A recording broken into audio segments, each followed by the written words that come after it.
What if the real superpower was already inside you? The Great Book of Melanin Research reveals 130 years of scientific studies conducted by governments around the world on you. This isn't fiction. It's real research on melanin uncovering its superconductive, photoconductive, cell-protective, and DNA shielding abilities. Yeah, they've known for over a century. Why don't you? Order now and get the exclusive Police Stop Law Package free. That's the Know Your Rights Manual, Constitutional Rights Card, Qualified Immunity Notice and Card, Police Stop Flashcards Volume 1 and 2, the Public Official Bonds Book. Learn how to hold them personally accountable. This is power in your hands, biological and legal. They studied you. Now you study them. Click the link. Get the truth. Get protected. The Great Book of Melanin Research. It's time you knew what they know.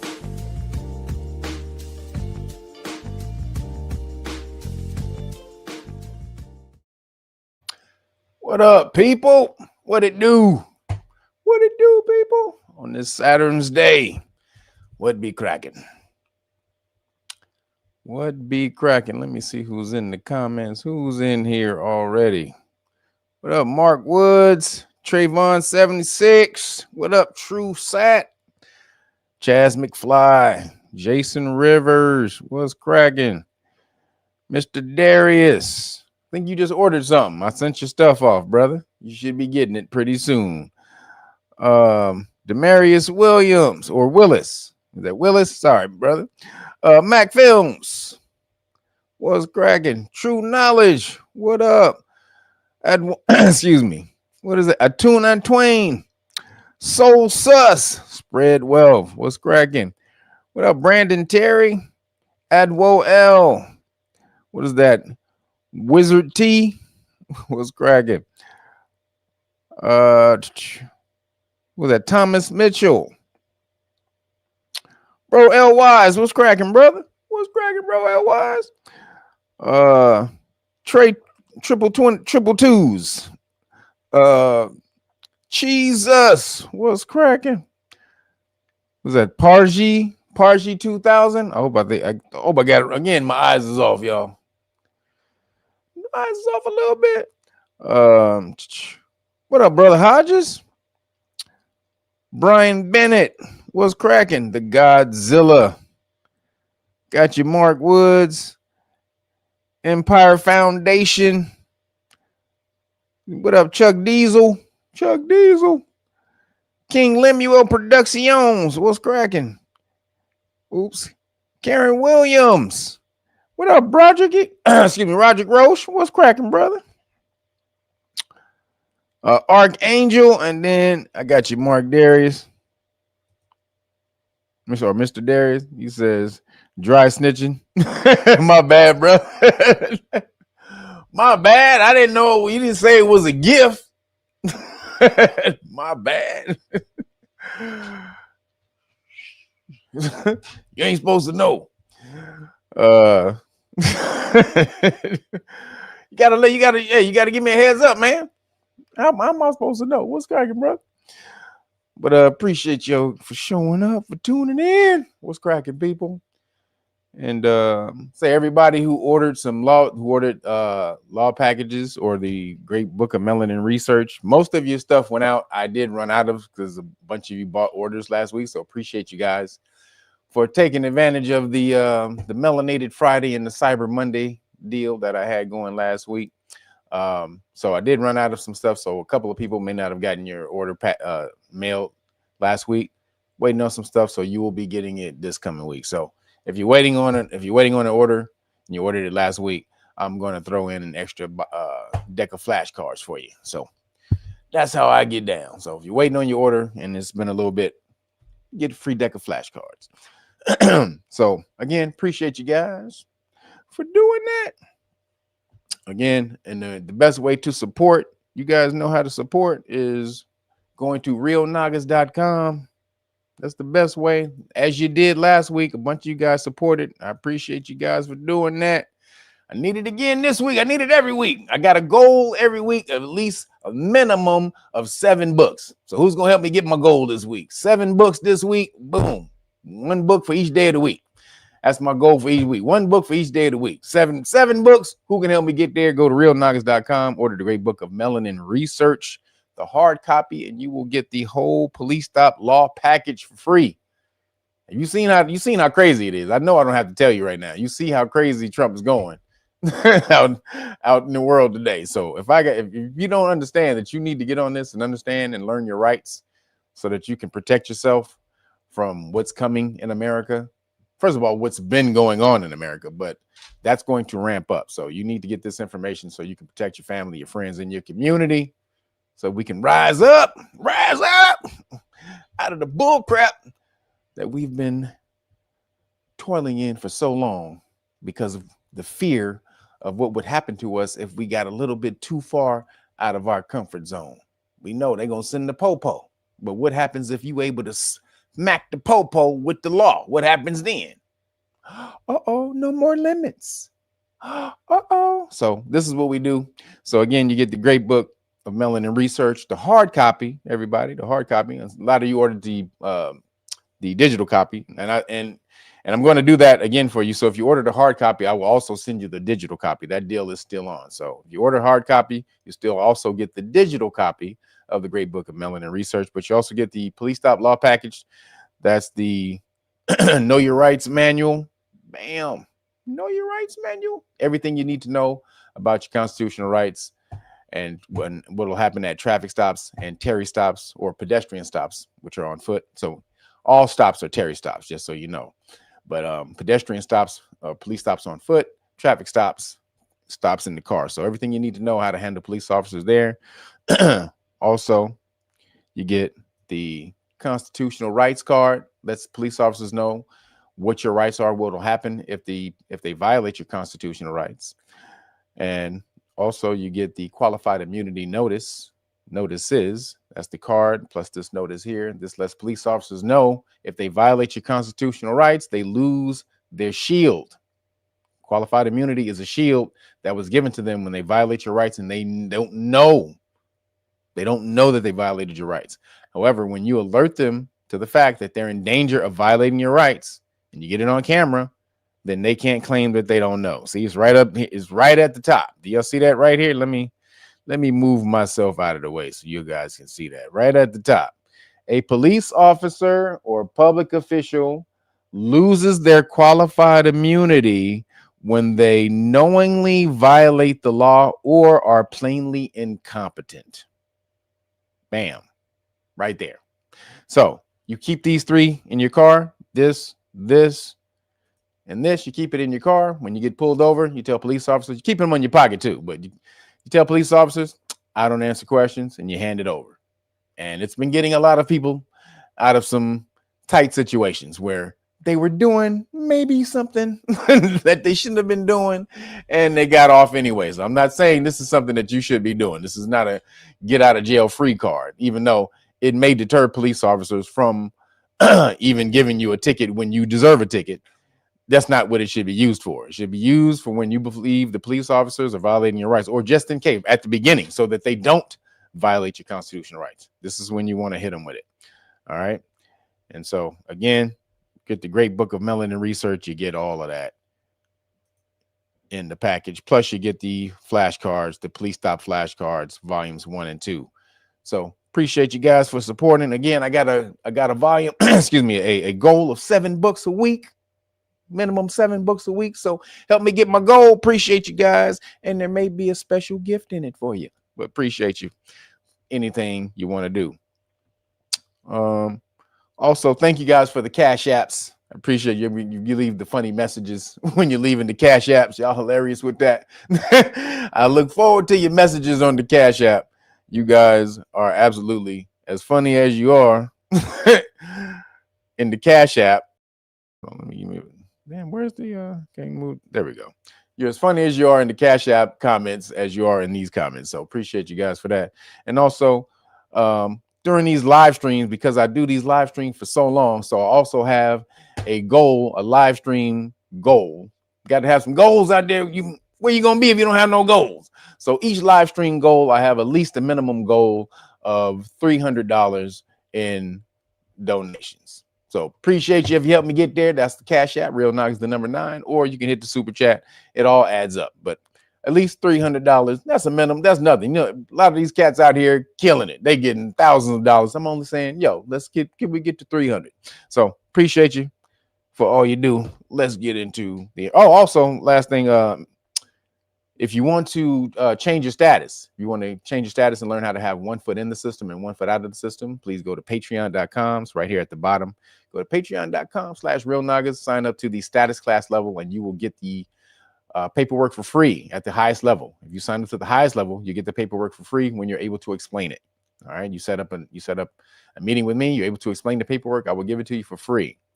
However, again, you got to break it down to me. This law is very intricate.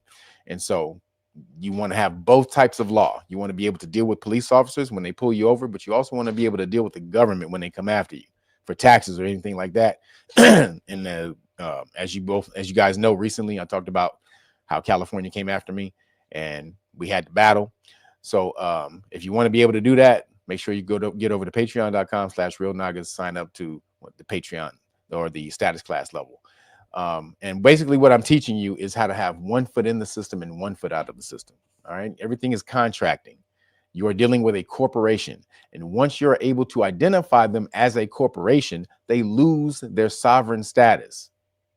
That's a fact. That's a Supreme Court case that says when a government entity acts in a corporate fashion, they lose their sovereign capacity. There's a Supreme Court case that says that. So all you have to do is identify them as a corporation and say, well, I didn't sign any contracts with you. Once you sever those contracts and then you identify them as being a corporation, because you can do that. Most people, where they fail is they don't really know how to identify the United States of America, Inc. as an actual corporation. They just assume it's a theory. But once you can actually identify them as a corporation, then they lose their jurisdiction once you sever those contracts. So that's what I teach, how to have one foot in the system, one foot out. Now, you don't give those contracts back. You don't give your documents back. You retain those documents so that you can move freely throughout the system. But they don't obligate you in any way. So that's the beauty of knowing your rights and getting out of the system. You can still have one foot in the system, one foot out. Basically, you're not obligated. They don't have any jurisdiction over you, but you can keep those documents and move freely and look like you are in the system. So again, patreon.com/Real Nagas if you want to hook that up. All right, everybody, let's get into it. Let's get into it. All right. So the first thing we got, man. So the real reason, so you see Trump is getting ready. We're getting ready to go to war. We've been talking about this for the last few weeks, but he seems hell bent on invading Venezuela. Right? And everybody's like, why in the hell is he trying to attack Venezuela? It's the drugs, the fentanyl. They're killing our people with fentanyl. Thousands and thousands of people are dying. It means Caucasian people are dying because they don't give a shit when niggas die off drugs. But when the Caucasians start dropping dead to fentanyl, they're like, oh, we got a problem, guys. There's a problem. What's going on? It's a travesty. So when Caucasians start dropping dead, oh, now we got to do it. The only problem with that is there's no fentanyl coming out of Venezuela, as we talked about. There's no cocaine coming out of Venezuela. Cocaine, Colombia, fentanyl, Mexico, and China. Also cocaine coming out of Mexico too. So there's no reason for them to be invading Venezuela because they ramped it up. Last week they had 10,000 troops. Now they had 15,000 troops ready to smash. Now, this is mostly a show of force because they're not going to do it. Because if he invades Venezuela, the world will turn him into Putin. America will be Russia at that point. We'll get ostracized by the rest of the world. We invaded a sovereign country without any provocation whatsoever. Talking about they're sending drugs to our. Well, you don't kill people. You don't invade somebody's country because of that shit. You don't do that. You don't get a chance. You don't get to do that and go tell people and go tell that government they got to change governments because I want you to change. Who the fuck are you? You can't tell me that I need to change my leadership in my government. We're sovereign, bitch. But this is the arrogance of Caucasian countries. leaders. They think, oh, I'm the boss because I got more guns than you. This is what they think. Because I got more weapons and guns than you, I can tell you what the fuck to do. So Maduro's like, EAD, bitch. Not necessarily, because he is offering up all of his country's resources so that they don't come and try to kill him. So he is bitching out in that terms, but he's not. But he's cutting it off at that. He's basically, that's where he's drawing the line. I'm not leaving. You can have all the resources. You can come in. We can work out a deal for all the resources and shit. Which this is what we know you really want, but you're not getting. I'm not leaving. I'm not fucking leaving. Anybody ever see Wolf of Wall Street? That's one of my favorite goddamn movies of all time. That motherfucker Leonardo DiCaprio, when he came and he was talking to the goddamn room, and he was telling them, the feds came to him and said, "Look, we'll get you. If you leave, we'll give you a deal. You got to pay a fine, but you got to leave the company. We won't take the company down. You have to leave though. You have to leave the company." And he was like, "Oh shit! All right, I guess I got to take the deal." So he was coming out. He was giving the speech. He was looking in the eyes of all of the people. He was like, "I'm not fucking leaving." He was telling them, he's like, "I'm sorry, guys. I'm going to have to leave." And blah, blah, blah. And then he was looking at the eyes. He was like, "I'm not fucking leaving." Shout out to Leo DiCaprio. That was the shit. That's what Maduro said. But why is Maduro so hell-bent on staying? He said the fight in the bar. Yeah. Yep, the fight in the bar. The part was when he took the Quaaludes, and the Quaaludes hit him like hours later. They thought the Quaaludes was weak. And then he was telling that fucking story. And that nigga had to drive home. If you guys haven't seen Wolf of Wall Street, goddamn, that was the funniest scene ever, where this nigga forgot he took some Quaaludes and they start hitting him at the wrong time. That was the funniest scene ever. Damn. But so that's Maduro. Maduro's like, "I ain't leaving, bitch." But why does Trump really want Maduro out? Like, it still seems to be a mystery as to why Trump wants Maduro out of the government. This is gonna start.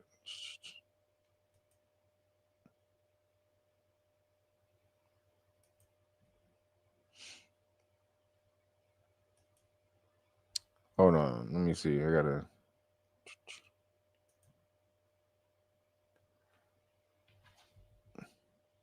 Hold on, where did he go? So.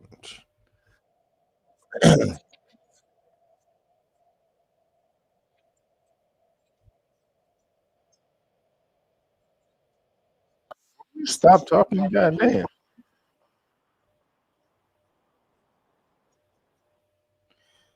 So hold on, goddamn, this thing always does this. When I have my hold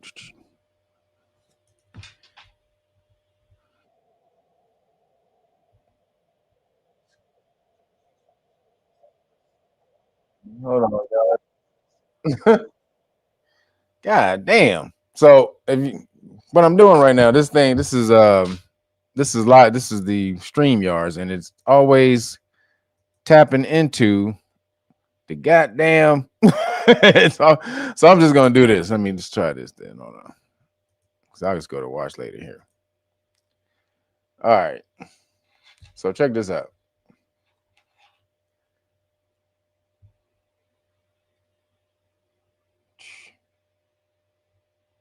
So this is why he's going to war. Trump is going to war. Where is the damn thing?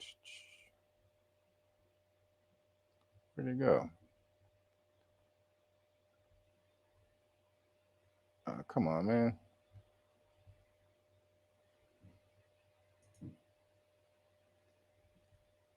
Can you guys see? God damn. Where the hell did the video go? I had all these damn videos set up. And now I lost the goddamn video. Hold on, guys. Oh, here it is right here. All right. In 2023, Maduro labeled Zionism as more dangerous than Nazism. In 2023, Maduro labeled Zionism as more dangerous than Nazism. He said, quote, now the supremacists of today's Zionism want to wipe out the Palestinian people. They want to finish with all the Arab people, with all the Muslim people. They've sown an ideology more dangerous than Nazism. You can't do that. So now you know the rest of the story. So Stu Peters, always very controversial. It always goes back to the Khazarians. Always. Yo, Curtis Neal, appreciate you. Thank you for the Cash App. Also, Kevin Wise, appreciate you, brother, for the Cash App. I got you earlier. Thank you for the generous Cash App, brother. Thank you, Kevin Wise, and everybody else who hits the Cash App or the Super Chats. Appreciate you guys. So it always goes back to the Khazarians. At the end of the day, what? Look, man, are we noticing something? This is crazy. We are in the apocalypse, right? What is the apocalypse? The unveiling, the uncovering, the truth, where the truth comes out. And the Khazarians have been running the world for so goddamn long with anonymity. Now it's just oozing out of every pore of control. Everywhere they had their hand, it's just starting to burst. That shit is just starting to come apart at the seams. Because no matter what they do, we are in the unveiling. They can't do anything to stop people from seeing who they truly are at this point. They've done so much dirt. First of all, they've done so much dirt that you can't stop it. But they've done so much dirt that they think that they can just do it and still nothing happened to them because they've been doing it for so goddamn long. So let's check it out. Right-winger has stumbled onto something that I found compelling. So I wanted to play it for everybody. In case you're wondering why we're starting a war with Venezuela. Why is Trump?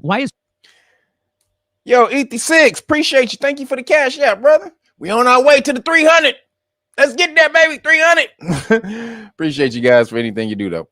Trump's so obsessed with Venezuela. You know, we know Trump is the complete tool of Israel and the Zionists. Complete, 100%. Yeah, it's Russian collusion, but you got to pretend they're from Israel. Yeah. So what everybody thought Russia was doing to Trump, Israel's actually doing to Trump, and no one complains about it. Yeah. I mean, nobody in power complains about it. Everybody else does. So listen to what Stu Peters said. Venezuela, where our Department of War and Pete the Drunkard Hegseth is committing international war crimes, you have Nicolas Maduro, who again has been deemed by the Trump administration to be a terrorist, giving the United States government in effect permission, the gang, the biggest gang on the planet, to go and kill him. So like I've said before, I said this in 2010, and I've been saying it ever since, that all they have to do is call you a terrorist. And now you don't have any rights. So the Constitution, and so now they're going to call anybody they want to a terrorist, and then they can lock you up without giving you a trial. It's called indefinite detention, and you don't have to give a trial to people who are considered terrorists. That's called indefinite detention. I'm pretty sure that's what they were doing to Chelsea Manning, and because he it was done against like back to the video. He talked too damn much. So here we go. Back to Stu Peters. So Venezuela, where our Department of War and Pete the Drunkard Hegseth is committing international war crimes, you have Nicolas Maduro, who again has been deemed by the Trump administration to be a terrorist, giving the United States government in effect permission, the gang, the biggest gang on the planet, to go and kill him, to go and execute him. And they want to install a government that's subservient to the central bankers and to the International Monetary Fund and to private. So why do I care? And that's exactly what they want to do. And you see these chuds on, I only go on Twitter, so that's the only place I see him. And they're like, good, let's get rid of, he's a communist, he's a dictator. Let's get rid of him. And then so we get more oil. That's also good. So that's not, this is. When I saw Misfit Pastry on my X today, because my shit pops up, that guy's a big Zionist, phony fucking guy. And he just talking. Why should I care? Process look like regime monetary fund and to private. So why do I care? As an American, how does that affect me? What does that process look like? Regime change in Venezuela. Well, before we get to Maduro, you could consider some names and some circumstances of the past. Maybe Saddam Hussein, Bashar al-Assad, Muammar Gaddafi. You could consider the way the media demonizes and clamors for regime change or execution, political assassinations, Mahmoud Ahmadinejad in Iran, or of course Russia's Vladimir Putin. But anyway, in 2023, Maduro labeled Zionism as more dangerous than Nazism. He said, quote, now the supremacists of today's Zionism want to wipe out the Palestinian people. They want to finish with all the Arab people, with all the Muslim people. They've sown an ideology more dangerous than Nazism. You can't do that. So now you know the rest of the story. Maduro was like, yo, Khazarians are with the bullshit. They're only over there to try to take over the Middle East. That's why they were established.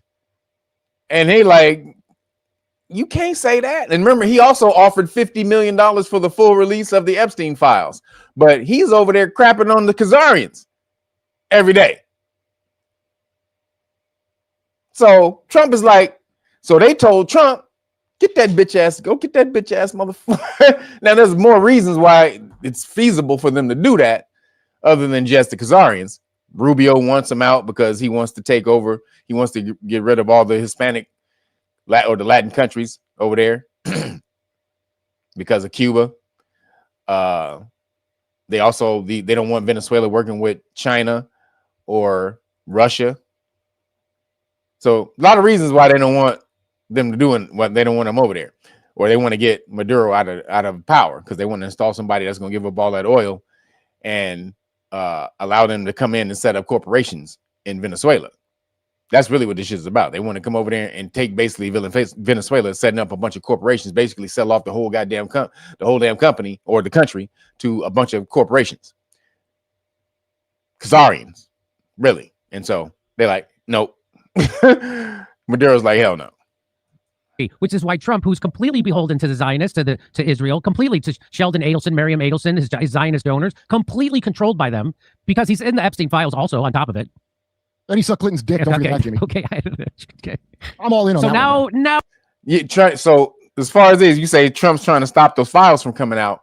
First of all, if he signed the law as to why they would be, if they can be released, why haven't they been released? He signed that shit over a week ago.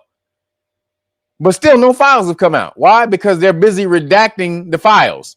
They're working overtime. So much overtime. They spent $1 million in overtime redacting the Epstein files.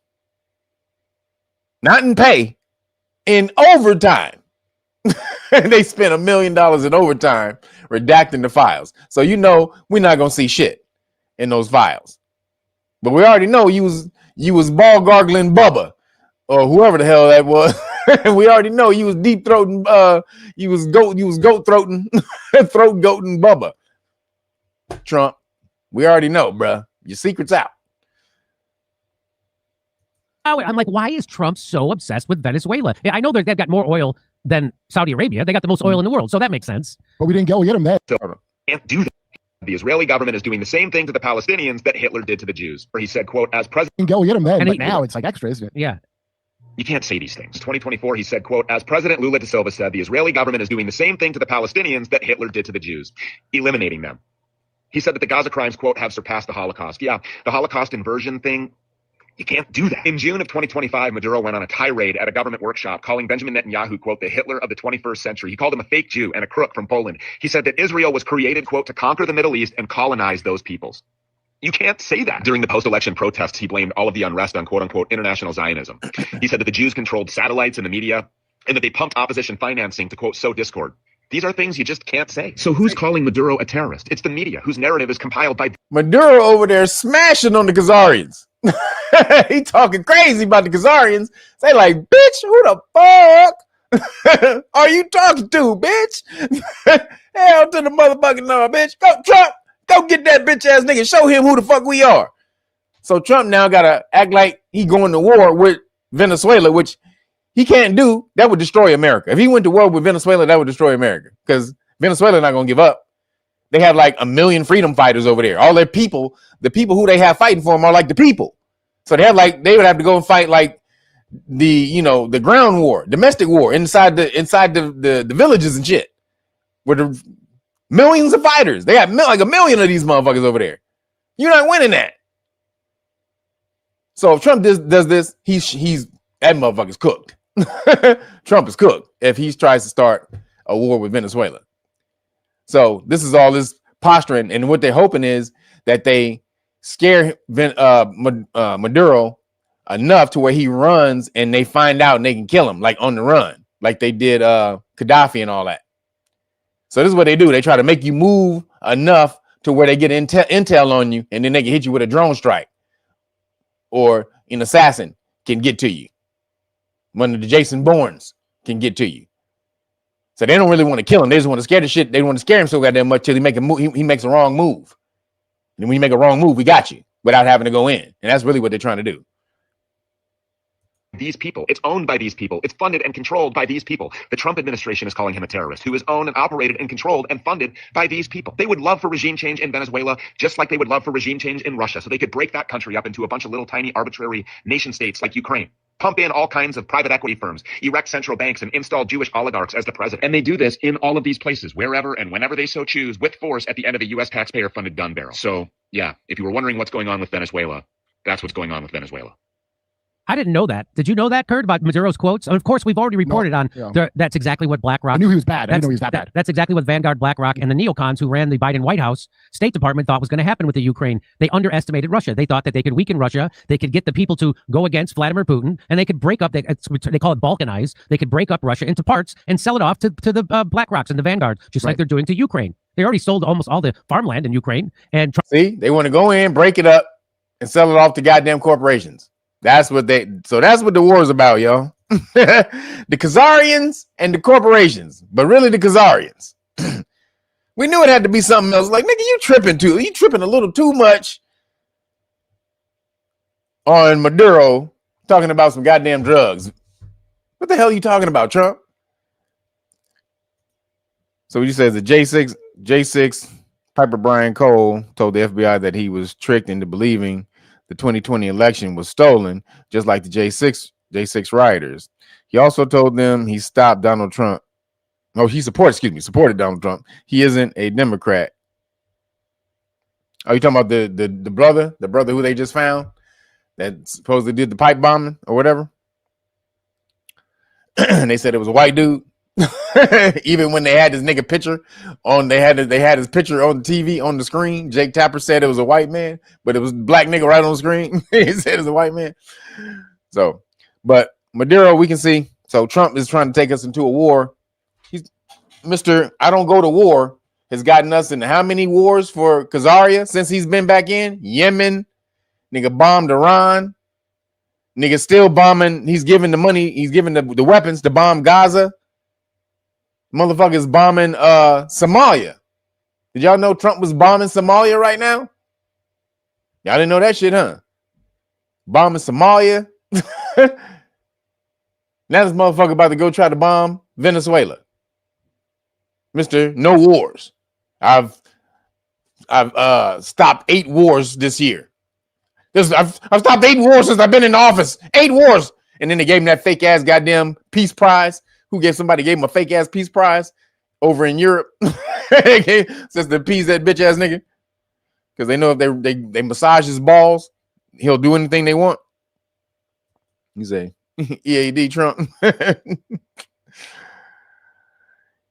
Says we had this ridiculous little fantasy for 5 years that the J6 Piper was going to be a Democrat, and that was somehow going to make January 6th seem less embarrassing and shameful. Now what? What do you mean? Now what? What are you trying to say? That what you trying to say? That he's not a supporter? That he's not a Democrat? Dude was fucked up. Dude got like autism or some shit. So nigga ain't straight in the heads. He's not a supporter of anything. He's a supporter of he is a supporter of that. Crazy shit. Motherfucking nuts. So yep, this is just one more thing. Forgot to say, make sure you see the shirts, man. Make sure you get over to realnagas.com. Look up the shirt. You see the bound. This is the FAFO. This is the astrology FAFO right here. We got a bunch of the FAFOs in there. Also, you know, we got your Rapstrology, boom, volume 1. Rapstrology volume 1 and volume 2. Bam. Make sure you get it. Get it for this cold season. It's not that cold out in California. Well, it is at night, but not in the daytime. We having it not pretty nice right now. But if you are on the East Coast or in someplace cold, make sure you go out and get that hoodie. Bam. We got the hoodies for you. Boom. We also got, bam, we got the t-shirts, ladies and guys. So go out realnagas.com. Make sure, or rapstrology.com. That's the way to get straight to the t-shirts, or realnagas.com if you want to explore all of the t-shirts, all the merch I have on the website. Appreciate you guys for supporting you guys. Boom. All right. So let's keep it moving.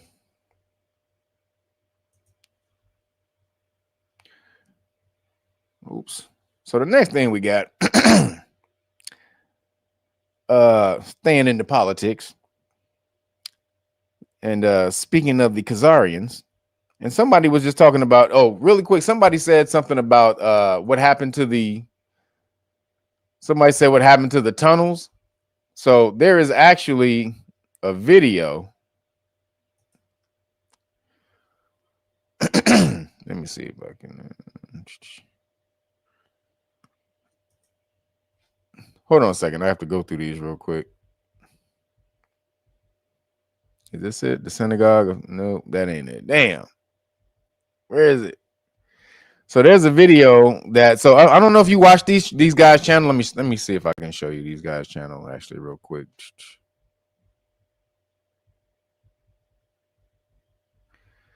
So these are some brother Hebrews. These are, we got, what is this called? We Woke Now. Have you seen it? You guys seen this channel? It's called We Woke Now. So this is the synagogue. This is called the Synagogue of Satan. But on their channel, they have a video they just did. It's called Tunnel Gate. Like pizza, but it's called Tunnel Gate, and they break down the whole. They do a deep dive investigation into the whole tunnel and how it was found, and they talk, and it's rabbis. They do it, man. It's off the chain, and it's this channel right here. I just actually watched it this morning. It's funny that you actually said what happened to the tunnel thing, because I just watched that this morning. That video they just made on Tunnel Gate. And so y'all need to watch these guys' video on what happened with the Khazarians and the tunnel in New York. Y'all need to watch that. They break that whole shit down. But check this out. The Khazarians, they are not Hebrews at all. I want you to look it up and educate yourself. Whoa. The Khazarians, they are not Hebrews Whoa. at all. I want you to look it up and educate yourself. The Khazarians, they are not Hebrews at all. I want you to look it up and educate yourself and understand that the majority of the people that live in the modern day state of Israel are actually Europeans, and they do not practice anything from the Bible. The majority of them are absolutely atheist, absolutely atheist, absolutely atheist. In Revelation 2, it says, I know the blasphemy of them which say they are Jews and are not, but are the synagogue of Satan. That word may rub some people wrong. I want you to understand, Jews are Judaism. It was first mentioned in 2 Kings 16. I want you to understand that Judaism is a religion, and it's not the same as Christianity. Judeo-Christian values, Judeo-Christian heritage, that's a lie from the devil. Don't be ignorant of his devices. He literally says that those that say they're Jews today, without Jesus Christ, are blaspheming the name of God, the Lord Jesus Christ. Why? Because they are part of the synagogue of Satan. He repeats it in Revelation 3:9. Behold, I will make them of the synagogue of Satan, which say they are Jews and are not, but do lie. Behold, I will make them to come and worship before thy feet, and to know that I have loved thee. I want you to understand, at the judgment seat, at the reward, we're actually going to see those which say they are Jews and are not. So y'all should go watch this channel. They break down a whole bunch of the Khazarian stuff. I mean, they deep dive into it. They do a whole bunch of Candace Owens clips and stuff like that. But these are brothers. These are melanin. This channel's this is brothers who asked this channel, and they, brother. I don't know if they're Hebrew Israelites. I don't think they're Hebrew Israelites, but they are Hebrews, and they go deep into the lore on it. But so speaking of, so the synagogue of Satan. So I want to show you guys this though, because how did Zionism or Americans get caught up in Zionism? So there was something called the Schofield Bible, and that created, so because just on the surface, the Jews killed Jesus. They don't believe that he's like the Messiah or anything like that, right? They don't believe that. So why is there something called Judeo-Christian beliefs, values? You don't believe in Jesus. You don't believe in Christ, nigga. That ain't. How did that shit come about? Because they were trying to get the Christians to back Zionism. So they had to mold these two things together, right? So that came through something called the Schofield Bible. And so if I can find, all right. Oh, here it is. All right. So check this out.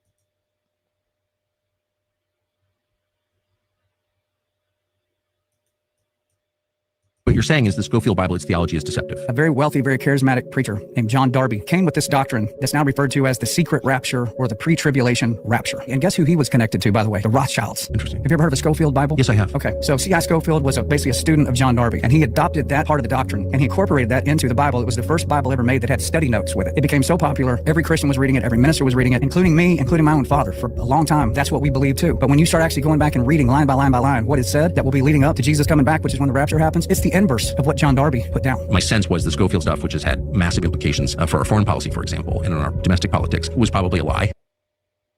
Because So Schofield Bible was started back in the early 1900s. This is right around the time they signed the Balfour Agreement, when the Khazarians got Britain to sign over and say and agree to give over Palestine it's basically if they got America into the war. This was the deal. They say, all right, if we get America, we use our influence to get America into this war, then you have to give us over Palestine.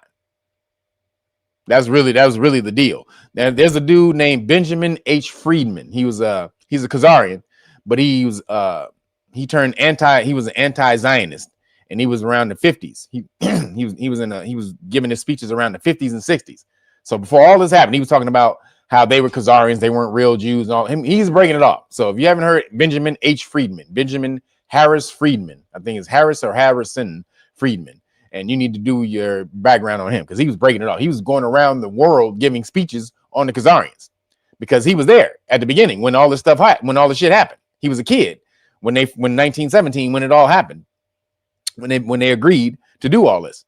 So Schofield Bible started right at that time when they were trying to get this idea, trying to get America to back the Khazarians. So they know America was supposedly created off of Christian values. So how do we get the Christians on our side? Oh, let's create a Bible that says the Christians need to support Israel, the true people of Israel, the chosen people of Israel, or your life is going to be fucked up in hell if you don't. So they was like, oh shit, we got to support Israel. Oh my God, goddamn. And so that's why they support Israel, because they think they're going to burn in hell if they don't. And that was because of that Schofield Bible shit. Again, backed by the Rothschilds, Khazarians. So you see where all this shit was at. You see all this shit came about. So we've been with the fuckery for a long time. But again, speaking of the Khazarians, just real quick, so the Khazarians or Netflix or Warner Brothers is being sold. Anybody know about Warner Brothers? Warner Brothers owns they own a lot of shit, but the major thing they own is Warner Brothers. It's called Warner Brothers Discovery, and the major thing Warner Brothers owns, the two major things, CNN and the DCU. That's the DC Comics, like Batman and Superman and all the rest of that. So you had a lot of bids coming in to try to buy Warner Brothers, and the main people who were trying to do it was Larry Ellison, the same people who bought CBS, the Khazarians, right? So the Khazarians are trying to do a full court press on all the media, the mainstream media in America. And if you don't know what a full court press is, you got to be you got to know basketball. Full court press. Full court press is when a team scores and the other team has to take the ball out, and they have to go 94 feet up the court to the other basket. The defensive team guards them the whole 94 feet from the taking the ball out all the way up. Usually the team doesn't guard them until they get to half court. But if I'm really on my defensive game, I'm really on my mash out, I'm really trying to smash on you, I'm going to guard you all 94 feet. From soon as you get into this goddamn box until you try to make a basket, I'm in your motherfucking ass. No diddy. So that's what the Khazarians are trying to do. There was hundreds of millions of dollars to push for media campaign. They 20x'd their media campaign budget in America to try to change the minds of Americans back to supporting Khazaria. So they needed to buy all the media. CNN is, you know, they try to be what they call fair and balanced. But anybody listen to Abby Phillips, you know goddamn well all them woke ass motherfuckers on that on that show is all Democrat, far left ass crazy fruitocrats. I call them fruitocrats. They ain't Democrat, they fruitocrats. So they needed to get hold of CNN because a lot of stuff is coming out, and you know, a lot of anti-Khazarian information comes out on CNN. So they were trying to get CNN, and they almost had it because Paramount is owned by Larry Ellison. So Paramount made a bid, and a few other people made a bid, and then they thought they had it, and then somehow this is how the universe works. Netflix swooped on in at the last minute and took it from them bitches and came in with the higher bid at the last minute. And now it's not an official deal, but they came in at the last minute with the higher bid. So they closed off all bidding to everybody else until it shuts down. Now, Larry Ellison is pissed because he has an order from Netanyahu bitch to take over all the media in America, right? So he's like, fuck this shit, bitch. Nah, fuck. So he started tripping like, nigga, you just lost this one. You won the CBS deal. You lost this one. So this motherfucker went crazy. Called Trump. This bitch ass motherfucker called Trump and told him to stop the deal. So now the deal may not go through because they want CNN to be under control of the Khazarians so they can stop the anti-Khazarian, anti-Israeli Zionism information that's coming out. They call it rhetoric, but it's it's actually real information. So this is the bullshit. You see what's going on, man. The Khazarians are tripping right now, dog. They are panicking. They are flailing and drowning. And they are doing everything possible to stay afloat right now. They're trying to take over. The universe came in and said, no, bitch, we're not going to let you have that much power. And smashed on them, came at the last minute and said, Netflix, bow, you win. And then it was like, fuck that, Trump. And Trump he hasn't said necessarily he's going to stop it, but he's going to stop the deal. He's going to stop the goddamn deal for the Khazarians. So shit's crazy, man. The Khazarians is going crazy. So moving along, still in the political news, Snappocalypse. Snappocalypse is not quite over yet. Why is Snappocalypse not quite over yet? Because, hold on. Oops. Why is that on there?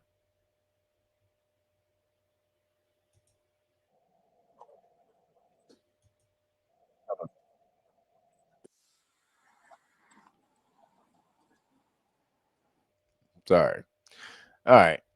So let me find it.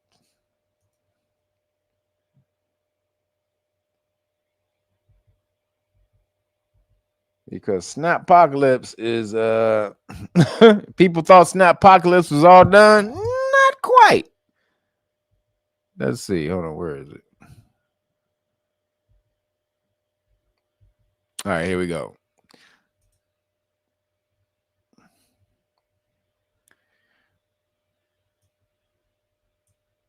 Donald Trump dropped some nightmare news on 21 Democrat states after they, once again, chose to prioritize illegal aliens over American citizens. Now, we know Democrats aren't the most sensible or rational bunch, but this might be the most unreasonable thing they have done so far. As always, like the video and subscribe to the channel, but let's start with the most absurd, baffling, mind-blowing clip of the entire video because it highlights perfectly what we're going to be talking about. Thank you for calling New Jersey EBT customer service. For English, press 1. For EBT, press 1. Enter the last 4 digits of your phone. Enter your PIN. Your snap balance is $23,235. That woman had over $23,000. Look at that shit. $23,000. How many of y'all struggling your ass off, working, paying into that shit? You got $23,000 sitting in your damn bank account. $23,000 fucking dollars from Snap. This shit's crazy, man. So Trump is like, fuck this shit. you're not getting any more money. So basically what he's doing is investigating the SNAP program in every state. So he's like, if you don't send me all of your information on SNAP, it's a wrap. I need to snap or it's a wrap. And you get no more money.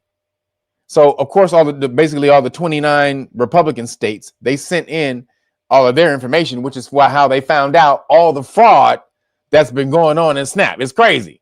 So much fraud going on in SNAP, and now all the Democratic states or the Fruitocratic states, they like, nah, we're not gonna send you this shit because they've been doing the most. This is just what's been going on in the Republican states.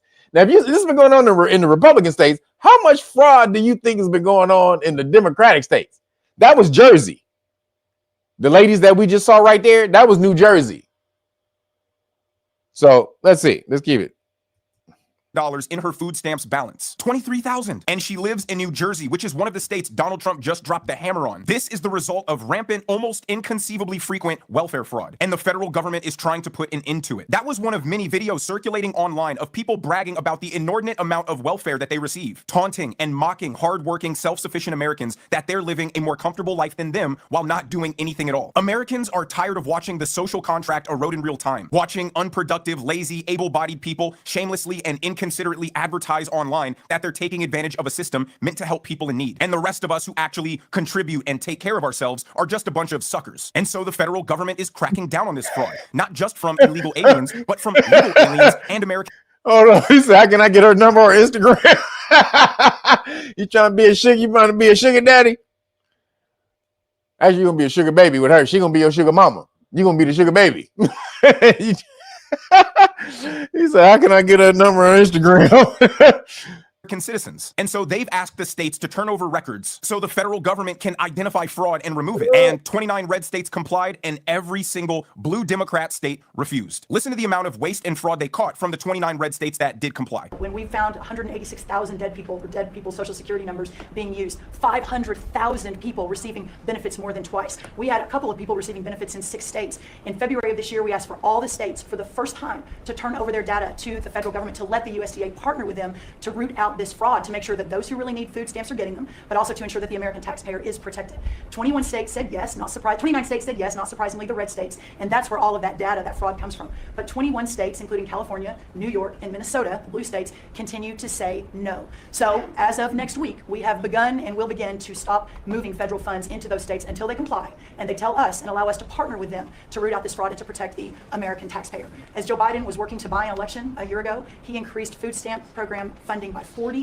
Democrats are refusing to cooperate to identify, uncover, and stop fraud happening in the welfare system. The only question is why. Democrats haven't realized from their Doge riots that taking a stand against stopping fraud is unreasonable, extremely unpopular, and incriminates you in the eyes of the public. We are literally seeing a $1 billion Somali welfare scam blow up in real time that the governor willfully ignored and allowed to happen. And the Democrats don't think it's a good idea to double check that there isn't other fraud occurring in other programs? Of course not, because that would be common sense, and the Democrats don't have any common sense. They're just against whatever Donald Trump wants, no matter how reasonable or logical it is. New SNAP requirements just kicked off all non-citizens, legal and illegal. And we know the blue sanctuary states harbor the bulk of the migrants. So they don't want to release these records to the federal government so the government doesn't cut off these beautiful benefits for all the millions of illegal future Democrat voters in these states. Take a look at this next clip that shows how truly massive this problem is. There are 42 million people in this country that need food stamps on a weekly basis. And we're saying people deliberately instead of Americans, because most of the people that are on food stamps aren't even from this country.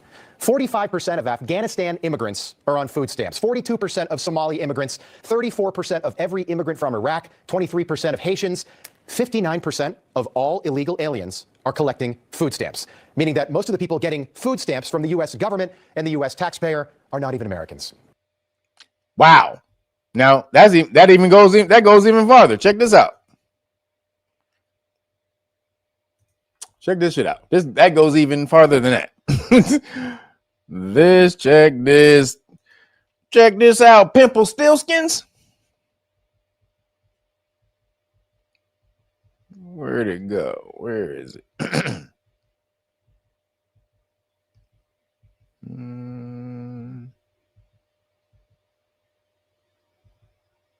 Oh, come on, man. I know it's on there. I just had it.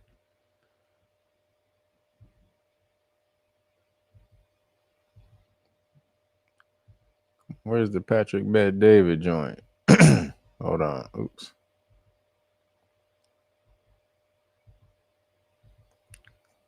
Come on, man. Is this it? So now it's telling me I lost. Damn. I think I lost some of my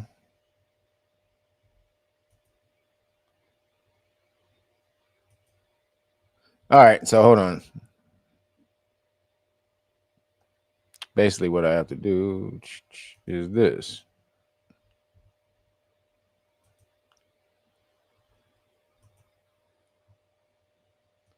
All right, so I'm gonna share this and then just go to my history because this thing be tripping. All right.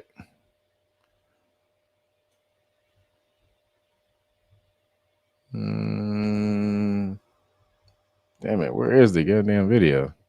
Oh, really quick, just so you guys know, I don't know if you saw Shannon Sharp, but Shannon also was talking crazy about the Khazarians. He just so happened to come out and speak on the Khazarians. God damn, where the video at? And said that, and so him and Ocho Cinco was on their podcast, and it's gotten so bad, it's even filtered into sports talk now, where how you can't even talk about Israel or the Khazarians. So shit is going crazy. Oh, here it is. Identified men took part in that assault, and one threatened the victim with a gun. But Muhammad never spent a day in prison, as we said, because he So check this out. got credit for time served, awaiting trial. So you wonder why people are furious.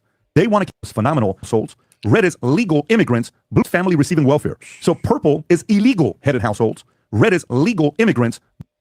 Look at this. Do y'all see that shit? Look at this. Families receiving welfare. Check this out. Again, so this is any welfare. Purple represents the illegal headed households. 59% of illegal household families is receiving welfare. So check it out. Here we go. Blue is U.S. welfare. So purple is illegal headed households. Red is legal immigrants. Blue is U.S. born headed households. The people we want to give the welfare to. The people you citizens. want to give it to. And when you look at this, cash, go with a food. Look at what food looks like. Illegal, 48%. Legal, 38%. That becomes what? That's 82%. Whatever that number is, massive percentage of it is those two. Then you have the Americans. Any welfare, illegal, legal. And then you have the... So look at that. So any welfare at all, 60% of illegal immigrants are receiving welfare. 60% of illegal immigrants get welfare. 60%. As opposed to, what is that? 52%. Excuse me. 39% Americans. Then you talk about who receives cash from the government. Legal immigrants receive the most amount of cash from the government, 23%. And then 18% of illegal immigrants receive cash from the government. So look at that. More cash. Illegal immigrants or immigrants, period, including illegal immigrants, receive more cash than Americans do from the government. Then food. 48% of illegal immigrants are on food stamps and receive food from the government, whereas only 25% of Americans receive food. It's crazy. Then let's go to Medicaid. Holy shit, 39% of illegal immigrants are getting Medicaid. They're not supposed to be getting that shit. But they tell you, no, there's no illegal immigrants on healthcare. That's bullshit. Then 36% of just regular immigrants. And so then housing. You go down to housing. Immigrants in the U.S., regular or legal immigrants in the U.S. and American citizens receive the same amount of housing, whereas illegal immigrants receive 1% less. So this is crazy. Most of the money to welfare is going to illegal immigrants or immigrants, period. Not Americans. All your money is going to people who don't even live here, who ain't even from this bitch. And now let me tell you something. Y'all should be way more pissed than me. I ain't even pissed. I'm just passionate about what I'm talking about. I don't have a dog in the fight either way. But if you are paying taxes, you should be pissed as hell. Yeah, U.S. born. People see numbers like this. They're like, what am I doing with my tax pay? Why am I paying taxes? To support who? To support people? I ran a poll the other day, Rob, if you want to go to this poll, just to see what the audience was going to say. Is it going to be, look at this poll here. Should illegal immigrants get SNAP, Medicaid, and welfare that U.S. taxpayers fund? Look at the percentage. It's not even like, people, you should read the comment section. Like, what kind of a dumb question is this to ask? Exactly. It's crazy that you have to ask dumb question for the world to see that 92.4% says this is a terrible idea, but it's happening in America. Brandon, where are you at with this? So that's crazy. Most of the money for, let me just say that again. Most of the money for government assistance is going to illegal immigrants or regular immigrants, not U.S. citizens. Your money. Did you sign up to pay to support other motherfuckers? I don't think you did. That's why your ass need to learn this damn law and get out of this damn system. Make sure you understand these rights. Get over to Know Your Rights Foundation. Learn your rights. Too many people walk through life carrying fear, not because they've done something wrong, but because no one ever told them they have rights. When you don't know the law, even ordinary life can feel like a risk. That's why we build Know Your Rights Foundation, a place where the law becomes clear, simple, and yours. Knowledge is your shield. The law is your defense. Start learning today at KYRF.org.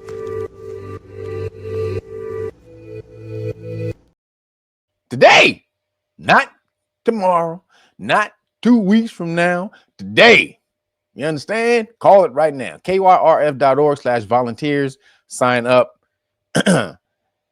And we'll be starting the interview class again next month. So if you want to start again for the new 2026 interview class, make sure you go again to KYRF.org/volunteers and sign up. Make sure when you get the email, you check the email. There's going to be a little questionnaire in there for you, 10 questions, just so we can know who you are. Can't have any crazy people up in here, any serial killers. And then once you get that, you send it back to us, and then we'll send you a time for an interview. Okay, that's how it works. So make sure you have to do those steps, people. A lot of people come in here and you guys can't follow directions. How do you think you're going to assert your rights if you just can't follow simple directions? That's one of the things. Let me say this for people who are coming here. Make sure you can follow directions, people.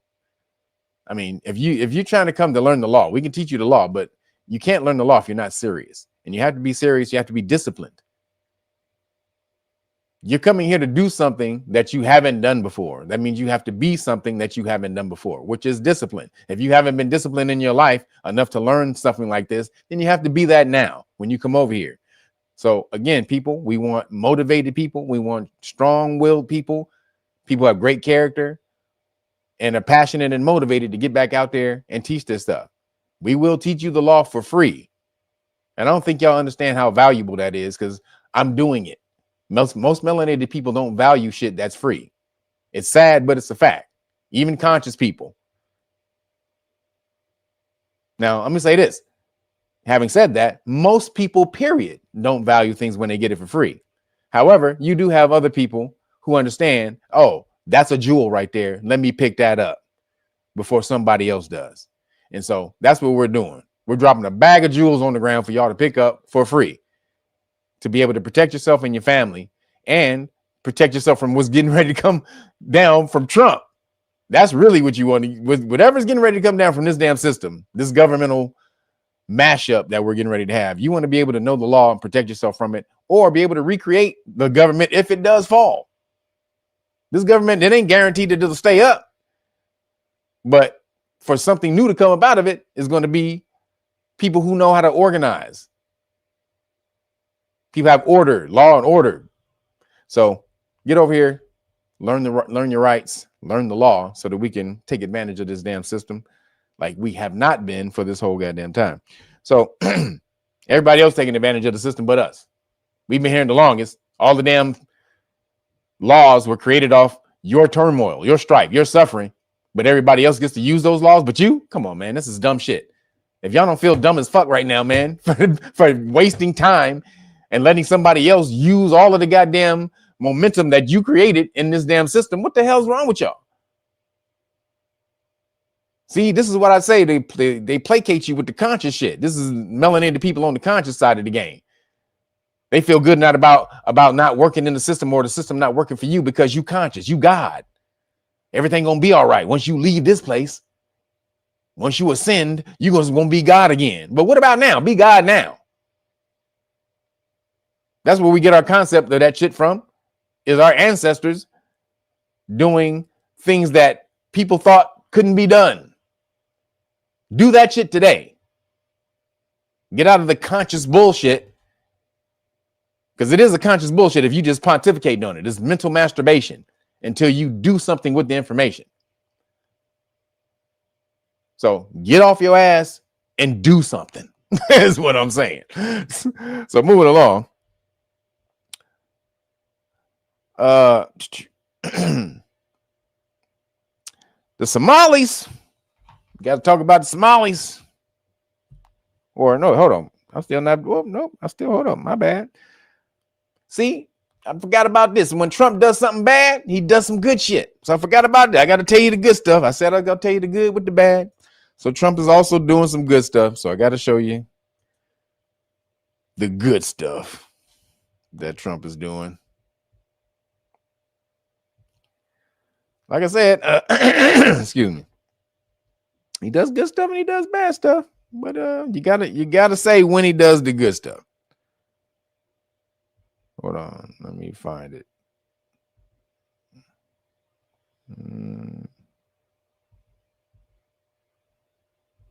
And there it is. Bam. All right. So check this out. But these accounts will track the overall. Stock market and will be 100% private property controlled by the child's guardians. From 0 to 2.25 million over the course of 60 years. Affordability is up. The Dell family, Michael and Susan, are donating over tariffs. They want their money back. And finally, we hear from the president on American children through the largest private donations in American history, which will directly benefit the next generation of American children through the new Trump Accounts program that we created in our One Big Beautiful Bill. And Michael and Susan came to see me along with Brad, and they said, this is an idea. And I said, I think, it sounded just so good and so unique. But that's why he's been so successful, and they've been so successful in life and in business, because they're unique. Trump Accounts will be the first, I guess you could say, real trust funds for every American child, allowing family members, employers, corporations, generous donors to contribute money that will be invested and grow over the course of a child's life to be used for their benefit after they turn 18. So in other words, these are children that are an investment's going to be made. That investment's going to continue to grow. We hope, right? We hope. And but it will, and they'll feel like Michael Dell someday. But at 18, they'll have a lot of money, a lot more money than they would have had, potentially a lot of money. But these accounts will track the overall stock market and will be 100% private property controlled by the child's guardians. Right, so this is the type of story that So again, Trump do some bad stuff. All your Khazarian ball gargling is terrible, but then he does some good shit like this. So and it's not his idea. Obviously, he just told you it wasn't his idea, but he's going to back it. Excuse me, which is a good thing. So basically $1,000 for any child born from 2025 to 2028. That child will get $1,000 in a bank account for them that's invested into the S&P. So that's the stock market. Basically, that the S&P is all of the top stocks. So that tracks all of the top stocks. And so if you invest in the S&P, no matter what, the S&P usually always rises because it has all the top corporations in there that are going up and down. So if you invest in, so you can investing in the S&P is like investing in Apple and Netflix and all the rest of that, all of that at once. And so when you do that, usually over time, the S&P always goes up. Even if it takes a small dip, it'll take a small dip for then and then continue to move up. So it's always a great bet to invest in the S&P. Yo, Robin Morgan, appreciate you. It's for KYRF. Appreciate you. Thank you. Thank everybody with the Cash App. Come everybody, come on. We waiting on the Cash App. We got a $300 goal today. Everybody, let's get the Cash App going, the goal. And also I got a 7-book goal for the week. So if you guys want to support, that's the best way to support. Also the Cash App, Real Nagas, the number 9. But I also have a 7-book goal a week. So if you order the Great Book of Melanin Research, remember you get the whole Police Stop Law package for free. And I'm going to throw in a t-shirt. You don't get the 2 t-shirts like the cyber deal, but you do get an extra t-shirt if you order the Great Book of Melanin Research this week. You get the Police Stop Law package and a free t-shirt. Again, make sure you got to send me the sizes and colors. All of you guys just order the stuff and then don't ever send me the sizes and colors back. So please make sure you do that. But again, my goal is 7 books this week. Minimum 7 books. Let's get it. And a $300 goal for the live stream today. Let's go, everybody. Let's go. $300 goal today, baby. So, oops. Where did my damn thing go? Oops. So the S&P and then Dell, the owner of Dell Computers, they got him to match the deal, not fully match the deal, but match the deal towards where they give, instead of $1,000, they're going to give $250 in the bank account. So that's from anybody from, birth to 10 years old now. So anybody from 10 years old to birth now will get, in essence, and this is until 2028, they will get $250 in an investment account that's dedicated to the S&P. So let me tell you. So somebody I know, they invested $1,000 in their kids, into the S&P for their kid, and they were able to make enough money to pay the kids college by the time the kid was old. So that's how just a small donation, just a small investment like that can pay off your kids' college, especially the S&P. It always goes up. Let me tell you, that's the safest bet in the stock market is investing in the S&P. So now, again, Trump does good stuff and he does bad shit. You gotta take the bad with the good and the good with the bad, man. But if you have a kid right now, if you're in the system and you have a kid from right now to 10 years old, that kid is going to get $250. But if you have a kid if you have a brand new kid in 2025, 2026, 2027, or 2028, that kid gets $1,000 in the bank account. Yo, Samuel Moore, appreciate you. Thank you for the Cash App. That's right, everybody. We're racking it up. We're racking it up, everybody, for the donations. We got a $300 donation today. We're a little bit well under that. So appreciate you guys for your donations. So that's off the chain, man. There's nothing you can say about that. There's not a bad thing in that. There's nothing bad about that. What he's doing right there. Literally nothing bad. It's like 60-something million kids are going to get investments. So by the time they're 18, and then the parents can add to it. So you can't touch it. The parents can't touch it, but the parent can add to it. So if you want to invest more in your child's account, you can do that, but you can't take it until they're 18. So this is a win-win for your kid. Straight up. Like, hey, straight up. This is a win-win for your child, man. Again, he does some fuck shit. He does some straight up fuck shit. Like Venezuela and all the rest of it, he fuck shit. But when he does good shit, you gotta say it. She has Bitcoin from 2020. Oh shit. Before it went up. Yep. S&P is Standard & Poor's. Yep. You in there? You invested in the S&P? That's right. Trump will give you a bottle of ice cold water that he took out of a shitty porta potty.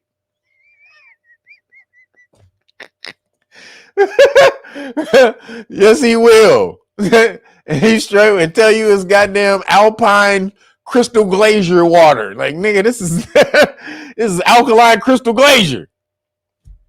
Like, bitch, what? What's floating around in this motherfucker? What's that? Oh, that's the electrolytes. Yeah, it's the electrolytes, and man, so many electrolytes in the pool, in the in the stream there. Just everywhere. You can down that, man. Yeah. Why is the electrolytes brown? Because it's oxidation. Come on, man. Do I have to tell you everything about science? It's oxidation. It's not gonna hurt you. Brown particles float. Okay. I'm just gonna say no. How about that? You pussy. So yeah, shout out to Trump on that one. So moving along. Speaking of, you call it, you say electro turds.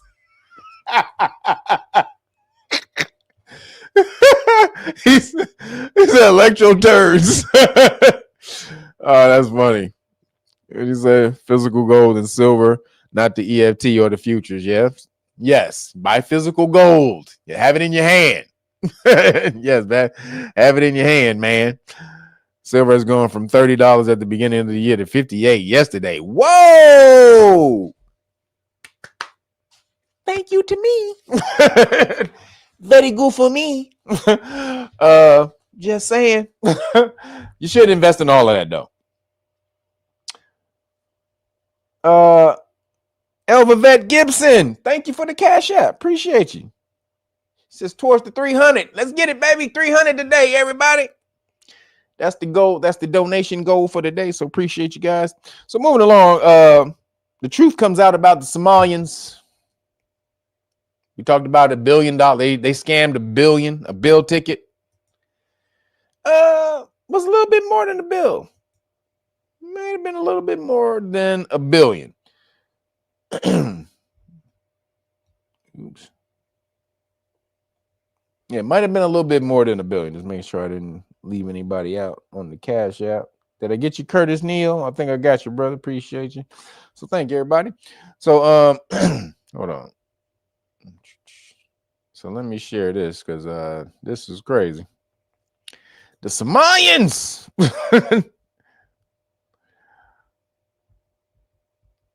These niggas, this shit keeps coming out about the goddamn Somalians. It's like, goddamn. Hold on.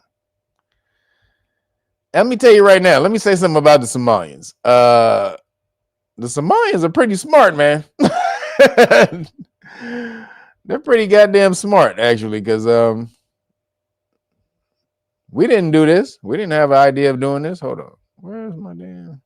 Oh, here it is. Oh, damn. That's not it either. All right, here we go. Wait on it. Damn it. All right. Part in that assault in one. Oh, no, that's not it. Hold on. Sorry. Hold on. God damn. Where is it?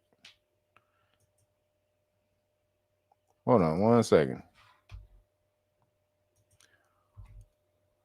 Damn, man. Schofield, synagogue, bam.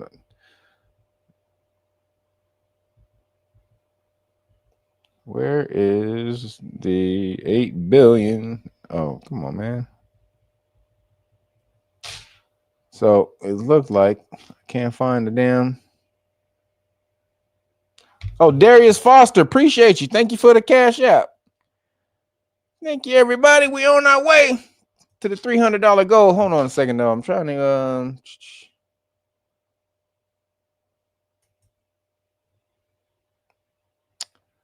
This is not it either. Damn it, where is it again? Hold on. Where is my Somali? Hold on, guys. Don't tell me I can't find the video. So this is what I'm gonna do. Hold on. Oops.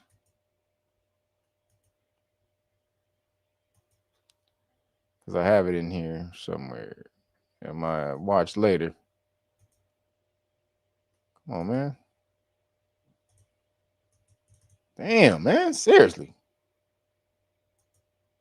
Yo, the computer's tripping, y'all. All right. So check this out. Where is it?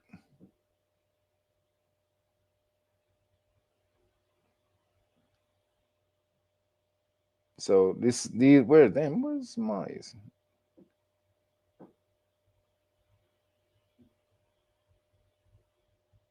Oh, here it is. All right, I got it. Based on what we have found so far, So just so you guys know real quick, he's a Khazarian. He's the deputy chief of staff. his actual chief of staff, who's Vince McMahon's no, not Vince McMahon, but what's homeboy that did the football? What's her name? What's his name? Pat Summerall. Excuse me. His chief of staff is Pat Summerall's daughter. Then the person that's closest to him, his daughter and his brother, I mean his son-in-law, are both Khazarians. But I think what's his name? Kushner, Jared Kushner is his handler. I think Jared Kushner is Trump's handler. I think they got it, you know, they all like kind of share the burden of his handler. But I think more so than not that it's it's his son-in-law that's his handler. But so this, remember we told you, I talked about last week of how they did a what is it, a survey or an investigation to see if they could turn Americans back to supporting Israel because of all the stuff that's gone on since October 7th. And what they found in their investigation was it's easier to turn people against Islam than it is to turn and Muslims and than it is to turn people back to Khazaria. They was like, oh shit, these motherfuckers are far gone, especially Generation Z. Anybody under 30 is never supporting Israel ever again, right? So they was like, all right, well, we need to figure out a way to get support back. Well, if we're not going to get it back, then we'll just change the magnifying glass. We'll just turn the magnifying glass from ourselves to the Muslims. And so that's when you see the false flag. Talked about that last week, the false flag. And then you see all this ramping up about the Somalians, right? Now, are the Somalians fucked up? You goddamn right. I'm going to show you. But is it a distraction? You goddamn right. This is that playbook they were talking about. Ramp it up against the Muslims and people on Islam. So check this out. Based on what we have found so far, we believe that the Somali fraud operation in Minnesota is the single greatest theft of taxpayer dollars through welfare fraud in American history. We believe that we've only scratched the very top of the surface of how deep this goes. And you're familiar with all the scams with pretending that children have autism who are not in fact autistic, with pretending to enroll people in food programs when in fact nobody was ever enrolled, and engaging in massive fraud, lying, and theft and grift on a scale we've never seen before in American history. The total bill, the total tab for this is going to be far beyond the numbers we've already seen reported. We believe the state government is fully complicit in this scheme. And we believe that what we are going to uncover is going to shock the American people. Look, based on the records that we already have, this is a significant undercount, by the way. 75% of the Somali population in Minnesota is on welfare. But that's likely a significant undercount of just how much of a financial burden the Somali refugee population is imposing on this country. Donald Trump dropped some nightmare news on 20. So they said it's the biggest scam in American history. That the biggest fraud scam that we've been hit for in American history. Now I'm gonna say that's bullshit. I'm sure it's way more money that's been stolen from America than $8 billion. But they're gonna play up on it. Why? Because it's melanated people. The face of the people who stole it is melanated people. So hell yeah, we're gonna act like it's the biggest goddamn fraud against America in history. Why? Because when they talk about Trump is racist, he's not racist, but he is racialist. And that's the difference, meaning he's pro-white. And is he trying to get melanated people out of America? You goddamn right he is. He sure is. Why? Because they've seen the writing on the wall. You know, Trump is in there with he got statisticians and all the rest of that shit, and they're bringing him all the stuff that they've researched, and they're showing him the Caucasian American is on decline. Low birth rates, that type of shit, being, and then when they mix in with other races, they get wiped out because melanin is dominant. So they're declining. Their numbers are declining. So him snatching up melanated illegal immigrants, or just immigrants, period, but mostly illegal immigrants, that's what he's doing. Yes, and if you melanated, yeah, you're going to get profiled because he's trying to get niggas out of here. Trying to get melanated people, all the melanated people, well, no matter what language you speak, he's trying to get them back out of America because America, they want, again, America to be ran by Caucasian people. And they see it going. It was at a 70% clip that they was running shit. Then it dropped all the way. Now they're down at 50%, 52% or something like that. 52, 53%. They like, fuck that. We need to go back up to 70-something%. We need to get the numbers back up. And that's why he's doing this shit. So, but the $8 billion, so he'll ramp that shit up like Somalians, boo, boo, boo, boo, boo, and all this and that type. So, like, look, this is what he said about Somalians. So check this out.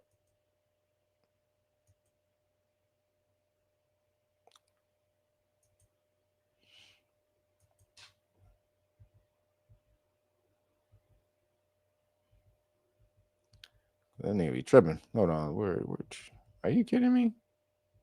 Oh, there you go. All right.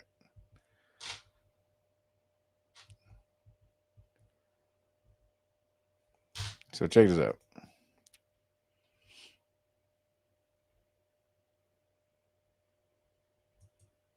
He should resign over the fraud scandal in his state. And who should? Tim Walz, over the fraud scandal in his state. Look, I think the man's a grossly incompetent man. I thought that from the day I watched JT destroy him, and I was saying, who was more incompetent, that man or my man? I had a man and he had a man. They were both incompetent, and I had a man and a woman. I thought she was very incompetent too, but now she's leading the field, and I think she's leading the field in this for the nomination. Anyway, look, that's up to them. That's up to the Democrats. You know, the problem with them is they have really bad policy. And oh, they all in on it. Even Ilhan Omar, one of the people in her staff, was caught being one of the people running the scams.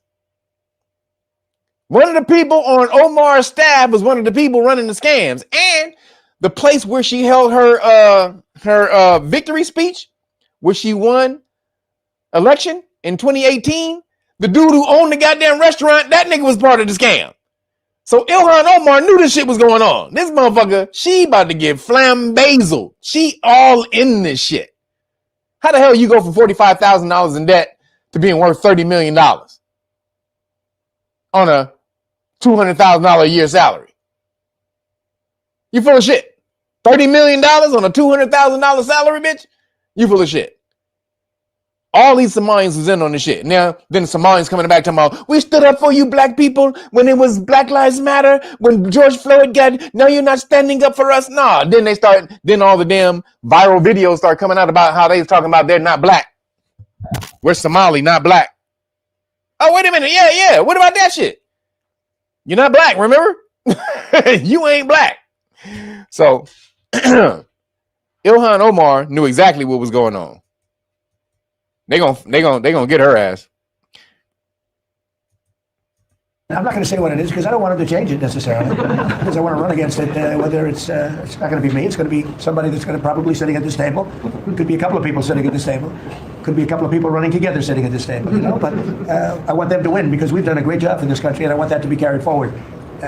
And you know, I think we have a tremendous bench, really a tremendous bench. But no, I think that Walz is a grossly incompetent man. There's something wrong with him. Okay, there's something wrong with him. And when you look at what he's done with Somalia, which is barely a country, you know, they have no anything. They just run around killing each other. There's no structure.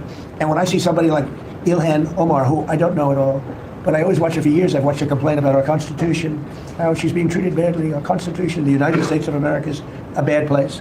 Hates everybody, hates Jewish people, hates everybody. And I think she's an incompetent person. She's a real terrible person. But when I watch what is happening in Minnesota. He said, Omar, no Clarence Beeks. Clarence Beeks? Hey, man, you got to be a real movie nerd. I mean, not really. I mean, if you know black movies too, if you've seen Trading Places, you know this. But you don't know that part unless you really watched 48 Hours. Clarence Beeks. Clarence Beeks? Shout out to that one. Hey, man. That's funny. The land of 1,000 lakes, or however many lakes they have, they got a lot of lakes.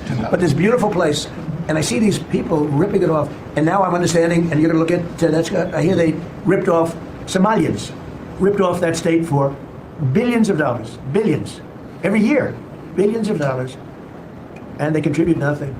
The welfare is like 88%. They contribute nothing. I don't want them in our country, I'll be honest with you. Okay? Somebody say, oh, that's not politically correct. I don't care. I don't want them in our country. Their country is no good for a reason. Their country stinks. And we don't want them in our country. I can say that about other countries too.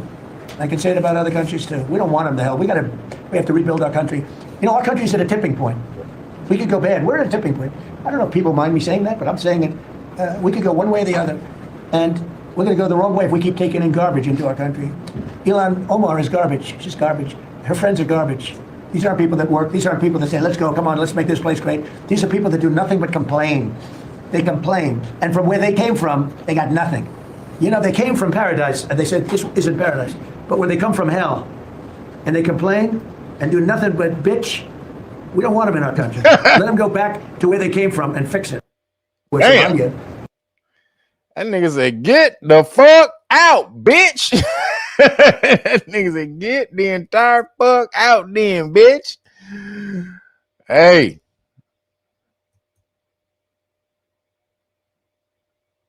I tell you, hey. Trump was like, get your bitch ass out. Now, again, she didn't flee her country because she was being oppressed. She was the oppressor, her family. And it wasn't like she was a kid. She was like a baby. She was like 17 when she left, 17, 18. So she was fully aware of politics at that time and what was going on.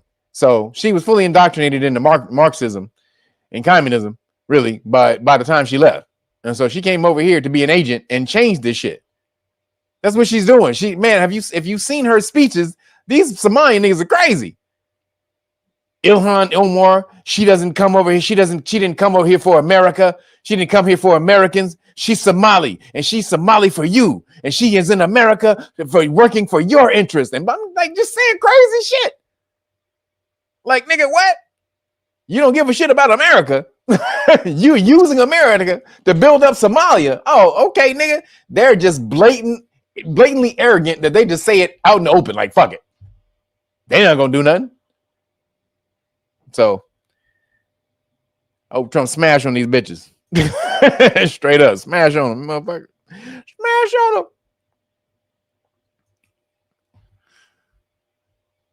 Smash on them, goddammit. So, moving along. Oh, just real quick. So, let me caveat this too, because there's always two sides to the coin, right? So, again, they're ramping up the Somalians, the biggest fraud in American history, $8 billion. That's crazy though. $8 billion is insane. Excuse me, $8 billion. That's what they're saying it is. But now remind you that Trump just gave $40 billion to Argentina. So he got you over here. $8 billion was stolen from America. Oh my God, this is crazy. But then he just slid on the low. That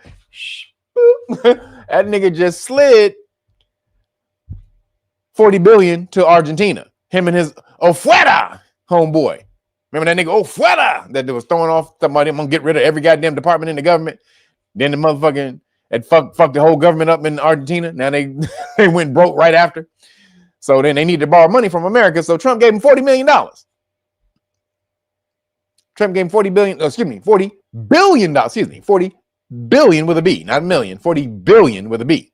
Now, why did he do that? Because a lot of the people in his cabinet and his homies are invested in the agriculture in Argentina, soybeans and all the rest of that stuff.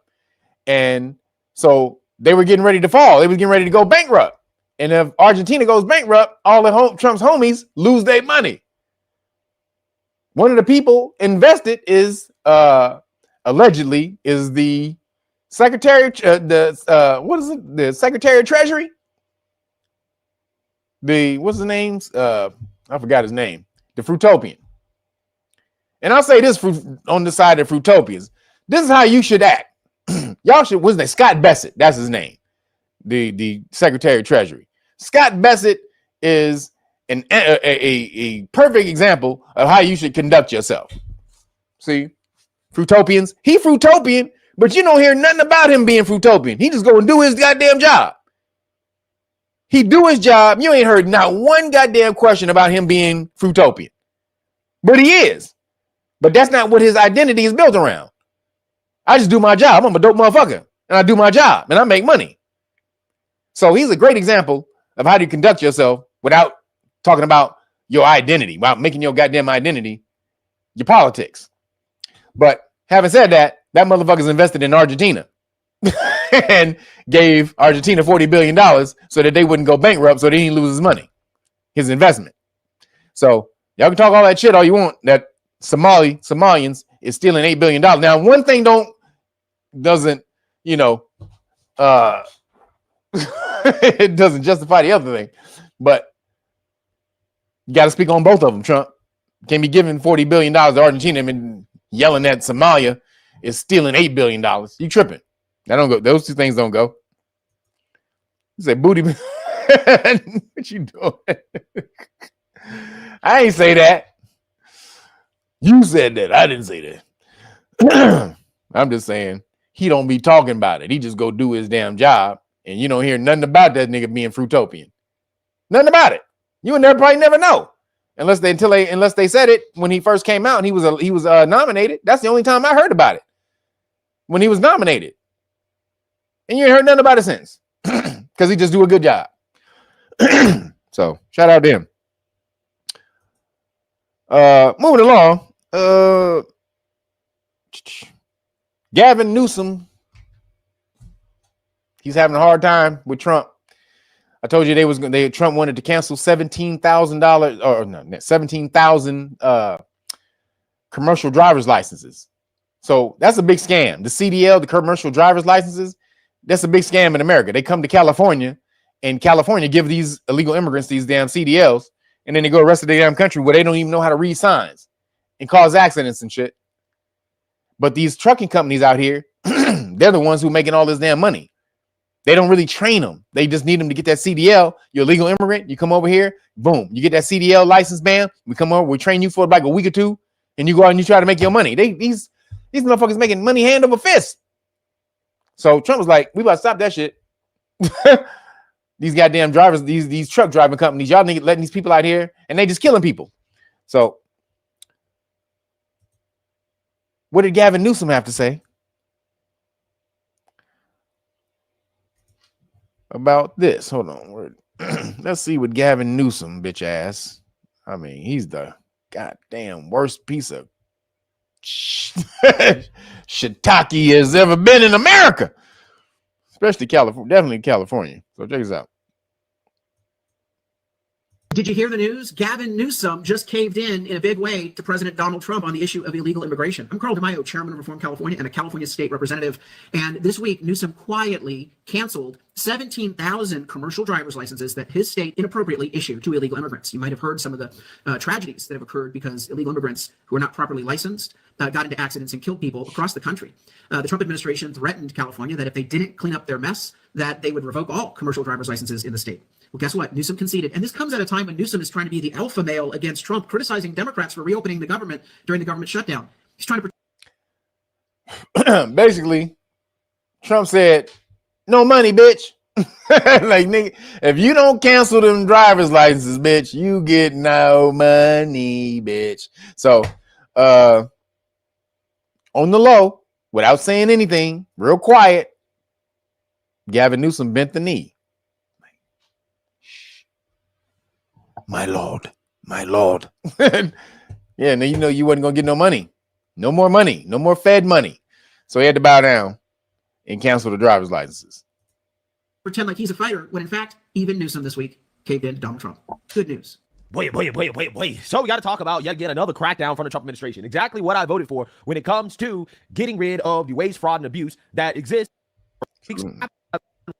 Were revoked, and that includes Gavin Newsom ended up revoking tens of thousands of CDLs for illegals as a result of the Trump crackdown. Take a look.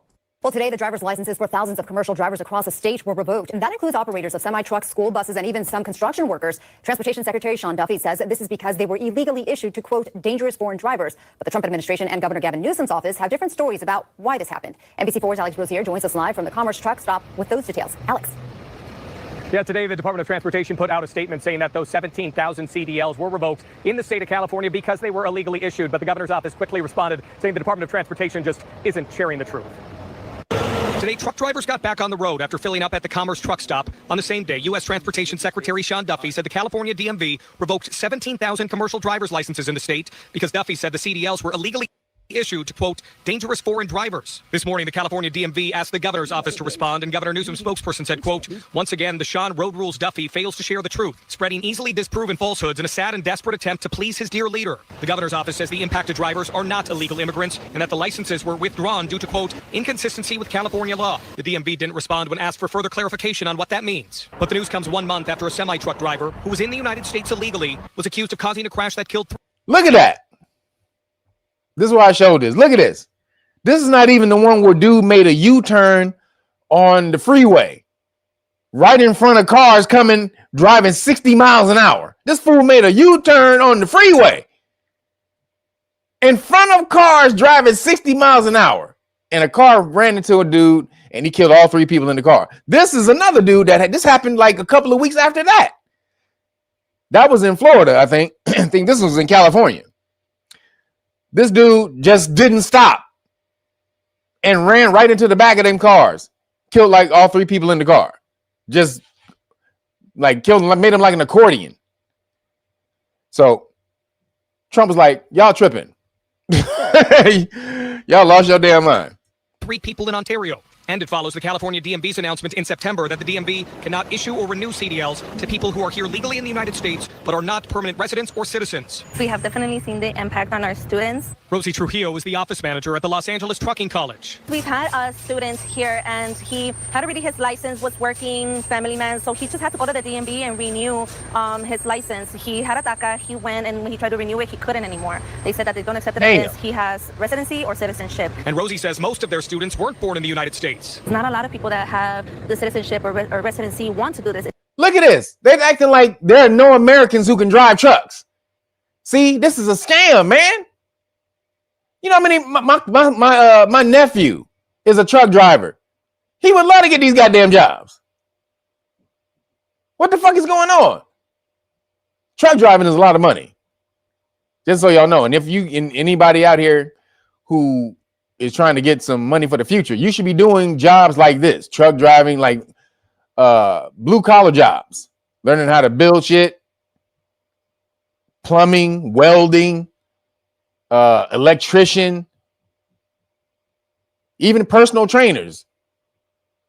They're not going to have AI personal trainers. Trust me, that even some people can do it in front of their goddamn computer, but it's not the same as having somebody there kicking your ass. Trust me.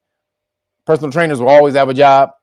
Who else? Like I said, plumbers, welders, all of that shit, blue collar jobs. So this is why you can't get any jobs in America. Look at this, 17,000 commercial licenses. Those mostly are for illegal immigrants, are all of them. That's 17,000 jobs. Do you see this? This is 17,000 jobs right here, y'all. But they sit up here and act like no illegal immigrants is taking jobs in America. Okay. So just needed to show y'all that. See how much of the bullshit Gavin Newsom is still on. Yo, David Light Will, appreciate you, brother.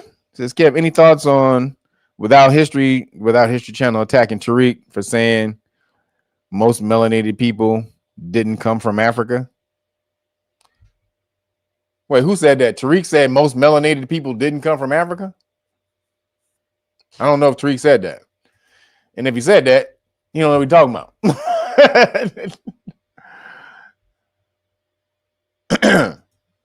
So, again, Tariq, you guys...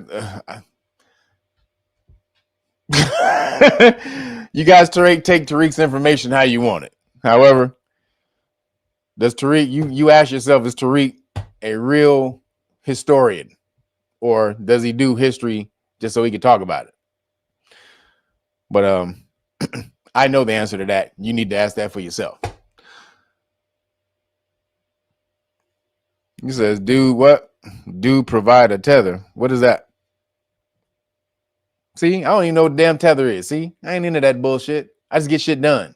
Y'all be into dog. I don't even know what the hell tether mean. Is that some lingo he made up?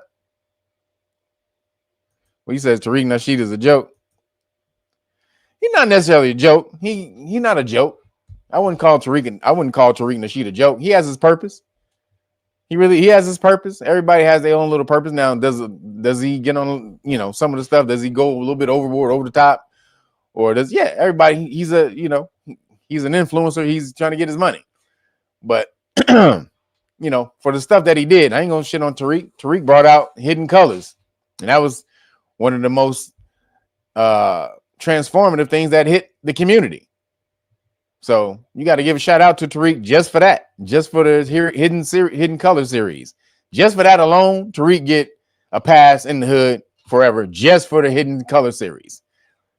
Because he spent a lot of money on that, a lot of his own money. Before he did all this, he was a hustler. He was a hustler pimp. He took that money, put it into the documentary, and now a lot of people are more aware of our history because of those documentaries that he did. So I'm gonna give Tariq, got to get a shout out to Tariq for those. He says, Tariq, my guy, he a soldier. Straight up, man. Those hidden color documentaries was off the chain. It changed it really transformed a whole lot of people who didn't know what he was talking about. Now, I had already been in the shit for like 10, 15 years by the time when he brought that out. So I was able to kind of vet it and see what was good and what wasn't. But a lot of that stuff in those videos are great. So moving along, the FDA, the FITA, they finally admit the cupcakes allegedly caused may have caused something to happen to some people. Little people. Let's see. Let's just see.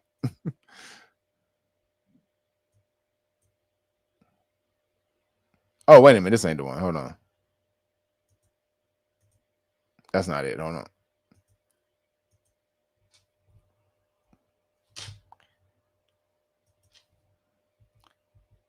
Hold up. Wait a minute. Let me put some pimping in it. Hold on. Where is it? Where is it? Where is it?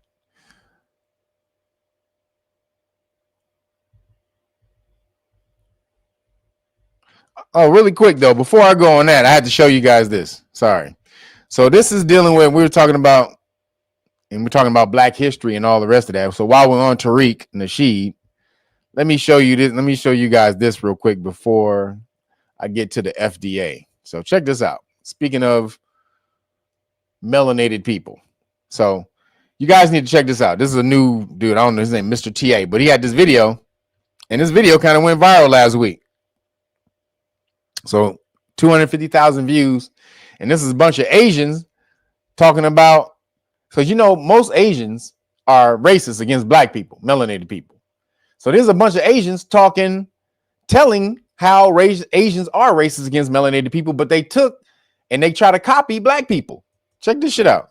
Generally, I'm not saying that every Black community, the Candace Owens, when you become pro-Asian enough, you start listening to Black people and become pro-Black as well. I'm not talking about individual Asian advancement where you play pick-me to white people, cater to them, make yourself smaller for them, maybe marry one of them, and then move up in society that way. No, that's not what I'm talking about. When you're interested in the liberation of the Asian American collective and in Asians around the world freeing themselves, and specifically to Asian Americans because we are a relatively new ethnic group in America, you realize that Black Americans have been liberating themselves for as long as they have been here, for over 400 years. You look at the way that they ostracize the pick-me's in their community, the Candace Yo, Marlon Clark, thank you for the cash app. Appreciate you. Come on, everybody. Let's get on in there. Got a $300 goal today, everybody. Appreciate you. Let's get it in. All right, let's get it going. Thank you. Owens, you can see what happened with Onyeka, the Danish deception girl. Black people, and specifically Black women, did not let them off the hook. Candace Owens can no longer go to Black people for any kind of support or help because as a collective, they have disowned her. Why are Asians not doing more of that? Look at the way that Black people have created their own spaces, created their own communities throughout American history. Even when white people have gone and tried to destroy them, they have managed to create their own culture, their own language. They're protective of those spaces. They embrace their ethnic features and hair texture instead of just doing whatever Karen is doing. And this, I'm talking generally. I'm not saying that every Black American is like this. I'm saying that a lot of them are, and that the general sentiment that I get from that community is that they are proud to be who they are. So if you're Asian and you're thinking, I want to be able to wear my cheap out to school. I don't like it when people gentrify my food after making fun of it my entire childhood. I don't like being fetishized, and I will not marry someone who does that to me. When you start thinking this way, you just look right on over to Black people, and they've already had those thoughts. They've already done the same thing. You just do it in your own Asian flavor. And this doesn't even get into the fact that our liberation is all tangled up in each other, like all the minorities in the US and in the world. Overthrowing white supremacy is like a collective effort. And Black people have been telling us this since we got here. I'm just hoping that if I say it, then maybe you will listen. When you become pro-Asian. I'm mad at Asian Americans because why are we so smart but so silent? What's with the silence? I suspect that if we opened our mouths, we would side with Black people and other brown people as the real American hero. Yeah, we're brown, not white. But this would disrupt the white supremacy brainwash we're caught in. And deep down, we hate ourselves for siding with whiteness. We know they're wrong. Our silence is the sound of us hating ourselves. But that's the Squid Game trap that they set for us, an Asian American matrix that messes with our reality. And it's all based on hating Black people. You know, the ones we're all secretly trying to copy, even the white people's. White supremacy isn't smart, but it's tricky like that. You like being tricked? I don't know. Wait a Any Asians minute. put up with that. We got What she just say? The one they secretly trying to what? Go get it, girl. It's the sound of us hating ourselves. But that's the Squid Game trap. Ourselves for siding with whiteness. We know they're wrong. Our silence is the sound of us hating ourselves. But that's the Squid Game trap that they set for us, an Asian American matrix that messes with our reality. And it's all based on hating Black people. You know, the ones we're all secretly trying to copy, even the white people's. White supremacy isn't smart, but it's tricky like that. You like being tricked? I don't know any Asians who put up with that. We gotta decolonize ourselves and find Asian joy. Therein lies our voice. You know what's really stood out to me in those videos? It wasn't anger. It wasn't honesty. You have two Asian women openly saying that when you truly start thinking about All right, we're gonna keep moving. it's a very important starting. We're gonna keep moving from Mbutu. We can't understand what the hell he's saying. Why you talking, nigga? We don't understand you. What the say? Is nigga, shut your ass up and just play the goddamn videos. Goddamn, nigga. Understand what's the that has lasted for generations. Now, all right, I'll bite. Black and Asian solidarity isn't just something that I want. It's something that has lasted for generations. Now, I'm not going to deny that there have been instances of tension between the Black and Asian community. There have been individuals in each of our communities that have caused harm onto one another. At the same time, and most importantly, by and large, both communities want to work together and build towards a better future. And let's take a look at history. The abolishment of the Chinese Exclusion Act was largely due to Black civil rights leaders advocating for it, which led to the passing of the Hart-Celler Act in 1965. And there have been leaders such as Yuri Kochiyama and Grace Lee Boggs who have stood side by side with the Black community fighting for the liberation of Black people. And for years, Japanese American leaders have used reparations given to Japanese Americans after Japanese internment as justification for why the Black community should also receive reparations. So yeah, like any community and people, we have differences, but there's a hell of a lot more love. Why is this? Why do they think they're white? Okay, I wish I could stitch that video, but basically that person is asking, this person wants to know why so many Korean Americans try so hard to be white. Or in other words, why do so many Korean Americans try so desperately hard to be accepted by white people, and why do we think that we will benefit from white supremacy? And the answer is U.S. imperialism. It's always U.S. imperialism, particularly migration pathways that were carved out by military occupation. So when I was really young, my mom was Christopher Banks, thank you for the cash out, brother. Appreciate you. Getting us on the road to 300. Appreciate you. Got a $300 goal today for the donations, everybody. Appreciate you. Let's get it in. always tell me, oh, if you go to Korea, if you live in Korea, people are going to hate you. And I remember that confusing me so much as a kid because why? Why would they hate me without knowing me? And so I tried to, press her for an answer, and she would just say, oh, it's for no reason. They're just jealous that you got to live in the U.S. Flash forward, when I'm in school or college, and I'm taking Asian American Studies courses, classes in critical race studies, and I'm like, oh, I Brandon Terry, thank you, brother. Appreciate you. Thank you for the cash app. And everybody else, the cash app is Real Nagas, the number 9. You see it at the bottom of your screen. Appreciate you. get it now. A lot of us already know the U.S. is not this benevolent country that takes care of its citizens, let alone immigrants, indigenous people, even its own veterans. And abroad, the U.S. terrorizes the global south through military occupation and other means, which included or includes Korea.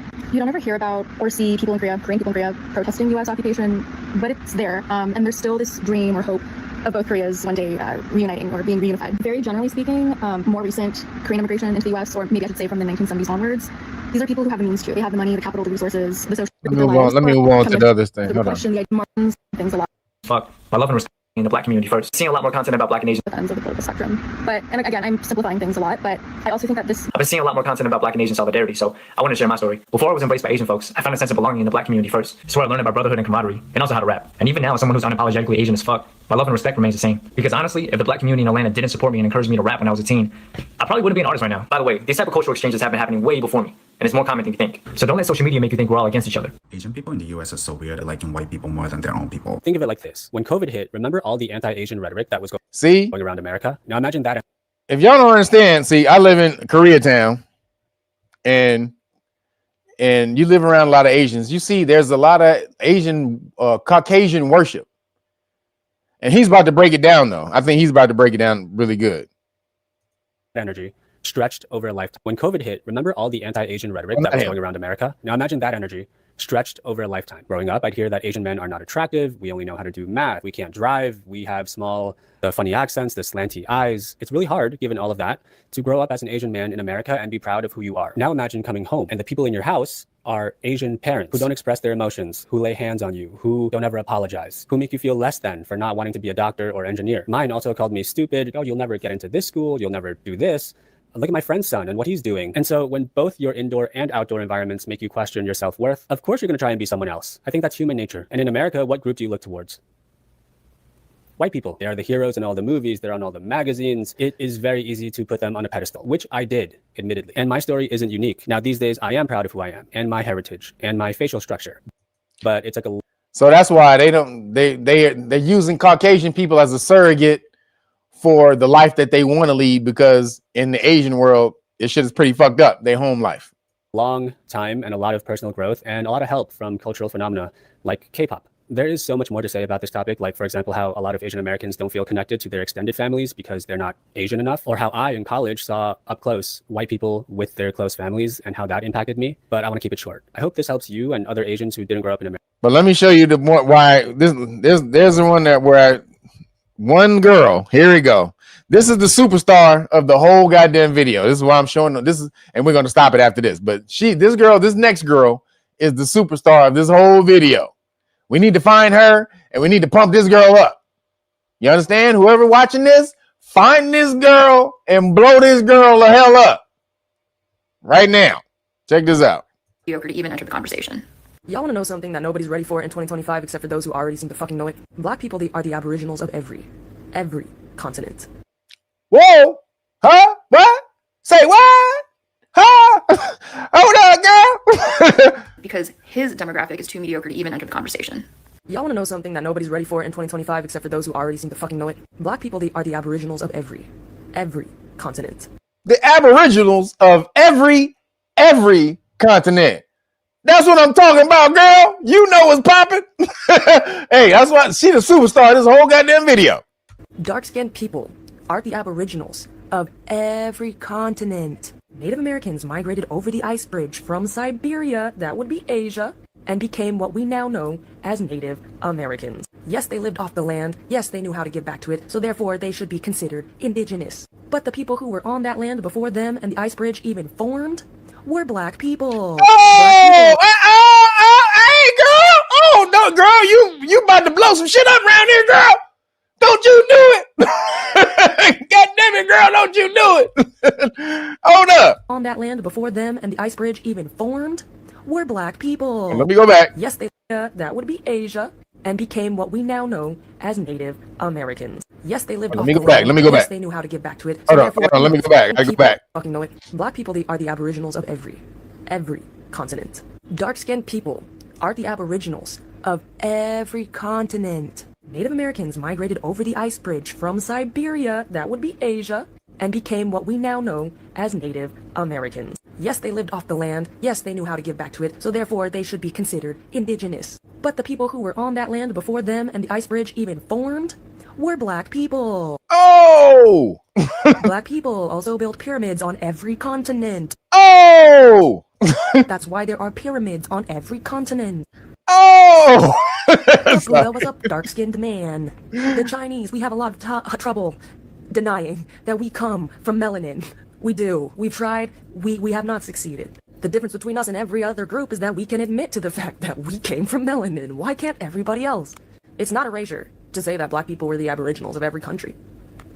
We're not saying you didn't exist. We're saying you came after. What's so hard to understand? It's not me saying that Koreans came from China. It's not me saying that they don't have their own culture. That's how all of these Korean nationalists took it in my comments. Oh, you're saying we don't have our own culture or genetic identity? No, I'm saying that culture and genetic identity came from us. If you are not tapped in, and you don't talk to marginalized groups, and haven't spent any time with them, y'all gonna be offended by what I'm saying. Some of y'all only research your own identity, and that's it. And that's the only content you make besides your matcha. So, I don't care who I have to lose what followers. I already warned people when I got the big video, right? That I'm not the nice Asian. You're gonna find a reason to dislike me. This may be one of them. Trying to be seen keeps us from opening our eyes. Black people were here first. Black people were here first. Black people were here first. And whoever that pisses off needs to leave my channel, needs to block me. All the above. Koreans, their genetics, their culture, came from the Chinese. From what is now known as China. And where did the Chinese come from? Black people. And if y'all are upset with any of this information, go away! Why do God damn it! She dropped the mic on that bitch. That ain't nothing left to be said. God damn it, that girl's mic exploded. That girl's mic exploded after she got through talking. You understand? She said, black people were here first. Black people were here first. Black people were here first. God damn it. Get your ass to the top of the mountain and sing that shit. Woo! Like I said, she's the star of that damn video. So, yo, Generic Godfrey, appreciate you towards the 300. Thank you guys. Thank you guys for getting me closer to the 300. I think we climbed over. We're at 120 right now. We're at 120, everybody. 120. Let's get it towards the 300. Appreciate you guys. So, man, did y'all see that? I had to bring y'all that. That don't even have nothing to do with what I'm talking about today. I had to just throw that in there. That's a side video. I saw that. I was like, oh, hold up, pimp. What'd she say? Black people are here first. Black people were here first. Black people was here first. And yeah, Koreans, you came from Chinese people. And who the Chinese people come from? Black people. What? Hey, girl, we need to find her. We need to find her straight up. You are a superstar, goddammit. So, hey. So now with the FDA thing, now I can talk to you about FDA. Goddamn, the FDA has come out and said some things. Boy, that was off the chain. So here we go. So this is the FDA though. This week, I'm just gonna let them tell you. I ain't gonna say nothing. Yes, Mary Holland, you know her. She's speaker and CEO of the Children's Health Defense, an organization focused on legal strategies to defend children's health and obtain justice for those injured. Before joining Children's Health Defense in 2019, she taught at NYU School of Law for 17 years and lectured at Columbia Law School on international human rights. Welcome back to the show, Mary Holland. Hi, Mary. Thank you. Good to be back. I just wanted to tell people that, so you published this book. Ed Dowd was on the show. We talked about this book, Cause Unknown, The Epidemic of Sudden Deaths in 21 and 22.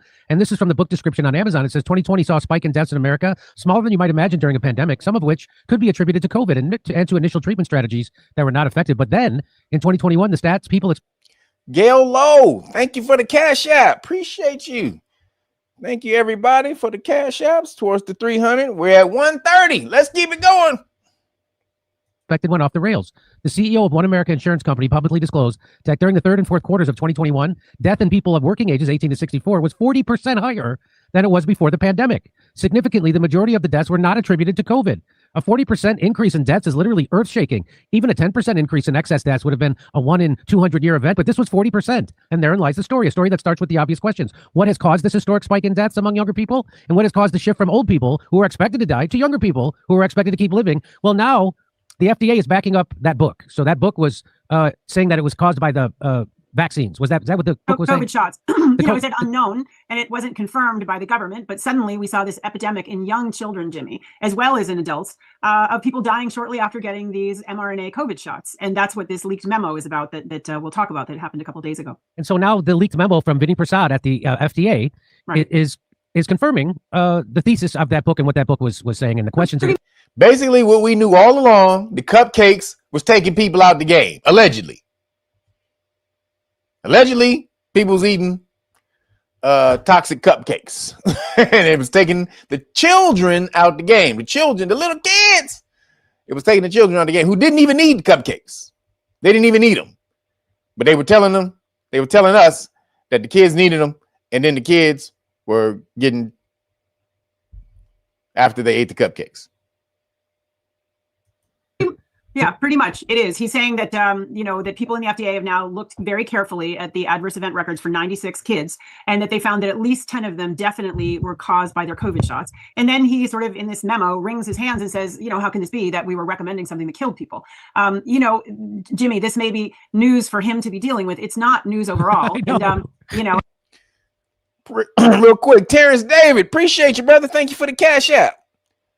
137 137.77. Appreciate it. I see the sevens. Thank you, brother.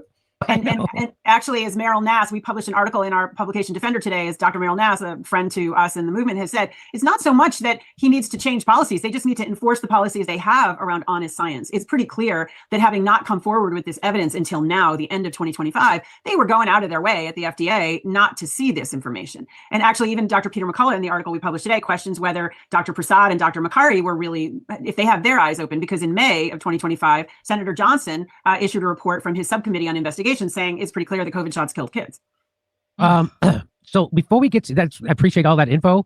And I just want to, the headline is that there's a leak of this internal FDA review from Vinny Prasad found that at least 10 children died following the COVID vaccine. Whoa. Now my channel got taken down. Well, not taken. Well, yeah, it did get taken down, but I got my videos got taken down. The conjunction video when I was talking about this stuff happening. Yo, J Moore L, thank you, appreciate you. This is always good content. Thank you, appreciate you. We up to 157. Thank you everybody for the cash. Oh, excuse me, 160, 162. My bad, I can't count. My bad. 162. Thank you, appreciate you. So you see, took out 10 kids. My conjunction video got taken off. My channel got shadow banned, still shadow banned today, even though they let me back into the monetary program. They keep unsubscribing people from the channel. So if you just make sure you're subscribed, because they keep unsubscribing people. I hear people tell me I had to resubscribe. So that's what YouTube does. Especially like they'll also unsubscribe people if you don't watch the channel in a minute. They'll unsubscribe you. Just arbitrarily, just like, well, we're just gonna unsubscribe them. What the fuck are you doing that for?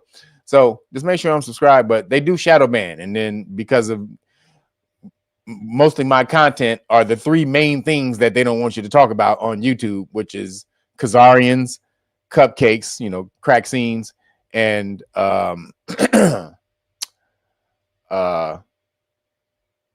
what's the goddamn, what's the other thing I talk about? They don't want me to talk about. It's the Khazarians, the cupcakes, and the Fruitopians. Those are three things. Those three main things they don't want you to talk about.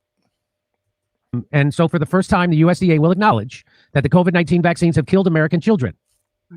Whoa. So that's coming right from the FDA. And so let me just read. I'm going to read you a lot of this memo. I'm not going to read the whole thing, but I'm going to read a lot of it because I think it's really important. And this, it says to Team SBER. What does SBER stand for, Mary? Do you know? It's Center for Biologics Evaluation and Research. That's what Vinny Prasad is the head of, which basically deals with all the vaccines. Okay. He says, I'm writing to report that OBPV career staff have found that at least 10 children have died after and because of receiving COVID-19 vaccination. Wow. Allegedly. I say it's safe and effective. Right, bitch, too? These deaths are related to vaccination, likely, probable, possible attribution made by staff. That number is certainly an underestimate due to the underreporting and the inherent bias and attribution. So there's more. The safety signal has far-reaching implications for Americans, the U.S. pandemic response, and the agency itself, which I wish to discuss here. I also want to address some frequent objections. Prior to joining the U.S. FDA, the FDA commissioner closely followed reports of vaccine-induced myocarditis. Unlike the COVID virus, which has a steep age gradient, being at least 1,000 times more likely to kill an 80-year-old than an 8-year-old, myocarditis appeared to have the opposite pattern. So what he's saying is that COVID, the deaths of COVID, it skewed way older. So if you're 80 and over, it had 1,000 times more likely to kill you than an 8-year-old. It wasn't deadly. It wasn't deadly for young people and for children, and like less than the flu. And so here he's saying, but the exact opposite. So that's what you would expect with the COVID virus or any kind of flu virus or any kind of virus. You would expect it to skew older, that older people died faster than young people. But the exact opposite was also happening with myocarditis. Why was it the younger people were getting myocarditis? The risk was as high as 2,200 to 330 per million doses given in the highest risk demographic groups. So notably, the US FDA and CDC were not the first to recognize the safety signal. Instead, the Israelis were, and worse, in May of 2021, then CDC Director Rochelle Walensky stated, we have... Whoa! The Khazarians were the first ones to and then didn't tell nobody. The Khazarians found out that the cupcakes didn't work because they were the first ones to get the cupcakes because the Khazarians were the ones who created it. You remember all this, right? Khazarians were the one who created the cupcakes as far as Pfizer. So then they were the ones that found out that it was, oh shit, it's taking people out, but they didn't say nothing. It's taking out little kids. Oh shit. We can't say nothing. We can't tell anybody. Now she appreciate you for some Christmas shawarma. I'm on my vegan right now. I got to get some chicken of the wood shawarma. Vegan time. I had a hard time too, goddamn it. The first couple days, it was hard. My Deweys. Deweys had me. I'm broke free though, guys. I broke free from the Deweys. I had to dump my last Deweys. I dumped it in the trash. Now I'm free. I broke free from the Deweys. But no, I broke free from the Deweys. I'm on my cleanse now. So chicken shawarma don't come for another 2 to 3 months. I got to be on this cleanse for at least another 2 to 3 months. That's when I'll start eating meat again after about 3 months. But you got to do it. So, but I appreciate you for the donation. I will put it on. I did find. Always make some new finds out here. LA, man. LA got some goddamn good food, y'all. There's a place out here I found. Real quick, let me bring y'all back. There's a place that I found out here called Mr. Charlie's. Now, I know you guys seen Coming to America. One of my favorite movies of all time. Top 5. I know that movie verbatim. Can say it every line in the movie. And so, you know, you have McDowell's, right? McDowell's. They got the golden arches. We got the golden arcs. So, if y'all remember McDowell's, there's a place out here called Mr. Charlie in Los Angeles. And it's vegan. It's a vegan spot. And it's a spoof of McDonald's. It's red and yellow. The colors are red and yellow, just like McDonald's and everything. Shit is hilarious. But they make vegan options of the McDonald's menu. So like a vegan quarter pounder, vegan chicken nuggets, vegan Big Mac. The Big Mac. Now this is where I'm coming in. The Big Mac, let me tell you, this vegan Big Mac tastes exactly like a fucking Big Mac. Now I don't eat Big Macs no more because of how bad they are for you, but I do like Big Macs. Big Macs is good as shit, especially back in the day. Now, I mean, this doesn't taste like a now Big Mac. This tastes like if you ate McDonald's back in the day, if you was old as I am, and you ate McDonald's back in the day, you remember how that shit used to taste. It was off the chain. This vegan Big Mac tastes just like that. I'm telling you, if you did not know somebody ordered this from a goddamn vegan spot, you would swear it was a Big Mac. You would kill somebody for trying to tell you that it wasn't. That's how much it tastes like a Big Mac. So shout out to Mr. Charlie, because I'm about to order Mr. Charlie right after this goddamn right after this live stream. Fucking Big Mac tastes just like a vegan Big Mac tastes. I mean, they went to a lab for like a year probably and diced and looked in the microscope at every goddamn molecule that created that Big Mac, and they recreated it, and goddamn, that shit is amazing. So if you live in Los Angeles, order you some Mr. Charlie. Order that. It's called the Mr. Cluck. And it's the Big Mac version. Goddamn, that's just off the chain. But back to what we were talking about. The crack scene. It's starting to come out. All this stuff starting to come out. Is anybody going to pay for it though? Maybe, because Trump just said he revoked all of the auto pen orders. All of them. He just said this week. I revoke all the auto pen orders, no matter what. Whatever the auto pen orders were, if they were done in auto pen, I revoke every auto pen order. That includes the pardons. So Fauci, you may be on the chopping block, bro. So all of this stuff is starting to come out about your boy. About the crack scenes. But also, this came out about the crack scenes. Check this out.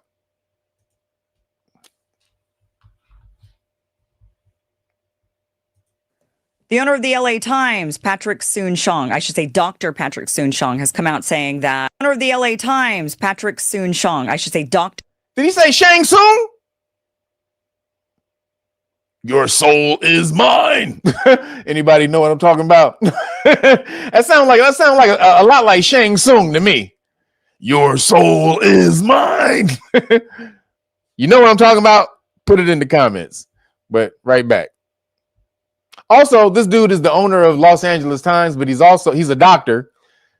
But he was such a good ass doctor, became so damn rich, nigga was able to buy the the LA Times, and nigga owns the Lakers. He bought Magic Johnson's part of the Lakers. So this nigga owns the Lakers and the LA Times. And this is what he's telling you. Nobody got the Your Soul Is Mine, Shang Tsung? Nobody got it? What? Nobody. Come on, Roger Groves. You don't know who Shang Tsung is? What the hell? There you go. God damn, somebody. Took you long enough. Who was it? Thank you. What's that? Damn, what is that? Leander Victor? Appreciate you.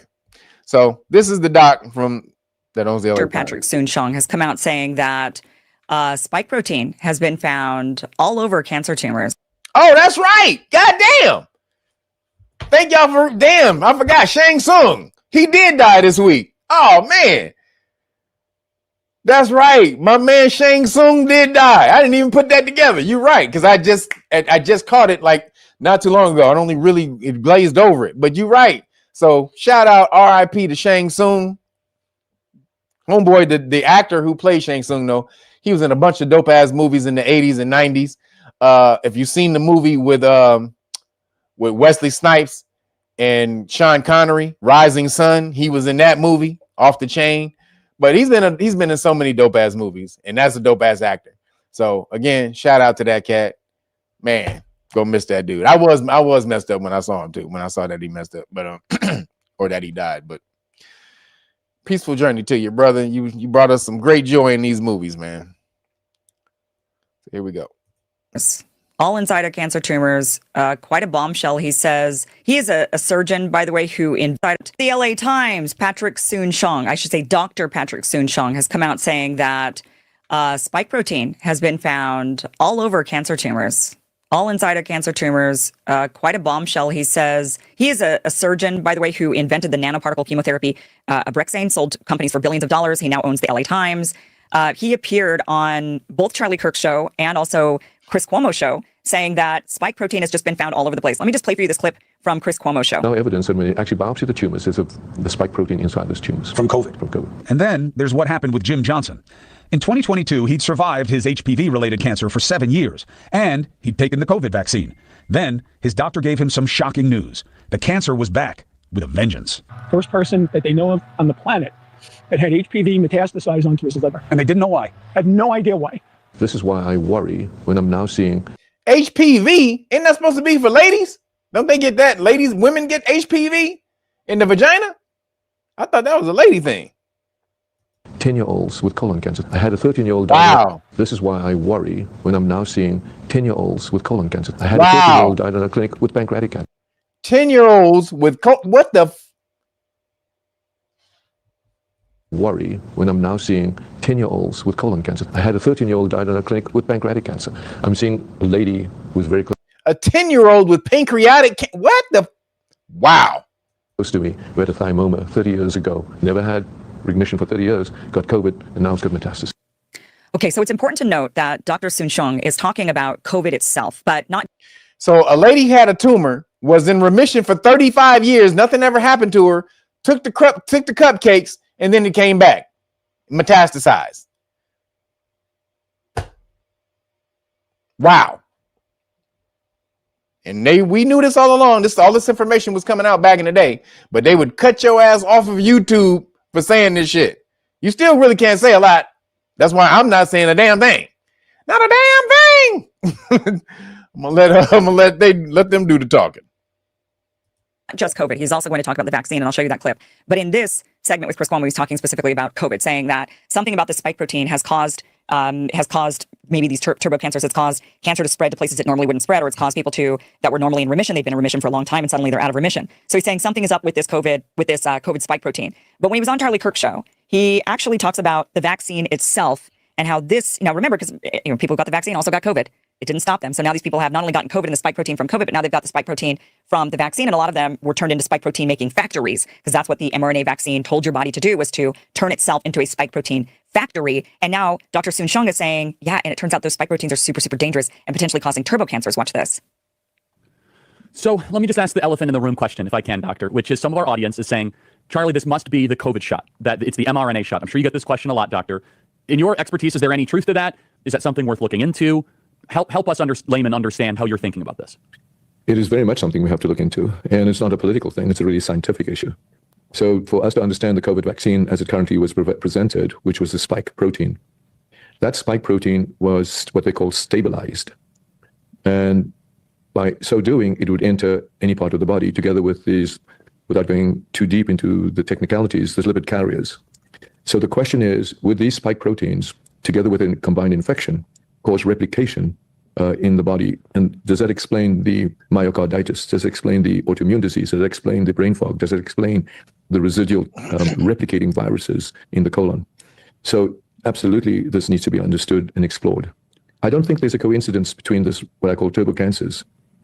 I get calls after calls of patients that were in remission and then got COVID and now they have cancer. Yes. So I think that this immunity underestimated. The beauty is the BioShield can overcome this immunosuppression. The beauty is that this BioShield can clear this virus from the body. And that's what we're in trials now. Will anyone face consequences or have any sort of judgment or justice for what's been done here? And would you call them crimes?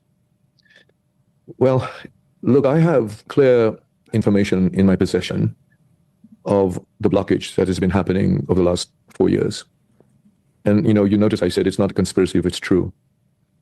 I'm not a politician and I'm not a lawyer, but somebody will have to be able to investigate that and look into that. I can't comment on whether it's considered a crime. I consider it a moral issue that we have an obligation to our people in America.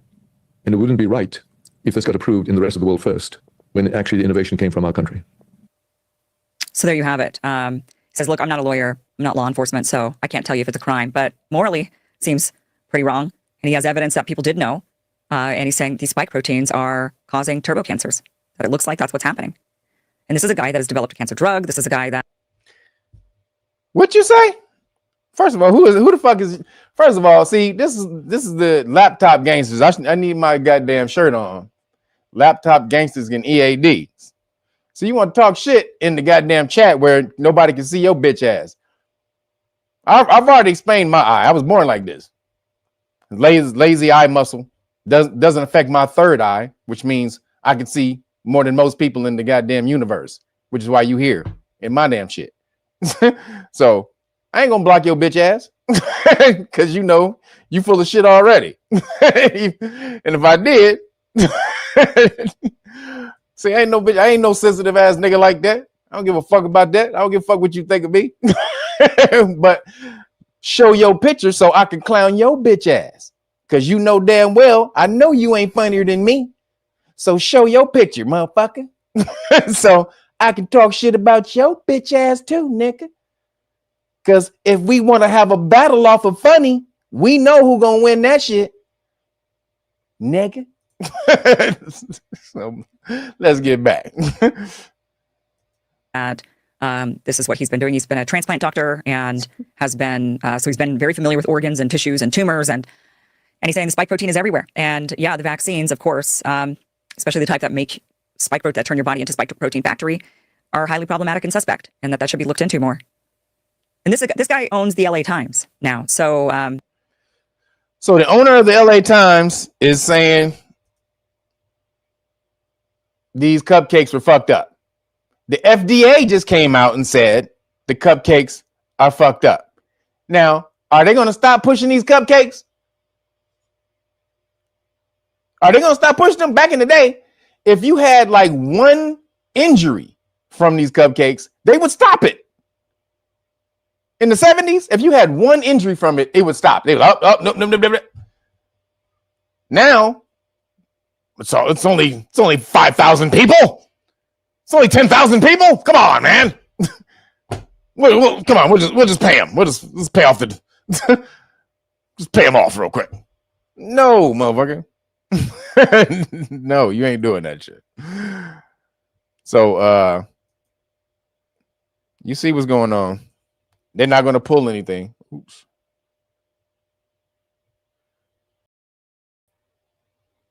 What is that? So they're not going to pull. Oops. There we go. They're not going to pull it off the market. It's still on the schedule, especially if you're in California. I just heard a commercial for it on my Pandora, on my Wu-Tang channel. See, this is Wu-Tang. Why you pushing the cupcake commercials on the Wu-Tang channel. You think somebody on the Wu-Tang channel is fucking about to buy? No. Now, you may have a couple of dumb niggas who listen to the Wu-Tang channel, but most people listen to the Wu-Tang channel is not going to go get the cupcake. But that's how hard they're pushing it, because they know no one is getting it. So they have to push it everywhere they can. Come on, black people. Come on. They need more racial groups to test who will successfully adapt to what is. Yep. But we're hip to the fact. We hip now. Everybody's hip. They're not gonna be able to pull that bullshit no more. They're definitely gonna need some aliens to invade to get another thing over on people in the world. No one's buying no more bullshit. Nah. No one's buying it. Like, that's why they didn't buy the Charlie Kirk killing. As a matter of fact, there's like a bunch of people that just came out who work for Turning Point. They was like, fuck it, we can't stay quiet anymore. And they left TikToks saying that Charlie Kirk's when they first got on the Turning Point, they were taken out on a party night to like a stripper bus. And it had a stripper pole and shit in there, and nobody was in the bus. And then they was taken out by some executives, by a bunch of Turning Point USA executives or whatever, or what they call them, security. And then they told them, when they got them to the bus, they asked the people before, this is as they're being inducted into Turning Point, they asked the kids, how do you feel about Israel? What? How do I feel about Israel? What the fuck is this? I'm supposed to be joining Turning Point USA, a Christian organization for American Republicans. What the fuck are you asking me about Israel for? And then the dude said that the guy told him that him and a bunch of other people in there were ex-IDF, ex-Israeli military. Now, you make of that what you want. This nigga left the videos. There's a whole bunch of YouTubers with those videos on today. I didn't load any. But you can go find like Ian Carroll. You can go to Ian Carroll's channel. He's showing the TikTokers who's talking about the Khazarians being in Charlie Kirk's thing. But see, you see how deep this goes? And we all said we knew who it was from the jump. Allegedly. So last thing I got before I move to Skittle news. So I went to a movie recently. Me and a beautiful someone went to a movie recently, and we saw Conceptual Elixirs. Appreciate you, brother. Oh, appreciate you, brother. Let me see, did I miss anybody? Thank you for the cash app, brother. We got me a little bit closer. We're at 185. Let's go, baby. 300 is the goal. We're at 185. Appreciate you. So I saw this movie recently. I don't know if it's still in the theaters, called Sarah's Oil. I don't know if you guys have seen it. Sarah's Oil. If you haven't seen it, you can check it out. It's a pretty good movie. Not necessarily real. It's not telling the actual story about what happened. But the reason why I went to see it was I just saw a real small clip of it one day, or the dude who's acting in it mentioned it in a podcast he was on, and he was talking about how this little black girl from the early 1900s was the richest girl in America. They said the richest black girl in America, because there was a couple of Caucasian women who were richer than her. One was worth like 18 million, and another one was worth like 5 million or something like that. But she was worth like $1 million in the early 1900s, which is crazy. That's like 15 to 20 million today. So she was the richest black woman in the world, but she was a girl. She was 11-year-old. Her name was Sarah Rector, and it's called Sarah's Oil. And so in the movie, I'm like, oh, okay. So how they broke it down was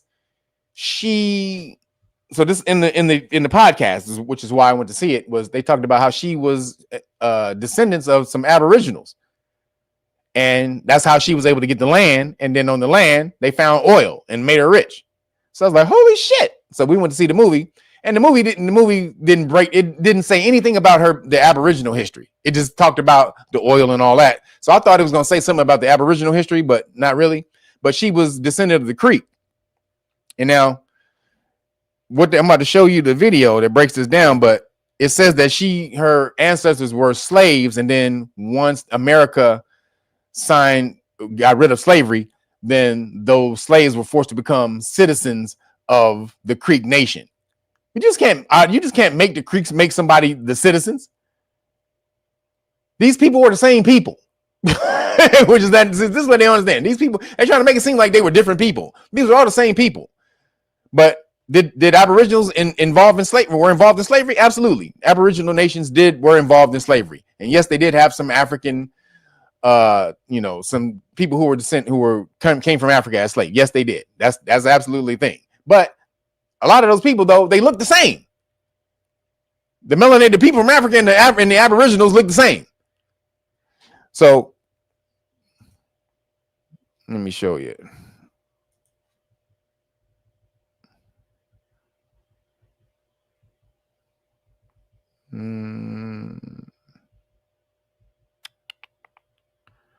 Hey, where is her thing? Man, where's the damn video? Always messing up the video, man.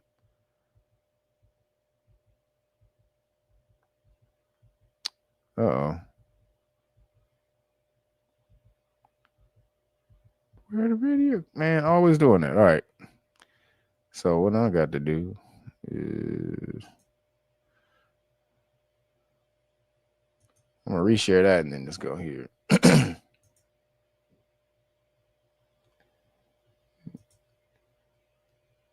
thing is always erasing my damn videos, man. All right. So here we go, right here. Check this out. Oops.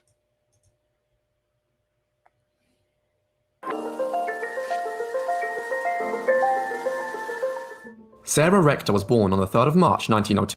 That's not her. That's not a real picture of her. That's not a real picture of her. In the city of Muskogee, Oklahoma. Her father was Joseph Rector, and her mother. But the girl, so they think this is a real picture of her, but it's not. Her family members came out and said that's not a real picture of her. Her family still exists today in Tennessee, I think. But the girl in the movie looked just like this because they thought they were going off of this picture that was known of her. But this isn't her. But this is actually how she looked in the movie, which is crazy. Of March 1902, in the city of Muskogee, Oklahoma. Her father was Joseph Rector, and her mother was Rose McQueen. She had 5 siblings, and despite coming from a humble background, a stroke of luck would completely change her life. To understand Sarah's story, first we have to look back at her ancestors. Both her maternal grandmother and paternal great-grandfather had been enslaved by Muskogee Creek Indians. In 1866, following the Civil War and the abolishment of slavery, Sarah's ancestors were declared freedmen by the US government and were now citizens of the tribes that had previously enslaved them. In 1887, the federal government introduced the Dawes General Allotment Act, in which they stripped even more Native Americans. The federal government introduced citizens of the tribes that had previously enslaved them. In 1887, the federal government introduced the Dawes General Allotment Act. The Dawes, so Dawes is like, that's the Dawes was that's where you get the $5 Indians and shit. The Dawes rolls and all that type of stuff. Everybody heard the Dawes rolls. So Dawes was a politician in America, and basically they created this thing where if you wanted to take Aboriginal land, if you wanted to get the land, they would classify you as Aboriginal or Native American. They could say Native American for $5 so that you can get the land. And so this is what they call the land distribution thing. All you had to do was get on the Dawes roll, pay your money, get on the Dawes rolls as a Native American, Aboriginal, and boom, you was get allotted land. Now, also there was just straight land grabs where it was like what's called land runs or something like that. And then it was a movie called Far and Away with Tom Cruise and Nicole Kidman. If you ever seen that movie, Far and Away with Tom Cruise and Nicole Kidman, it talks about they were Irish and they came over here in the late 1800s, right? Right as immigration was going around, late 1800s, and they was broke as shit. But then there was, they were looking for land, they were trying to reestablish or whatever. And over in Ireland, she was rich, but over here she was broke as fuck. And in Ireland, he was her father's worker, like a serf. He worked for the land. He was a serf. So he came over to America to find a new land and all that. But in the movie, what they showed was, spoiler, the main thing in the movie was a land run, a big land run where everybody would line up at this line. They would horses and buggies and wagons and shit, everything. And it was like thousands of people. You would line your ass up, and then they would shoot off the gun, and then you would take off, and you would go and you would take off towards this land. I mean, it was open land as far as you can see. Just plains and plains as far as you can see. And you would all you had to do was just go and first to the land, and you would plant your flag. You could get that whole parcel of land. That's in the movie Far and Away. They were just giving away Native American land. If you ran and you wherever your ass landed, and you jumped off that shit and planted that damn flag, you could get that land. So this is that land distribution shit he's talking about right here. At late in the 1800s, you can see that in the movie Far and Away. You can see an actual depiction of the whole thing. First off, Far and Away is a dope movie. It's a really good movie. Very, very, very, very, very good movie. You should watch it. But man, yep, you stake your claim. Yep. They give you a claim flag, you plant that claim flag, and boom, that land was yours. That movie is dope, and it breaks that shit off really well. What happened? So this is her back in the day. In which they stripped.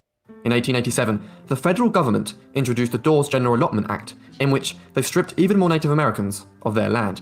This was because the government deemed all of the tribal land to be an excess, which the tribes did not need.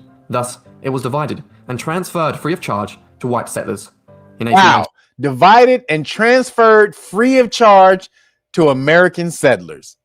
You fucking bitch ass motherfuckers. And they sit up here and they want to sit up here and you need to forget about that critical race theory. Don't forget about the history of America. What the fuck are you talking about? Y'all stole land from the Native Americans, just gave it to settlers that came over here, the colonists. Here you go. What the fuck? And you think motherfuckers shouldn't be mad about that? You should forget about it, man. We're in a new time. Okay.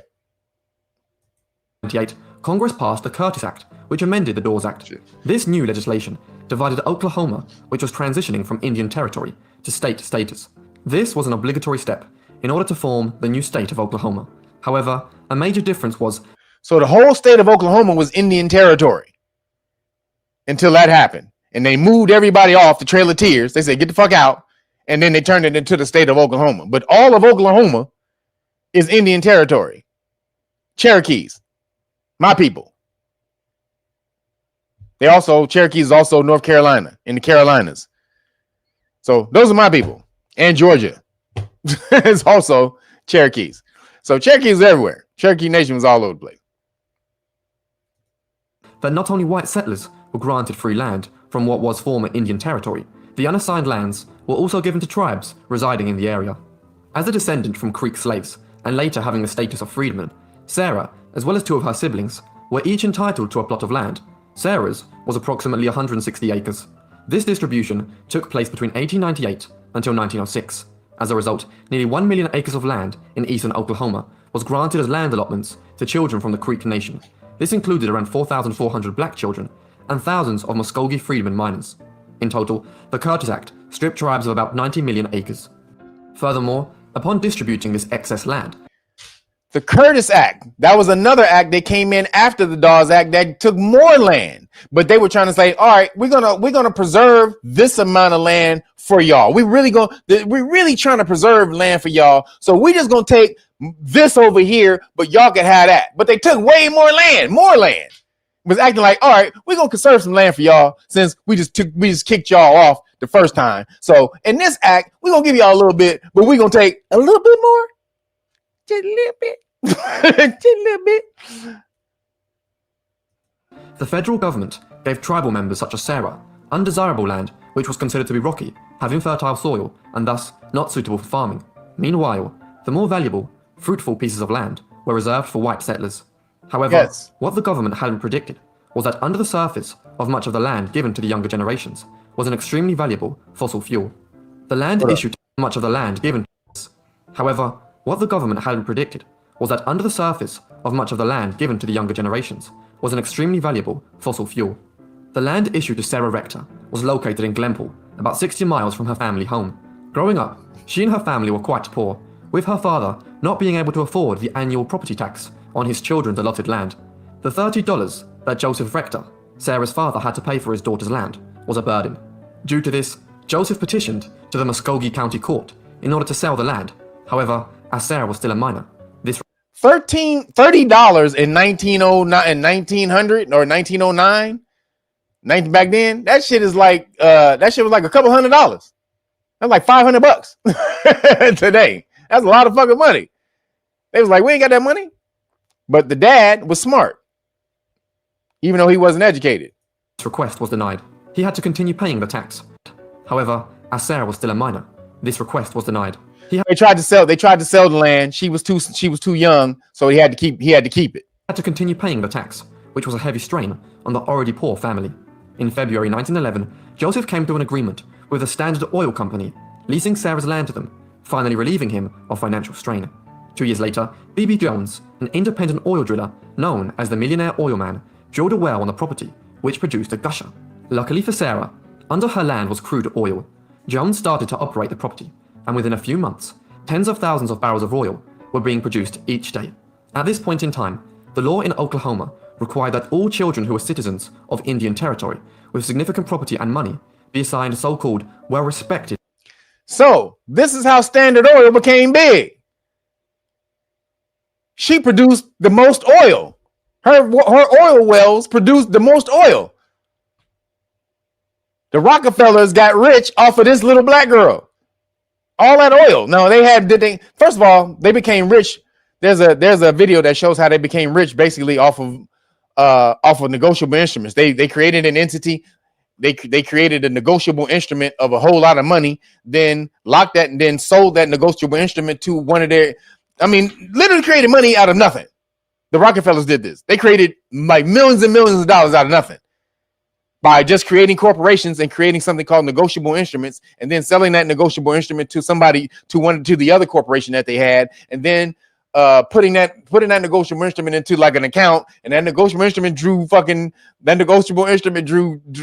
interest. That shit is crazy. I'll find the video that breaks down what they did, how they literally created millions out of no money, just creating corporations, entities, and negotiable instruments. However, so that's how they became rich. Is they created entities out of nothing, but then they used that money and they started buying up resources, mineral rights, and stuff like that. They found her and bought her land. That's how they became super Standard Oil with all that goddamn oil. Because of her, the little rich girl, the little black girl, melanated girl. This is fucking crazy. Now you don't hear nothing about that. That the Rockefellers got rich off of black people, off the black girl. You don't hear shit about that. White guardians. This meant the law in Oklahoma required that all children who were citizens of Indian Territory with significant property and money be assigned so-called well-respected white guardians. Yes, they had to have a white guard. The parents couldn't guard her, couldn't be her guardian when they found oil. They had to give her some white dude, had to watch over her and guard the fucking oil. And this nigga started stealing from her. This meant that even if their parents were alive, they wouldn't manage their children's wealth. Soon, in the movie, they made it seem like the white dude liked her and was about her, was her friend and had her best interest at heart and all that type of shit. In real life, the white dude stole from her. In the movie, the white dude was supposed to be her friend. In the movie, I ain't gonna tell you the movie because it's still out in the theater. So go watch the movie, then you'll see. But in the movie, though, they flipped the goddamn story. He supposedly has her back and best interest at heart and all the rest of that shit. Sort of. Let me say, sort of. Rector was receiving a fortune in royalties as a result of the discovery. However, in order to comply with the law, there were calls from people around the local area to change Sarah's guardianship. So, a judge appointed a local white resident named T.J. Porter to oversee all of Sarah's financial affairs. It should be noted that he wasn't a complete stranger, as he was known to the Rector family. News of this discovery soon reached headlines around the nation. Sarah was now meant to be earning thousands of dollars a month at just 11 years old. One account states that in October 1913 alone, she received royalties of $11,500. Apparently, due to her growing fortune, in 1913, the Oklahoma legislature even $11,000 a month back then was like $400,000 today. That's how paid she was. And they was robbing her blind because she didn't have no education. The parents didn't have no education. She didn't have no education. So the guardian was just robbing her blind. even made an effort to have her declared white so that she could ride in a... Tried to make her declared white. See, this is a social construct. A little girl as dark-skinned as she was, they tried to have her classified as white.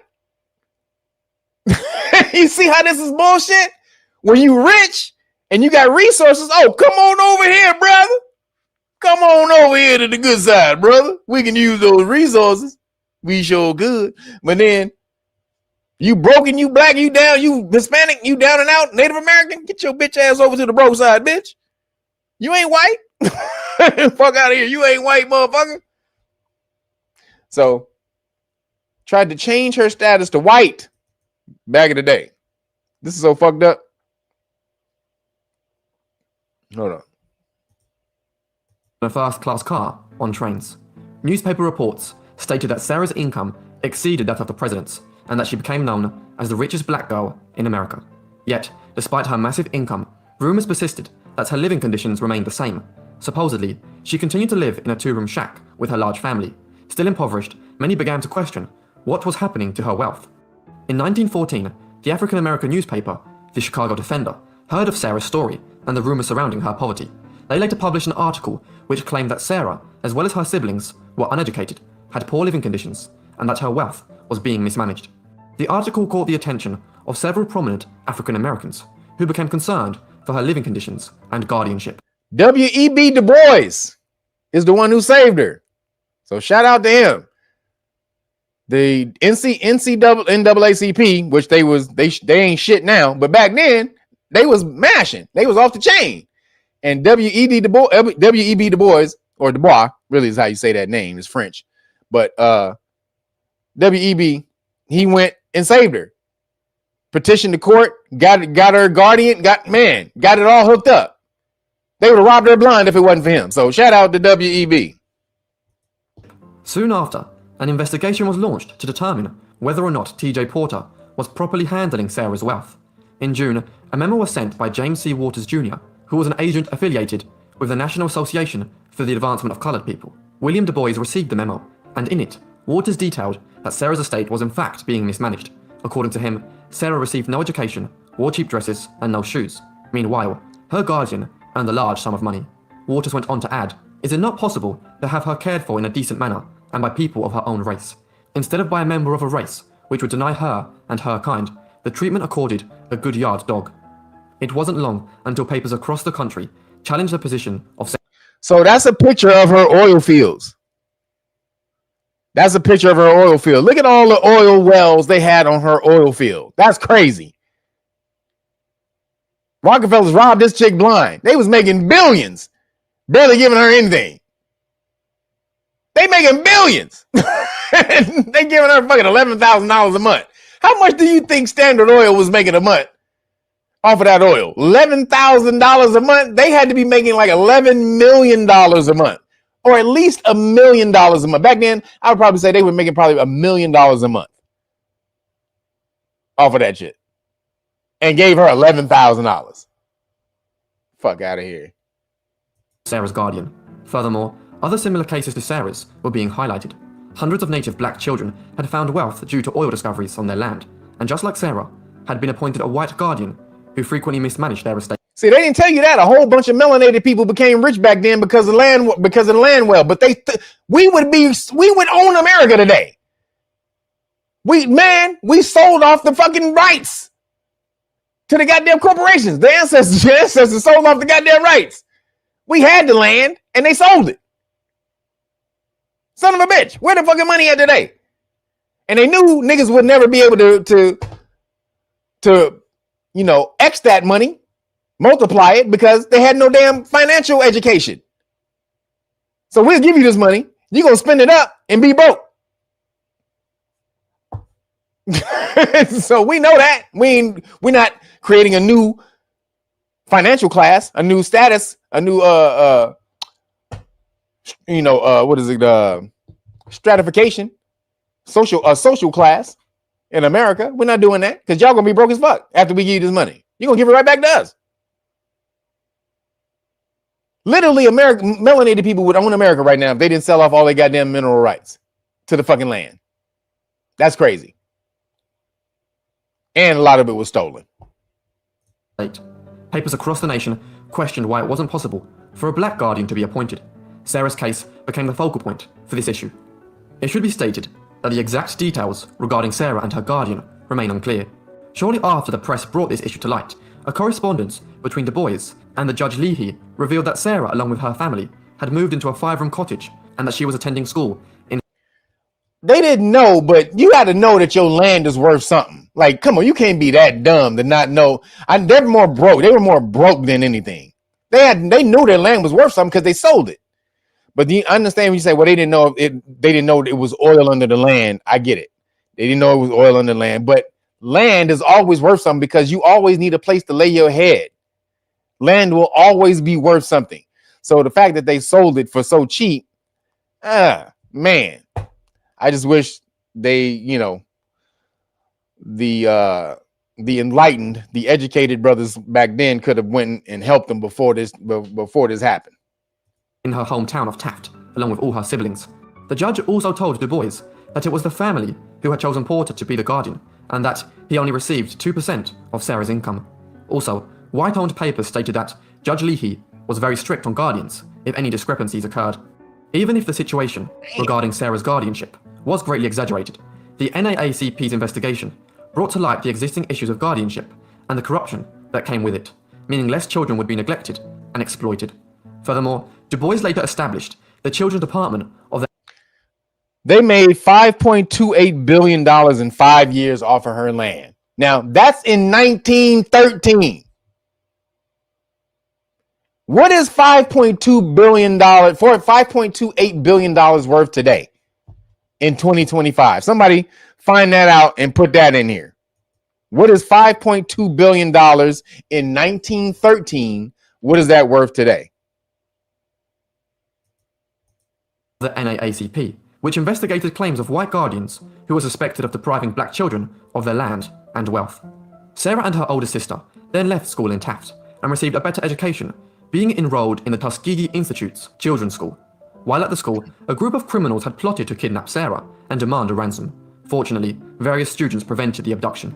Yet sadly, Sarah's wealth made her a frequent target for violence and exploitation. This may be one of the reasons why she stayed away from the press in later life. In 1915, production on Sarah's allotment was approximately 160,000 barrels of crude oil a month.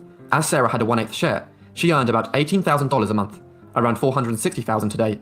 At the time, the allotment was approximately 160,000 barrels of crude oil a month. 160,000 barrels of oil a month. Now, right now, a barrel of oil is about $100, maybe around $70 to $100. Let's just do the low on 70. How much is that a month? 70, 100,000. What's that? 70 million? Is that $70 million a month? I'm not sure. Y'all tell me. You said the 5.28 billion would be 132 billion today. Is that what 5.28 billion would be? 132 billion. Are you sure? I don't think so. I think you might be off on that one, because 18 or $20 million in 2000 or 1913 is worth $400 million today. I know that because I did the look. I looked that up because the richest woman in 1913 was worth $20 million. So $20 million today would be worth 400,000, a little over 400 million. Excuse me, $400 million. $400 million. Oh no, you're right. I'm tripping. I'm thinking millions and billions. You're right. 132 billion. You're right. My bad. So, but $132 billion today.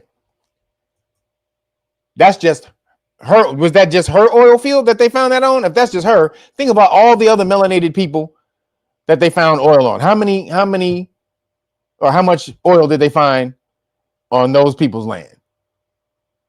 We literally gave up. We gave up the future. They gave up the future. They literally gave up the future. They had no idea that oil was going to run the world. They gave it up. Holy shit. Man. As Sarah had a 1/8 share, she earned about $18,000 a month, around $460,000 today. At the time, the average household income was just less than $60 a month. To put into perspective just how much money she earned, her daily income was more than the annual salary of most Americans at the time. Due to the immense press coverage of her life and story, Sarah began to receive gifts, requests for loans, and most notably, marriage proposals from much older men, despite the fact that she was still a young teenage girl. Undoubtedly, these men simply wanted to control her fortune.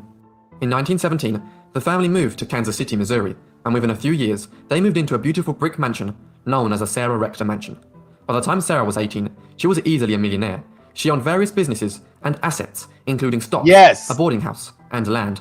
Sarah's mother, known to the family as Mama Rose, was in charge of her daughter's finances This the real Sarah. This the real picture of her right here. So she don't look nothing like that little black girl that we saw.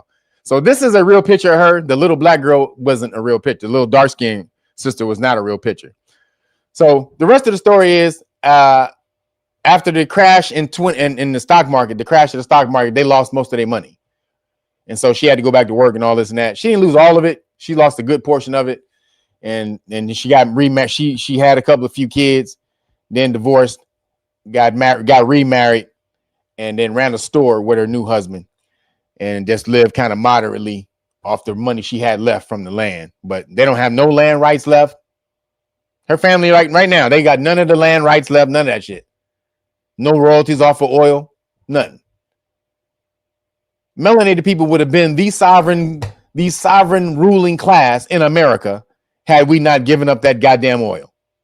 I'll say that again. Melanated people would be the sovereign ruling class of America if we didn't sell over the fucking land rights in the early 1900s to the oil under the land. That's fucking crazy. We're the cause of our own demise most times. So had to let y'all know that shit. So moving along, y'all can go look up Sarah Rector and the rest of the information about her. But goddamn, man, we fucked off our future. Our ancestors fucked off our future. We didn't, but the ancestors did because they didn't know any goddamn thing. God damn, man, that might have been a part of our collective karma. We may not have been ready to rise to the top again as Moors because all the fuck shit we did as Moors. So that's probably why also. But moving along in Skittle news. Oh, snap. So in Skittle news, only got one story in Skittle news today. A pastor, 51, stuns his congregation with a sermon revealing he is transitioning into a woman. God, I know you're perfect, God. I know you're perfect. You make everything perfect. The world is perfect. The universe is perfect. But you kind of messed up a little with me. Just a little. I'm just saying, God. You know, no hard feelings. So I'm just going to identify as the other one that you should have made me. No, I ain't saying you did nothing wrong, God. No, you didn't do nothing. You're perfect, God. You are perfect. Except at one time. Like, that don't sound like I'm quite perfect. But a New York pastor, New York, of course, or LA, I would say both of those.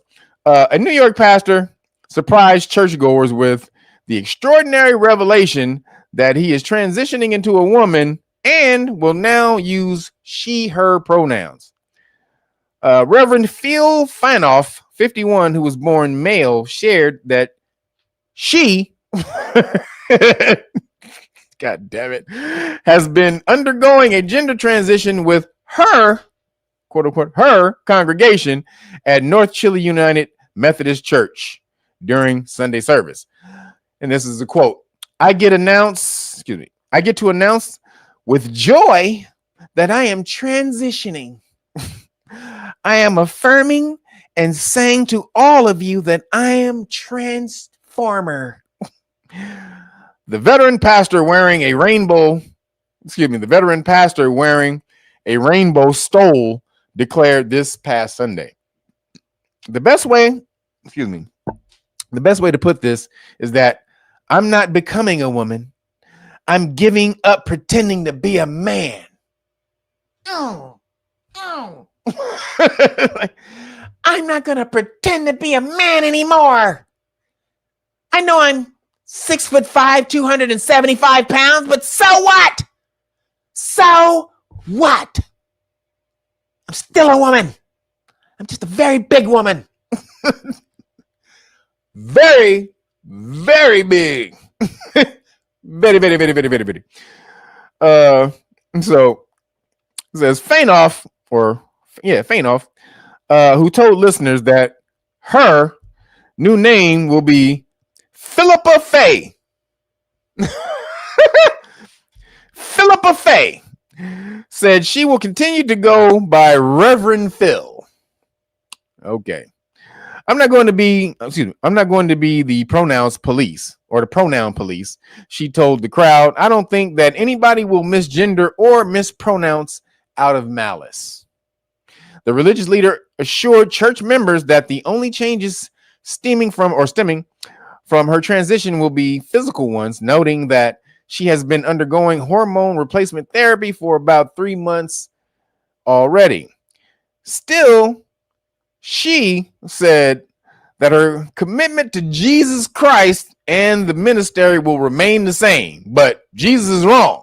You just got this wrong. You wait a minute. You gonna stay? Oh shit! Now I just move my shit. Damn. All right, there we go. Move my whole joint. So you're gonna stay faithful to God, but God is not perfect. The person who made all of this perfect, he fucked up when he made you. Okay. So why would you follow somebody who you are admitting is imperfect? Why would you follow that person? Or that being, or whatever the fuck it is? Why would you follow that being? Why would you make other people follow that being or get other people to follow that being? If you know that being is not perfect, is infallible, is fallible, then why would you have somebody follow that? If that being is fallible like humans, then you should just follow your damn self. if this motherfucker fuck up like us, why the fuck am I following him? Yeah, all right. No answers for that. Okay. So good luck to his congregation. Good luck, bitches, because that's gonna be a crazy ride right there. Oh, look. Why are we mocking God? We ain't mocking God. You are God. Why would you are God? We are God collectively. If you a Christian, this ain't the place for you. If you one of them Christian people, I don't know how you got it here. That ain't what I teach. We are collectively God. There's no nigga out in the universe playing PlayStation with the universe. That's what you think? There's a nigga out there playing PlayStation with everybody in the universe. That's Mortal Kombat. That's not happening. So moving along, he said, Pastor Bosom Buzzy. Hey, Pastor Bosom Buddy. Y'all, they don't know this, man. They don't know about Bosom Buddy. How many of y'all know what Bosom Buddies is? Y'all know Bosom Buddies back in the day? Tom Hanks. That's how he became a Fruitopian. Allegedly. Doing the Bosom Buddies back in the day. And I used to like that show, but they wasn't like feminine. They was like dudes dressed up like women. So it wasn't like they were trying to act like females. They would only do that. They would kind of do that maybe like around people who they were going to get caught around, but they were still like, they were like masculine. It was, you could see they was like dudes trying to be a female, like trying to act like they was female. So it wasn't the way that it is today. That was a funny show too. Yeah, young Tom Hanks, man. That was the young Tom Hanks. Straight up. So moving along in the science and the weird, let's see how fast we can roll through this.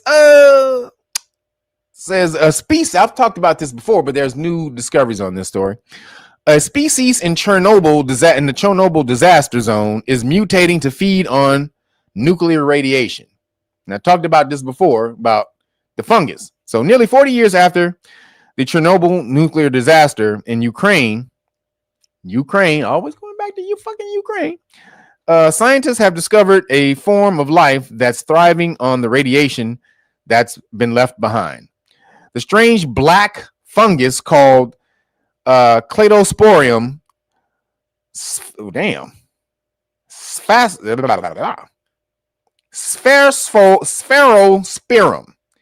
Cladosporium spherosporum. I think I got that right. We're going to call it CS from now on because I ain't doing that shit no more.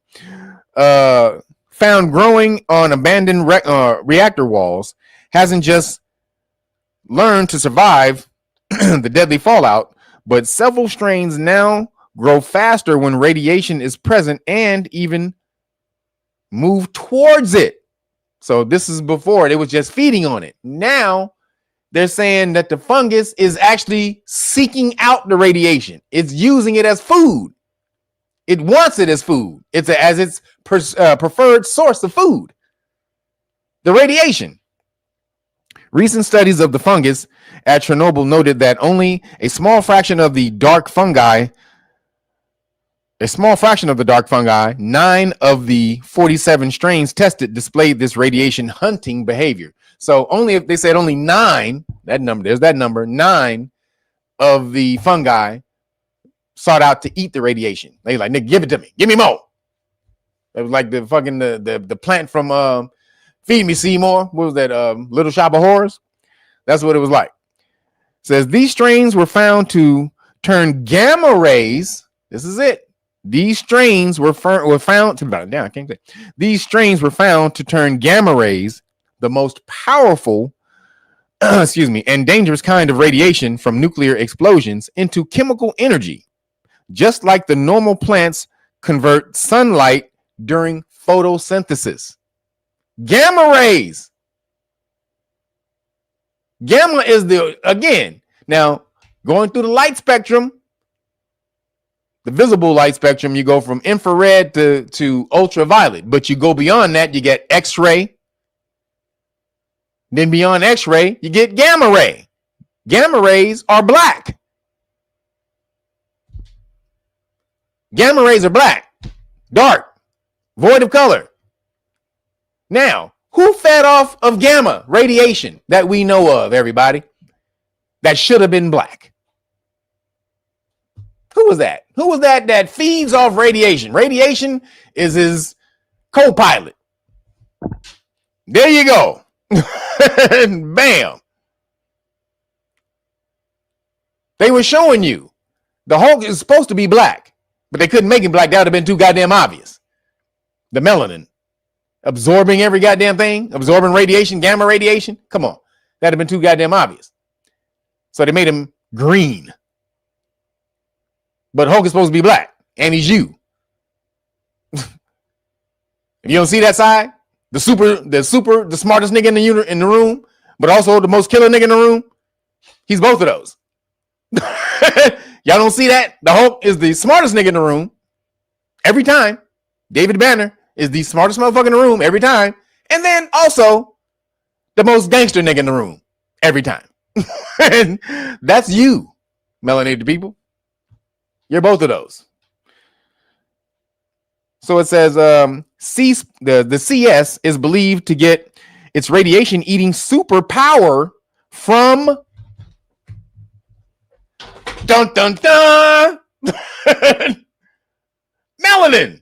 It says it right here. Again, let me read that part again. The C sperum is believed to get its radiation eating superpower from melanin. I done told y'all this 1,000 times. Over 1,000 times. Damn it. Just told you. Melanin is what allows it to eat. The pigment that gives humans their skin color, although researchers have said this is still just a theory dubbed radiosynthesis. No, it ain't. It ain't no goddamn theory. All the goddamn scientists, this is again the International Federation of Pigment Cell Societies, have come together to break this information off. That's in these books. Book 1 and book 2.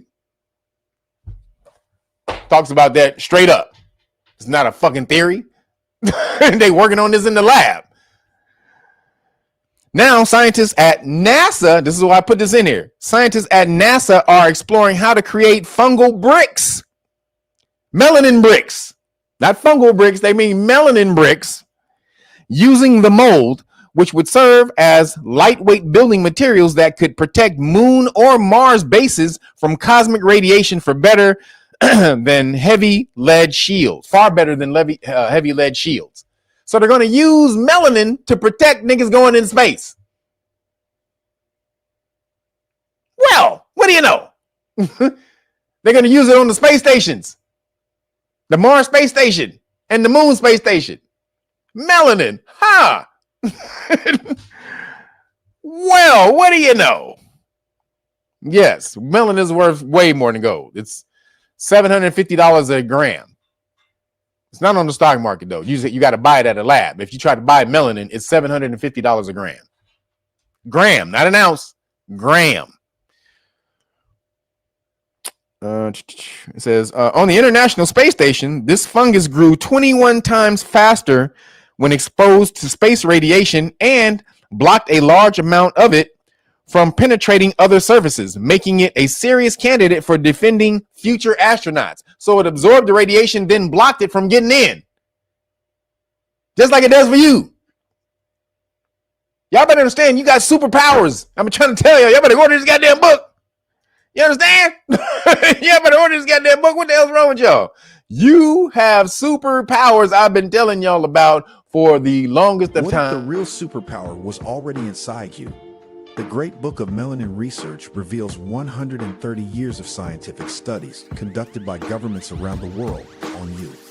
This isn't fiction.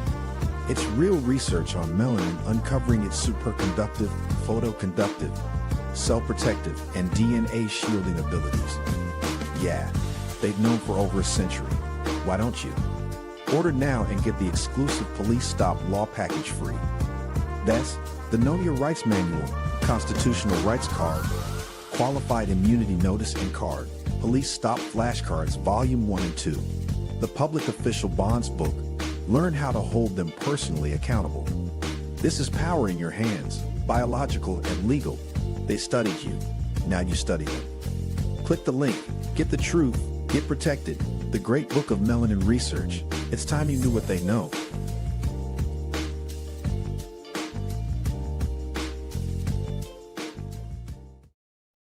Did somebody say, where are these superpowers being expressed? You see it every goddamn day. You see it when how you think these niggas is dunking on people, floating in the air, what they call hang time. You ever heard something called hang time? When you hanging in the air, what is that called? Anybody? When you hang in the air, can somebody tell me what hanging in the air is called? Anybody? I don't know. I don't know what it's called. I don't know what hanging in the air is called. It's called something. I don't know what it is. I have no idea. Flying means moving. There you go. It's more levitation. It's not flying. Flying means moving from one place to the other in the air. Levitation, when you just leave the ground, is levitation. That's where you see them powers. They literally just showed it when in a basketball game with Michael Jordan. When Michael Jordan hit that damn game winner against Craig Elo, and when they against the Cavaliers, Michael Jordan, he went up to shoot the ball. Craig Elo went up to block the. Craig Elo was right there. His hand was right there. And then they said, but Michael Jordan had a little more time to hang in the air than Craig Elo did. How the fuck did you do that? How the fuck is Michael Jordan staying in the air while Craig Elo is falling back to the ground? And you can literally see when they say hang time, you can literally see motherfuckers pause in the air. You can see it. They are defying gravity. That's just one aspect of it. But your superpower, the other superpower, is absorbing radiation and converting it to energy for you. It absorbs the sun and converts it to energy, blocks the harmful UV rays, which Caucasian people or less melanated people, they absorb those, but it blocks those and gives us only the good shit. That's all. That's the superpower right there in itself. But also, if we keep talking, melanin can absorb sound and convert it to chemical energy for your body. Sound, meaning you can be in a dark room and stomp on the ground, and melanin would absorb that sound and convert it to chemical energy for your body. Go learn. All right.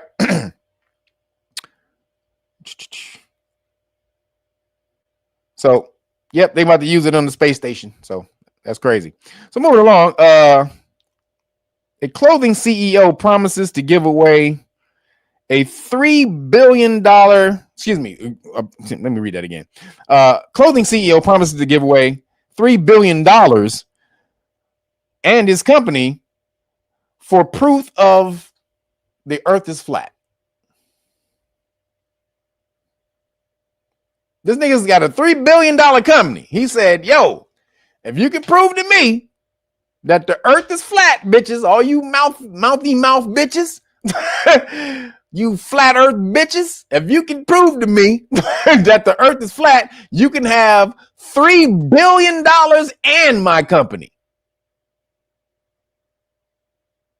Now, if I was a flat earther, nigga, ain't nothing could keep me from it, from finding the end of the earth if you gave me an offer like that. So let's see what he says. Let's see what his offer is. The billionaire CEO of the Columbia Sportswear Company has just made anyone who believes the earth is flat an opportunity of a lifetime. Tim Boyle, 76, because he on his way out, 76. He's like, shit, I don't got much time left, so I can just give away all my money. Just kidding. 76 is young. Tim Boyle, 76, announced a new competition on Tuesday, which challenged flat earthers to find the actual edge of the planet and bring back a picture of the abyss that sits behind or sits beyond. Yo, appreciate you, Spread Well. He says, Bro Sanchez about to go get that. He said, Bro Sanchez out here. Appreciate you, brother. They got me to 190. Everybody, come on. We're trying to get to the 300, everybody. I'm at 190. Let's get it going. Let's keep it going on the Cash Apps. Appreciate y'all. So Boyle, who was worth 1.6, an estimated 1.6 billion. Oh, his company's worth 3 billion. So you get you get his money and the company worth a total of 3 billion. So Boyle is worth an estimated 1.6 billion, said the reward for their world-changing discovery would be the control of his $3 billion family business, which was founded in 1938. The announcement was part of Columbia's new marketing campaign called Expedition Impossible, featuring Boyle walking around the company's Oregon headquarters, promising that everything from the meeting rooms to the coffee machines would be property of the winner. Like, nigga, you will own everything. You get the goddamn rats around this bitch. If we got rats, you get rats, you get everything, bitch. The spiders, everything. It says, this message is for flat earthers. This is a quote. This message is for flat earthers. I'm talking to you from him, flat earthers. This is from him to you. This message is for flat earthers. You guys claim there's an end to the earth. Well, just go snap a picture. Send it to us, and you get the assets of the company. All of it. No paperwork, no lawyers, no catches. Boyle declared. Now, what the fuck? If anybody y'all are over here talking that shit on been talking that shit on this damn channel, y'all ball gargling, Bro Sanchez and the rest of them dumbass niggas talking about the earth is flat. If you don't get your bitch ass out there and go and bring back proof for $3 billion, you full of shit. Again, this nigga said, well, just go snap a picture, send it to us, and you get the assets of the company. All of it. No paperwork, no lawyers, no catches. You ain't got to do shit. Just bring them a picture and the company is yours. Now what? Now that somebody threw down the goddamn gauntlet, let's see how much of you motherfuckers gonna pick it up. Oh shit, I got shit to do, nigga. Oh man, I got to go to work and all that. Oh no, nigga, $3 billion. You ain't no more work after $3 billion. If you so goddamn sure that the earth is flat, go get that, nigga. Fuck that job. You about to go get $3 billion. This lets you know that the people on the flat earthers, anybody that don't go try to get that $3 billion is full of shit. Because if you really thought it was $3 billion out there, if you really thought the earth was flat and you had a chance of getting $3 billion, you would go do it. Fuck that job. Fuck your goddamn whatever the fuck you got going. Because when you get that $3 billion, sky's the limit after that. So your life is just on hold until you go find them pictures in the edge of the earth. That's what it should be if you really thought that the earth was flat. But see, y'all niggas gonna be full of shit. And none of y'all niggas gonna go do that shit. None of y'all about to stock up, go pack up, go find that shit. None of y'all about to do that. You flat earth the bitch ass niggas. None of y'all about to do that shit. I'm glad he did this shit. Basically, he just called out all the bitches, all the PABs, PAB flat earthers. Now, go get that goddamn proof. Says humans have known that the earth is round for over 2,000 years, and scientists continue to collect mountains of evidence to support this conclusion. This includes simple proof such as ships disappearing as they sail over the horizon and the round shadow earth cast on the moon during the lunar eclipse. The more concrete evidence, like photographs taken by shuttles and satellites in space. Despite having visual proof, many who subscribe to the flat earth conspiracy theory believe this evidence is legitimate or illegitimate or fake. So, if you're one of the people who believe that the evidence is illegitimate or fake,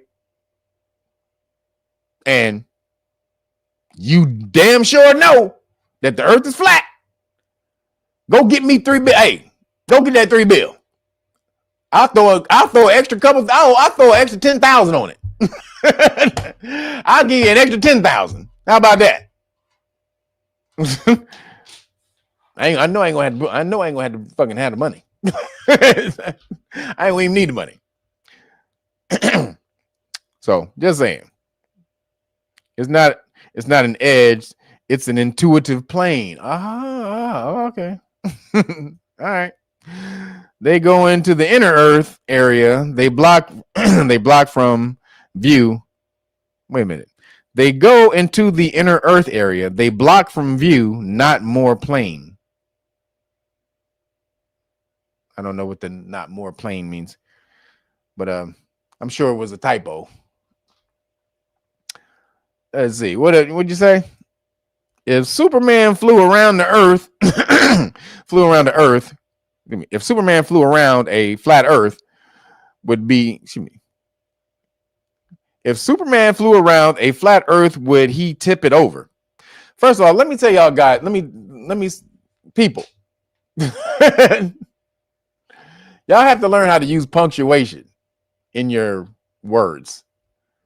You guys, this is one of the main problems of social media. People just write what is called run-on sentences. When you use a sentence that doesn't use punctuation, it's called a run-on sentence, meaning thoughts and ideas blend together. A comma pauses an idea before you start another one. People, you guys have to learn to use commas in your writing so that people understand what you're saying. You're stopping a thought or you're pausing a thought and then continuing on with something adding on to that thought. That's what a pause, that's what a comma is for. If you're going to start a whole new thought, that's what a period is for. But you guys have got to start learning to use punctuation in your goddamn words. Goddamn. How did we lose that shit? Social media, boy. I blame social media. social media. So, yeah, flat earthers, go get that money. Moving along. Like I said, I got some money on it. If you go get them pictures, I got some money on it for you. I think my money is secure. Moving along, a U.S. military is accused of using nuclear weapons to bring down UFOs for secret tech grabs. So all of basically what they're saying is, let me read the story, then I'll summarize it. The U.S. military and other nations around the world allegedly use nuclear weapons to shoot down UFOs and harvest their technology from crashed remains. The shocking claims were made by filmmaker and director Dan Farah, who spent 4 years secretly interviewing high-level members of the U.S. government and military regarding the existence of extraterrestrials. While speaking on the Joe Rogan Experience podcast on Friday, you can guys go watch that one. Farah said he had learned from unnamed sources responsible for the retrieval of these UFOs that nuclear testing carried out in the 1950s was often done to secretly disable alien craft. That's what they was launching nuclear weapons for. One of the realizations early on was that atomic weapon testing, nuclear weapon testing, weapons testing, has a ripple effect that can down these things, Farah explained. The EMP. When they say the ripple effect, it's an EMP. So anytime they use a nuclear weapon, it lets off an EMP, shutting down anything electrical. So that's what they're talking about. He added that the U.S. military started setting off high altitude nuclear tests to essentially shoot fish in a barrel, a practice that the Russians quickly followed to disable UFOs from their own experiences or experiments, or for their own experiments. Which is, and this is a quote, which is crazy on multiple levels.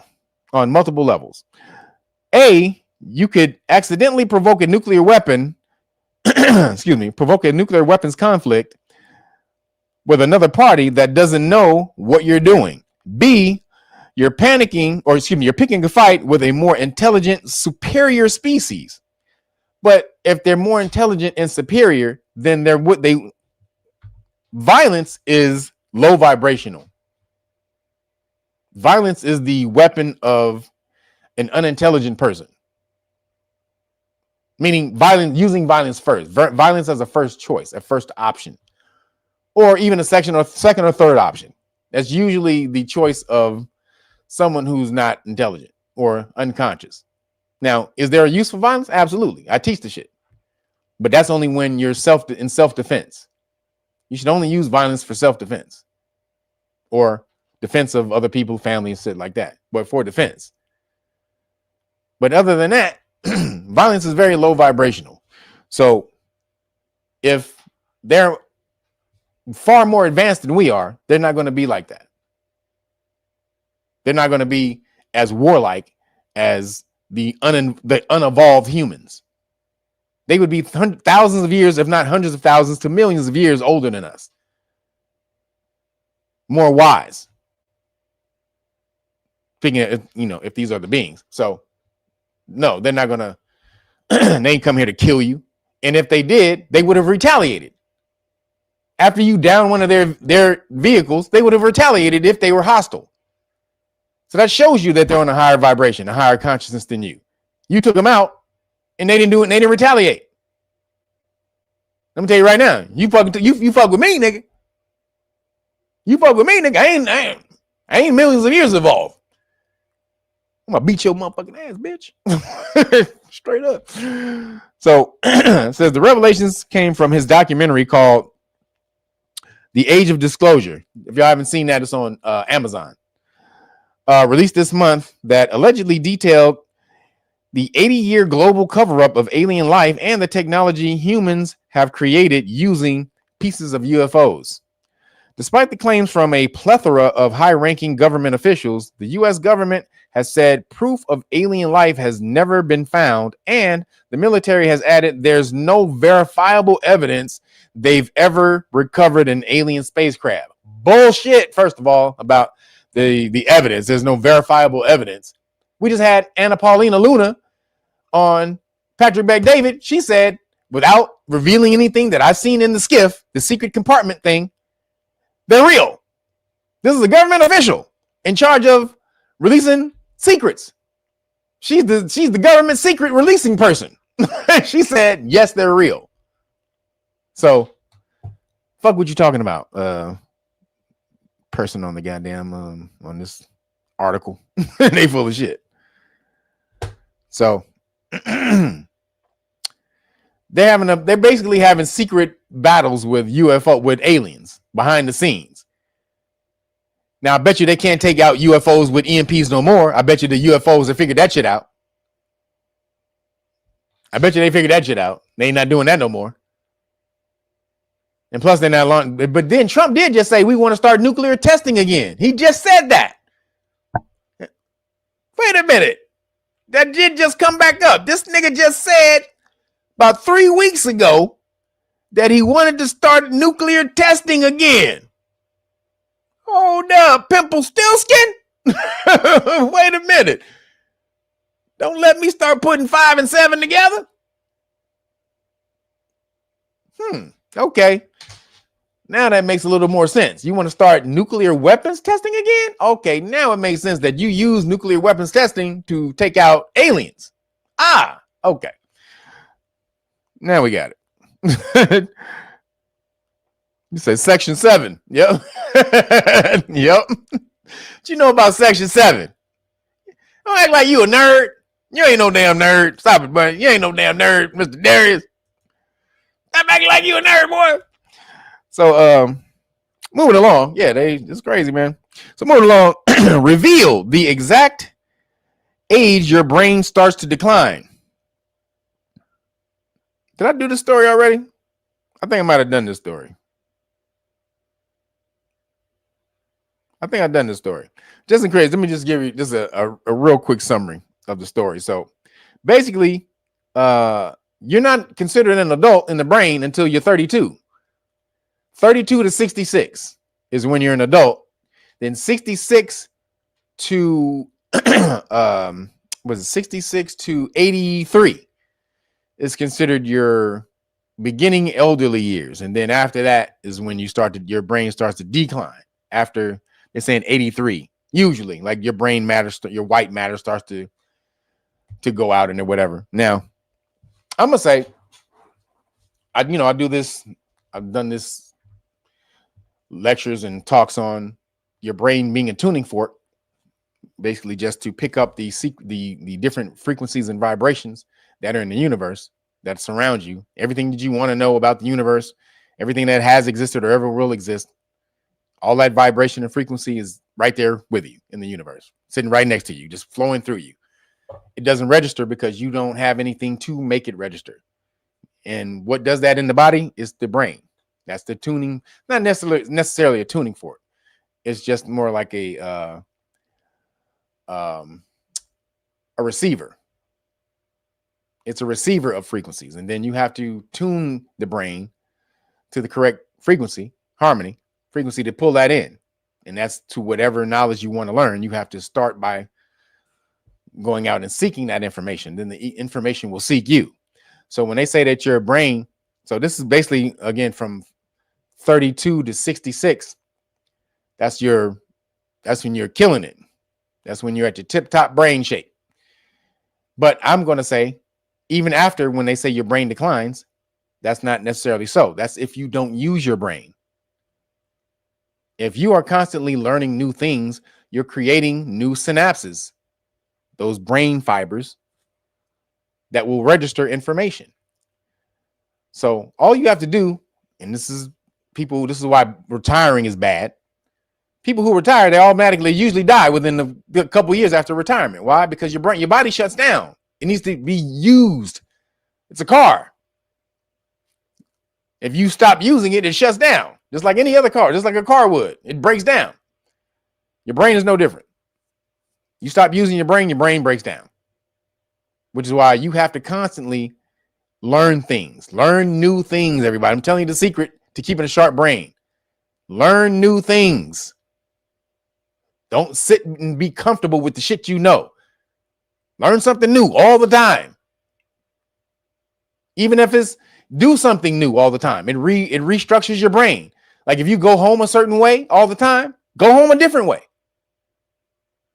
That'll remap your brain another way. Do things differently all the time, but also learning new things will keep your brain sharp. It'll keep it functional, active, working.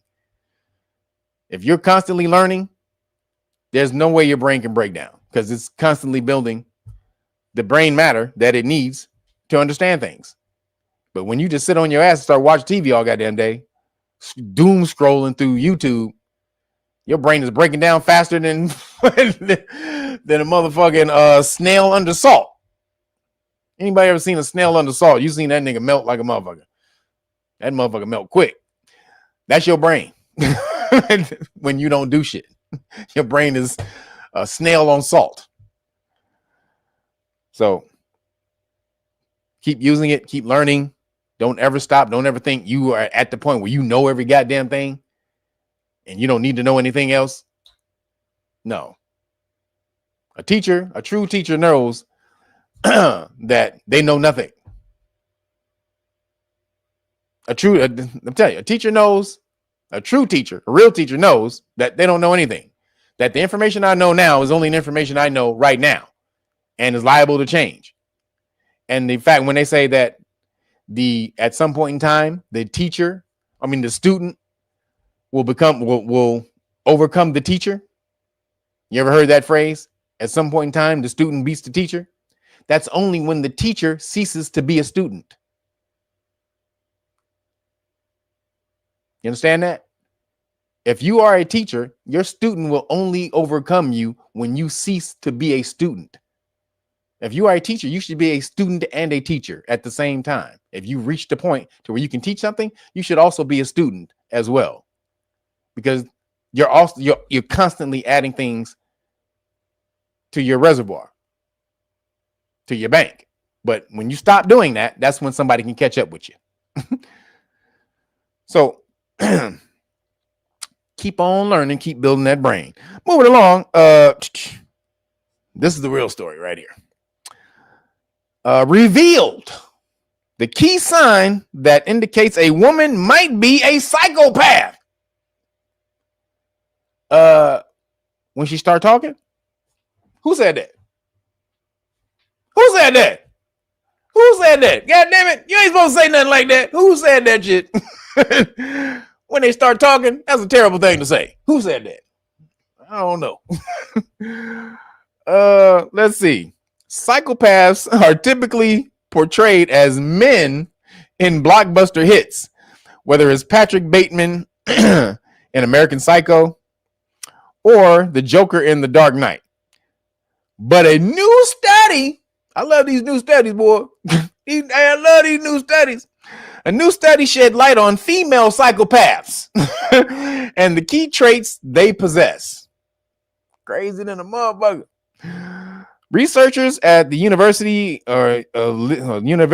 Libre de Bruxelles, I guess that's in France, surveyed 492 people to understand whether there is a link between emotional functioning and dark personality traits. Their analysis revealed higher levels of, now this word is crazy. Alexithymia or alexithymia and anhedonia. I don't know what the hell that is, but we're going to read. So again, their analysis revealed that higher levels of alexithymia and anhedonia were associated with psychopathy, but only in women. So what does that mean? What is alexithymia? This is also called emotional blindness. Is characterized by not being able to understand one's own emotions. Guys, have you ever dealt with that? Not at all, right? Emotions don't make women blind at all, does it? No, absolutely not. I don't know what this guy is talking about. Ladies, I think he crazy. I think he nuts. I think he's the psychopath, ladies. Being emotional don't blind y'all. That don't make y'all crazy in fights. Well, we fighting for 4 goddamn hours, and then all of a sudden you come out of it and be like, oh, maybe that was it. No, y'all don't do that. Not at all. I think they crazy, ladies. I'm on your side. What is anhedonia? That's what alexithymia is. Emotional blindness, which you absolutely do not have, ladies. Anhedonia, meanwhile, describes a near complete absence of enjoyment, motivation, and interest. Meaning they just sit on their ass, not do shit, and hope that you do every goddamn thing. Have you ever experienced that, guys? No, not at all. Absolutely not. I'm saying these people are crazy. All of a sudden, no.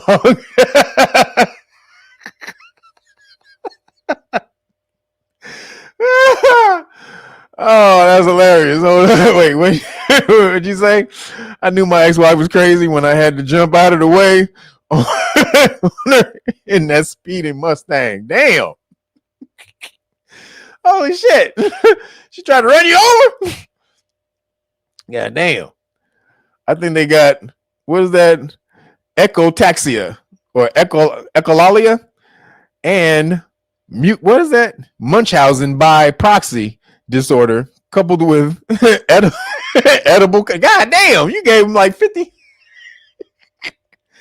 How many goddamn disorders did you give him? Echotaxia, echolalia, and Munchausen by proxy disorder coupled with edible. God damn. They need to go see somebody if they got all that shit. These associations are not uniform across sex. They are clearly present in females, but absent in males, the researchers said. Maybe men don't have emotional blindness because men are less emotional. They're very rarely, I mean, I don't say that, but because there are some bitch ass dudes out here. But for the most part, if the man is in working order, in proper working order, they're pretty much less emotional than a woman is. So they don't go through emotional blindness. But can a man do that? Absolutely. It says these differences may be explained by biological, hormonal, and neuroendocrine factors, sociocultural influences related to sex roles, and differing modes of emotional regulation. Basically, ladies, you crazy. Men, run for your lives, goddammit. Run for the hills. But no, something we all knew, goddammit. Science is finally confirmed. Women.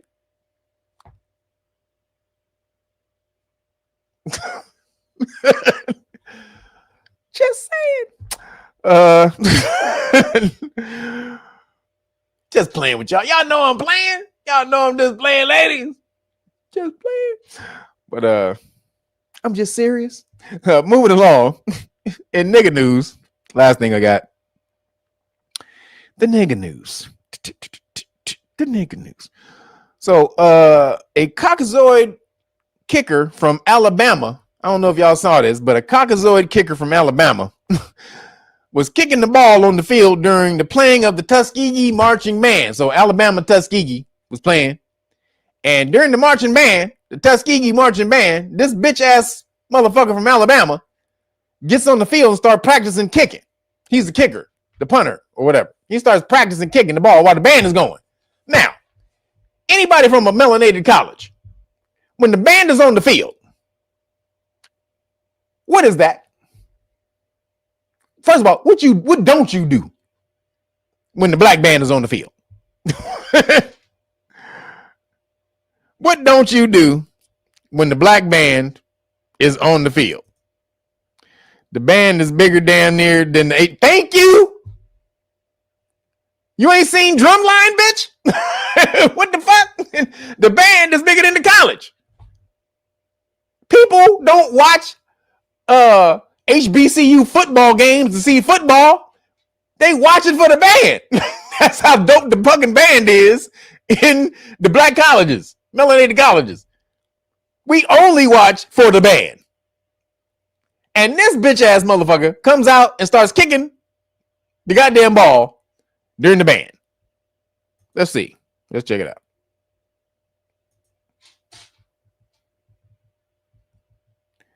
And all I'm going to say is he lucky as hell I wasn't on the goddamn field or in the stands. He lucky as hell I wasn't in the stands. This to me says this is the bitchification of this new generation. Because in the 90s, if he had done this shit in the 90s, nigga, I'm saying this, nigga, if he did this shit in the 90s, nigga, no way in hell. Watch this shit.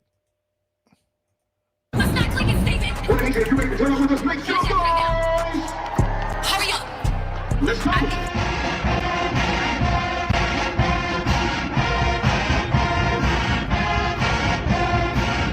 Have you ever seen State go 8?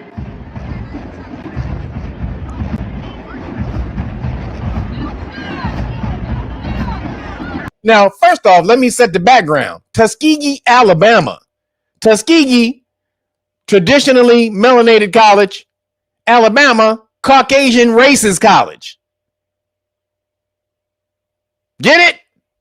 Both rivals, racist rivals though, racial rivals. Because Alabama's racist motherfuckers, right? So he comes out and do this, knowing, I don't know if he knows the history, because let me caveat this by saying the kicker is from Ireland. He not from America. So maybe he doesn't know the history of Alabama and Tuskegee because he's from Ireland. He's a soccer player from Ireland he came over here, and because he can kick a soccer ball, they put him as the kicker on the football team. So maybe he don't know. But this motherfucker lost his damn mind because he kept doing it. Watch.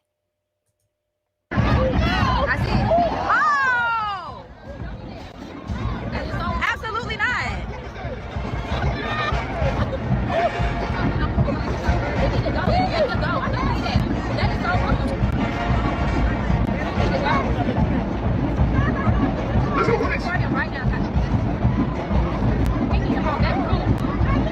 That is ridiculous. Look at him in the goddamn end zone, kicking the ball back and forth when the goddamn band is going.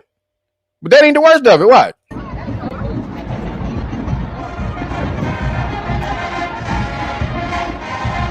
Wow, how rude. In a video taken by TikTok user Andrea Teray, one kicker in college would act out. So rude. That's so rude.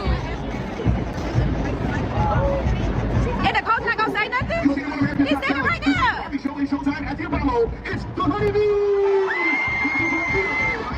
That's true. His coach didn't say a damn thing.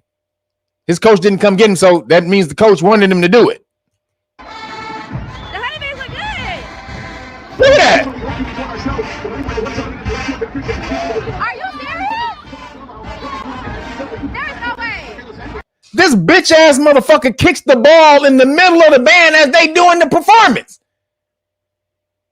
If I was the band member, I'd have picked that damn ball up and threw it in his face and smashed him in the face with it. That's if I'm the band member. If I'm a football member on Tuskegee, I'm going and smashing that bitch ass motherfucker. I'm running, I'm spying you, and I'm running from 100 yards away, full speed, popping you right in the middle of your goddamn chest. Bow, planting you in the goddamn ground. And if I'm in the goddamn stands, I'm doing a flying jump kick on you. I'm running down there and I'm running right to you and doing a jump fly kick because he got on pads. So punching him not going to do anything. But if I do a jump fly kick on his ass, he going to feel that whether he got pads on or not. There's no way in hell you do some shit like this. That is so rude. That is so rude. That is so rude. That is so rude. Are y'all serious? Oh!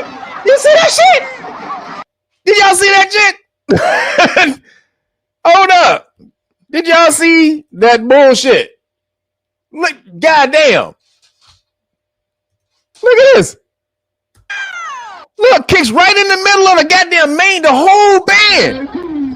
And then goes in the middle to get his football. Man, why didn't all them knew? If this is the 90s, the band would have stopped and we all would have jumped on this bitch ass nigga and broke his ass off. This nigga would have went back to Ireland that night. Nigga, we'd have motherfucking we'd have broke your bitch ass down, found your Lucky Charms, bitch. The magically delicious. Nigga, you'd have been, my Lucky Charms. What happened to me Lucky Charms? Oh my God. Oh my God. What happened to me Lucky Charms? Nigga, you'd have been tripping. My Lucky Charms. Oh my God. Oh my God. Yeah, bitch.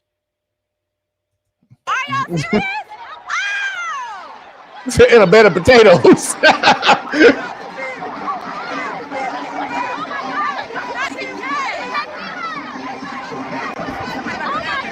Hold on, wait a minute.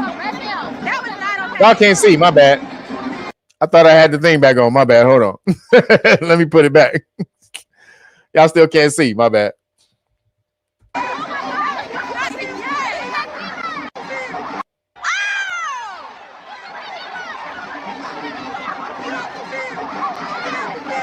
And then he looks at him and go, what? He threw his hands up like what? Like what y'all gonna do? What? Oh my God.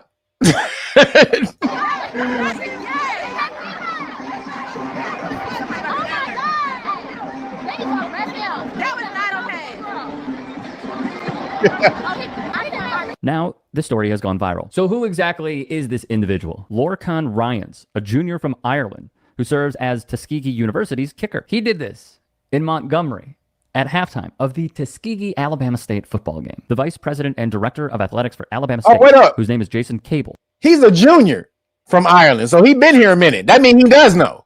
He's not a freshman, so he does know. Put out this statement. The incident involving a member of the Tuskegee football team pushing a member of the mighty Marching Hornets at the conclusion of halftime was both unacceptable and unwarranted. It in no way reflects the spirit of healthy rivalry or the character of either historic institution. As of this taping, he is still listed on the team's website. No official punishment has been handed down as of yet. The Herald's Stephen J. Gaither wrote, the clip spread quickly across social media, generating everything from jokes to sharp criticism. Many HBCU fans noted that halftime performances carry deep cultural significance within HBCU game day traditions, and that interrupting the band, especially during a rivalry as historic as Alabama State versus Tuskegee, crosses a line of respect. He continues by writing, for many longtime Turkey Day Classic observers, the moment stood in stark contrast to the century-long legacy of pride, tradition, and mutual respect that defines the HBCU football culture surrounding the holiday matchup. While tensions can run high in rivalry settings, fans and alumni across both programs quickly noted that halftime belongs to the band, a sacred pillar of the HBCU experience. Tuskegee would then release the statement. A Tuskegee University student-athlete who displayed poor sportsmanship during the football game will face appropriate university disciplinary action. His behavior did not align with the standards outlined in our athletic department code of conduct and the student handbook or the expectations of a Tuskegee student athlete. Tuskegee University promotes integrity, sound judgment, and respect, values that guide our students both on and off the field. While our rivalry is built on healthy, spirited competition, it must always be conducted with dignity. This incident fell outside those expectations, and our disciplinary response will reflect that. So let me just be clear about a few things here. The first is this dude kicking somewhat into a band at halftime is already a no-no. Why put yourself in that position? I'll tell you what his probable defense is going to be. As someone who's worked in sports, interviewed countless athletes, many competitors are traditional in the ways that they proceed each and every. He basically saying this nigga's gonna say it's his routine.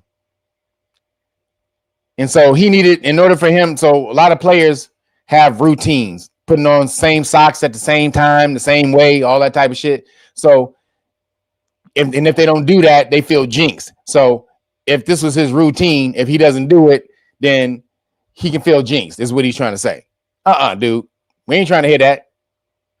You a junior. You know damn well what your ass is doing. You don't kick the goddamn ball when the band is on the field. You've been there long enough to know that shit. Now with no black band. Now with no motherfucking melanated band is on the field, you don't do no shit like that. Everybody know that. You don't do no shit like that. So He's full of shit. Everybody knows. And he would have got his ass, he would have got the brakes beat off of him that day. That was me. I don't give a fuck where I was. If I was in the band, if I was on the football team, or if I was in the stands. Either three. I'd have rushed down there and just a flying kick. I'll tell you right now, I'd have straightened one of them Bruce Lee flying kicks. I got that in my arsenal. I got that straight in my arsenal. I would have damn sure did it on his ass too. So moving along.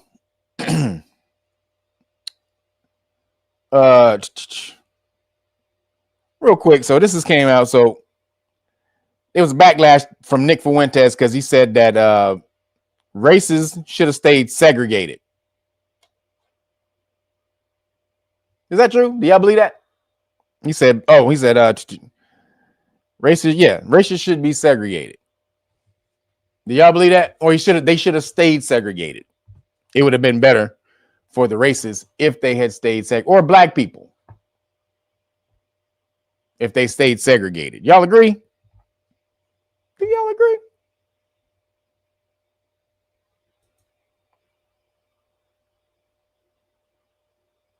You too big to be kicking like Bruce Lee. No, I'm not. I got that in my game, baby. My legs and my feet are sick, boy. I'm just as nice. I'm nicer with my hands. Let me say it. I'm not just as nice. I'm nicer with my hands are like scalpels. I'll cut your ass to pieces with my hands. My feet, though, are more like Ginsu knives. I'm nice with the feet, too. My knees, elbows, feet. I'm nice with those, too. Not just as nice with my hands. But, yeah, that flying kick, yeah, I got that. Straight up. Had that a long time. So, so y'all think so? Nope. Yep. Nope. Should we stay segregated? Will we be better off? Now, when we got back, when we became integrated, that's when they start stealing all our shit. Let's be real. When melanated people became integrated, that's when they started stealing all your goddamn inventions. They stole all the land before that, which is crazy. Just showed that they stole all the land before that. And then when they integrated the societies, they stole all the rest of your inventions. What would melanated people be with our inventions that we were able to keep all of our creations? Because let's be real, 75% of the goddamn shit that run America, that was created to run America, was created by melanated people.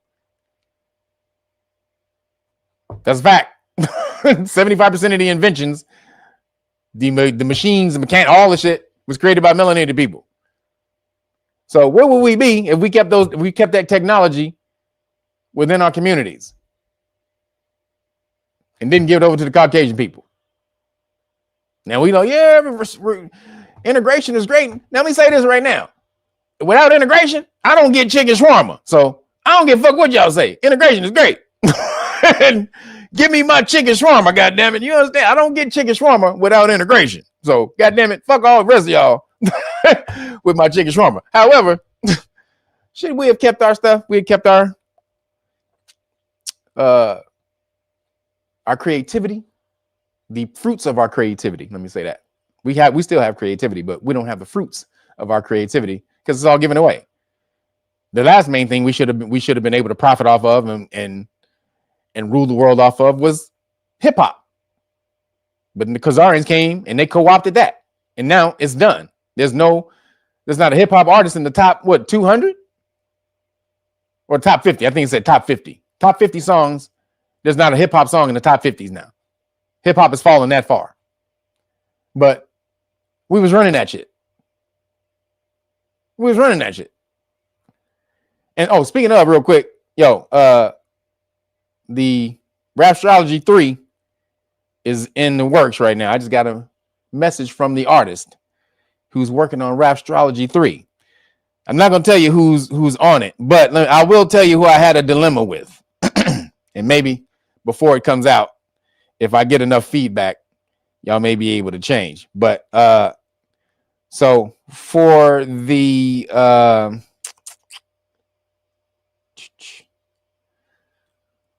Pisces, it was between common sense,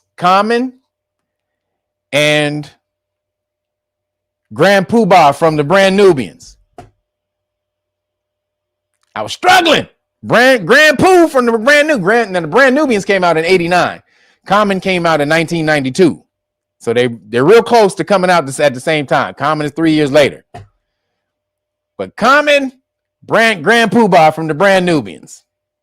I'm not gonna tell you who I chose, but maybe I'll change it if I get enough feedback and it's not the one I chose.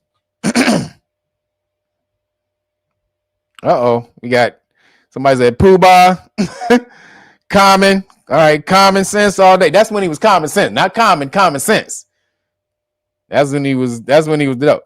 They can't both be on there. This Pisces. Well, you're right. Pisces is two different fish going in the opposite directions. I could use two for Pisces, but Gemini is the only one that gets two rappers in it because it's the twin. So if y'all let me know which one which one of that. And then what was another one? What was the other one? It was between oh man, this was hard. So I'm not gonna let you know what Gemini's made it, but oops, it was between Busta Rhymes and Craig Mack. Leaders of the New, LONS, and then Craig Mack.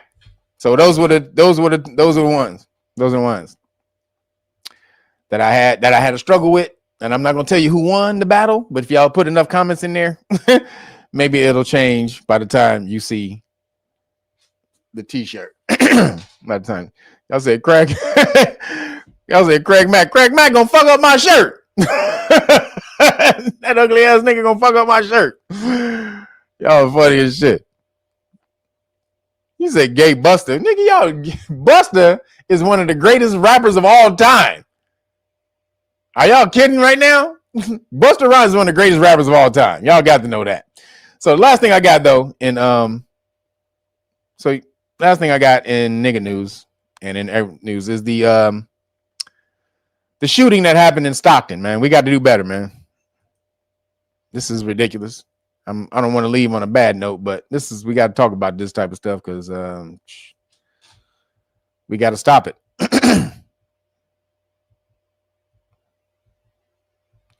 It's not gonna stop if we don't say nothing. Where is it?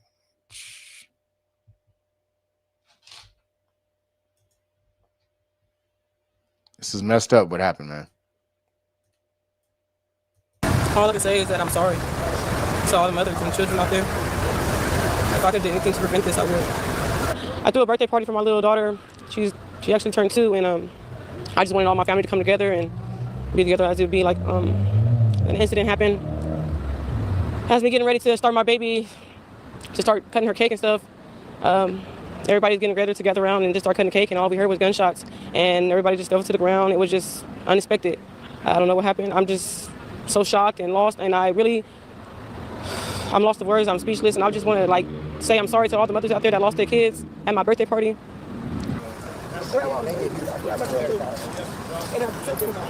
I don't even know what was going on. Everybody was inside. It was just a misunderstanding. Everybody was getting ready. So I don't know if you're at the beginning of the story, the kids that were shot at the birthday party in Stockton. It was like 12 or 14 people shot. I think 4 people died, 3 children, 1 21-year-old. That's a kid to me. Still. That's insane. The dude just walked into the party and just started shooting. Trying to shoot somebody. Coming after somebody. Walked into the party and just started shooting. And you kill an 8-year-old, a 9-year-old, an 11-year-old. Excuse me, a 14. It was a 14-year-old. A 14-year-old, not 11-year-old. A 14-year-old and a 21-year-old.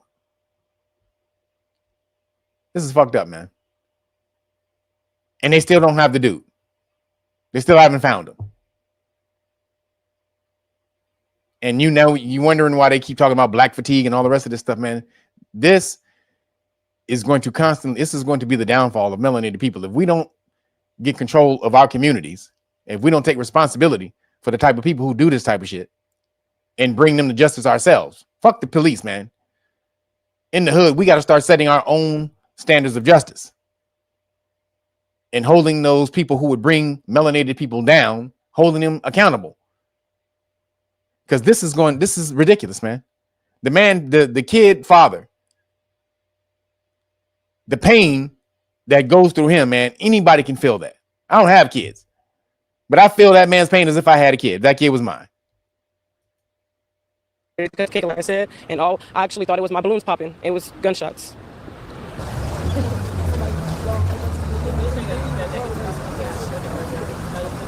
So it's my daughter's dad, niece. Both his nieces passed away. My sister actually got shot. My cousin got shot. My son's friend got shot. My 3 of my friends got shot. My friend's baby dad got shot and got killed.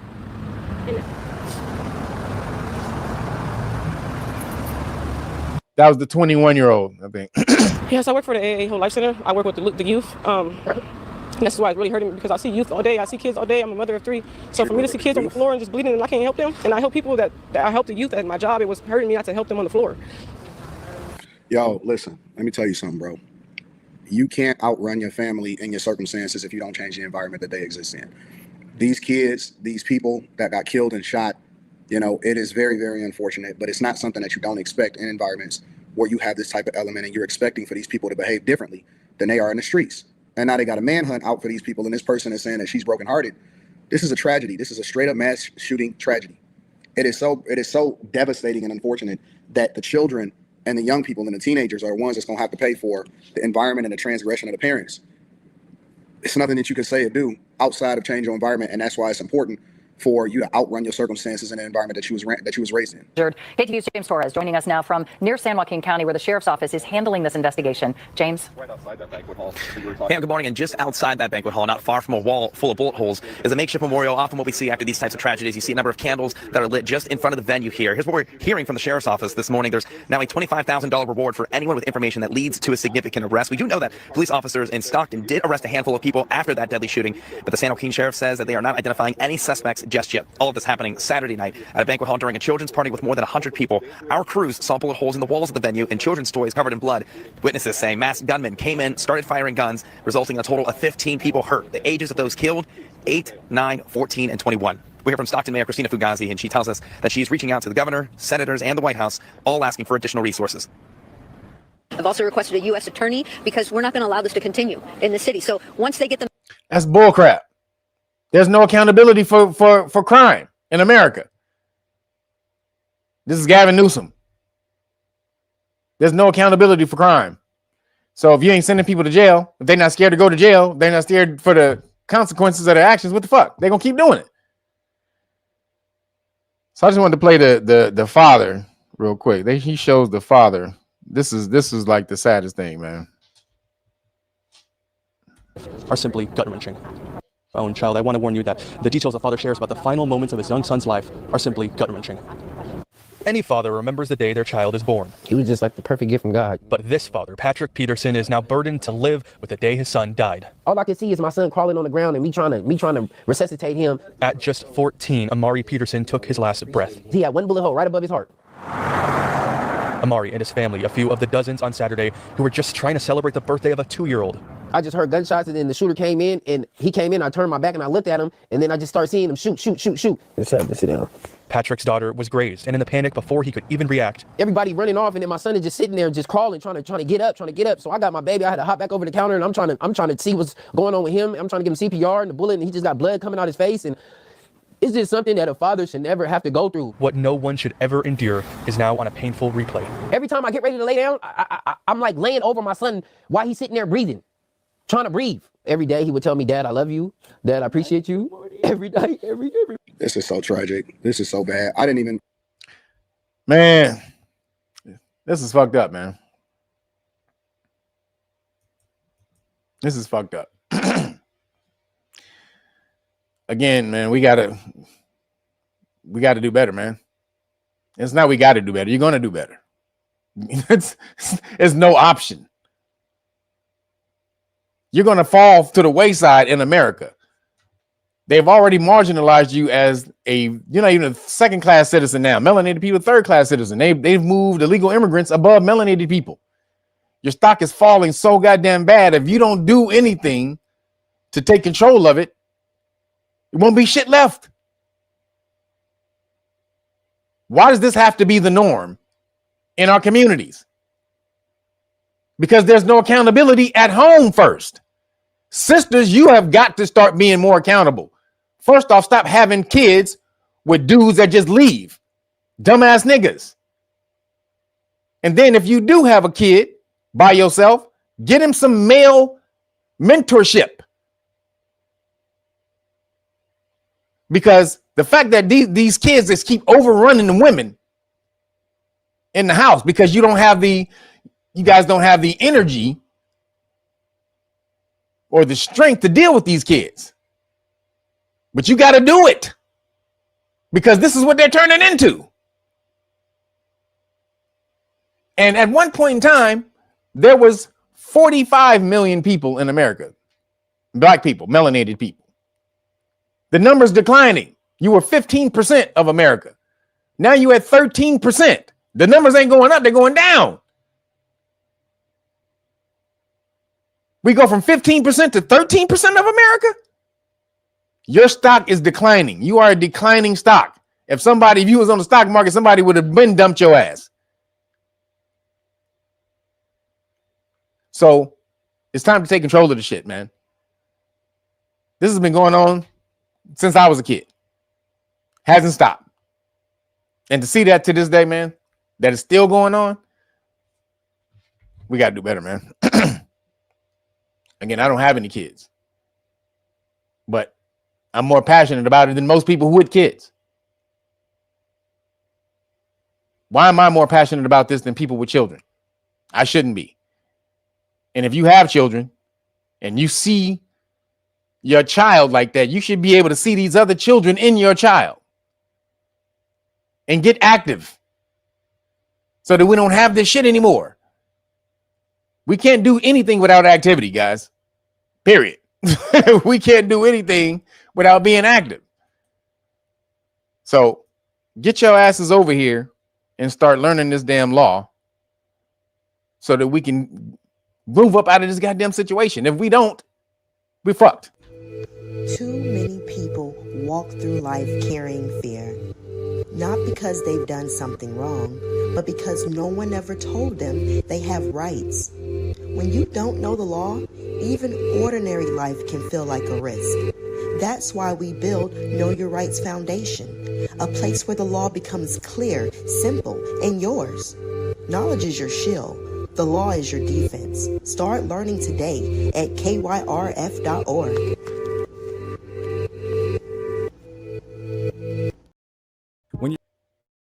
Start learning today. You understand? Also, make sure you get over to Know Your Rights Foundation and get you some constitutional rights cards, get you some gear.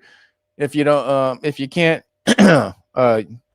purchase the police stop law package, we also have these. We have the cards and everything individually if you want to purchase. So you can also support by doing that. Freedom isn't free, but it's something we can all carry with us every day. The Constitutional Rights Card is your pocket-sized reminder of the rights that protect you. It's not just a card, it's a shield against injustice. Knowing your rights is the first step in defending them. When you're armed with knowledge, you empower yourself and those around you. Imagine walking into any situation with confidence, knowing exactly what you're entitled to. This card is a tool for awareness, a way to stand firm in the face of adversity. Don't let ignorance be your downfall. Carry the Constitution and let it guide you in defending your rights. Order yours today at KYRF.org and take the first step toward true empowerment. Get your stuff. I've created so many tools for you guys to overcome this shit, man. There's no excuses anymore. I don't want to hear about Popo got us and all. I don't want to hear none of that. I've created all the tools you need to overcome this. I teach people this every damn week. See people gaining this knowledge every damn week, becoming more confident, and then become crazy enough to where they talk shit to me. You understand? No, but no, this is what we want. We want you to. I want to empower you to be able to go out there and speak your mind and speak your rights with confidence. So this is what we're doing. KYRF.org/volunteers. Make sure you sign up. Make sure you also get to realnagas.com. Make sure you purchase the Great Book of Melanin Research, the hard copy. I'm looking for 7 books this week, everybody. That's the goal. 7 books minimum of 7 books this week. Also, I had a goal of $300 for the Cash App. Didn't quite make it. We got to $185. So appreciate you guys though for all you do. Time for me to get this this vegan Big Mac. I'm about to call this vegan Big Mac up. See what's up with that. But I appreciate you guys. Thank you for all my moderators. Thank everybody for showing up. Excuse me. Let me put this back. Thank everybody for showing up on this Saturn's Day. It's almost nighttime. Then we started at 12. It's almost nighttime. It's time for me to get out of here. What the hell y'all got me here this long for? Huh? I'm out of here. Pieces, pieces, deuces, whatever it's called. I'm out. Shalom alaikum.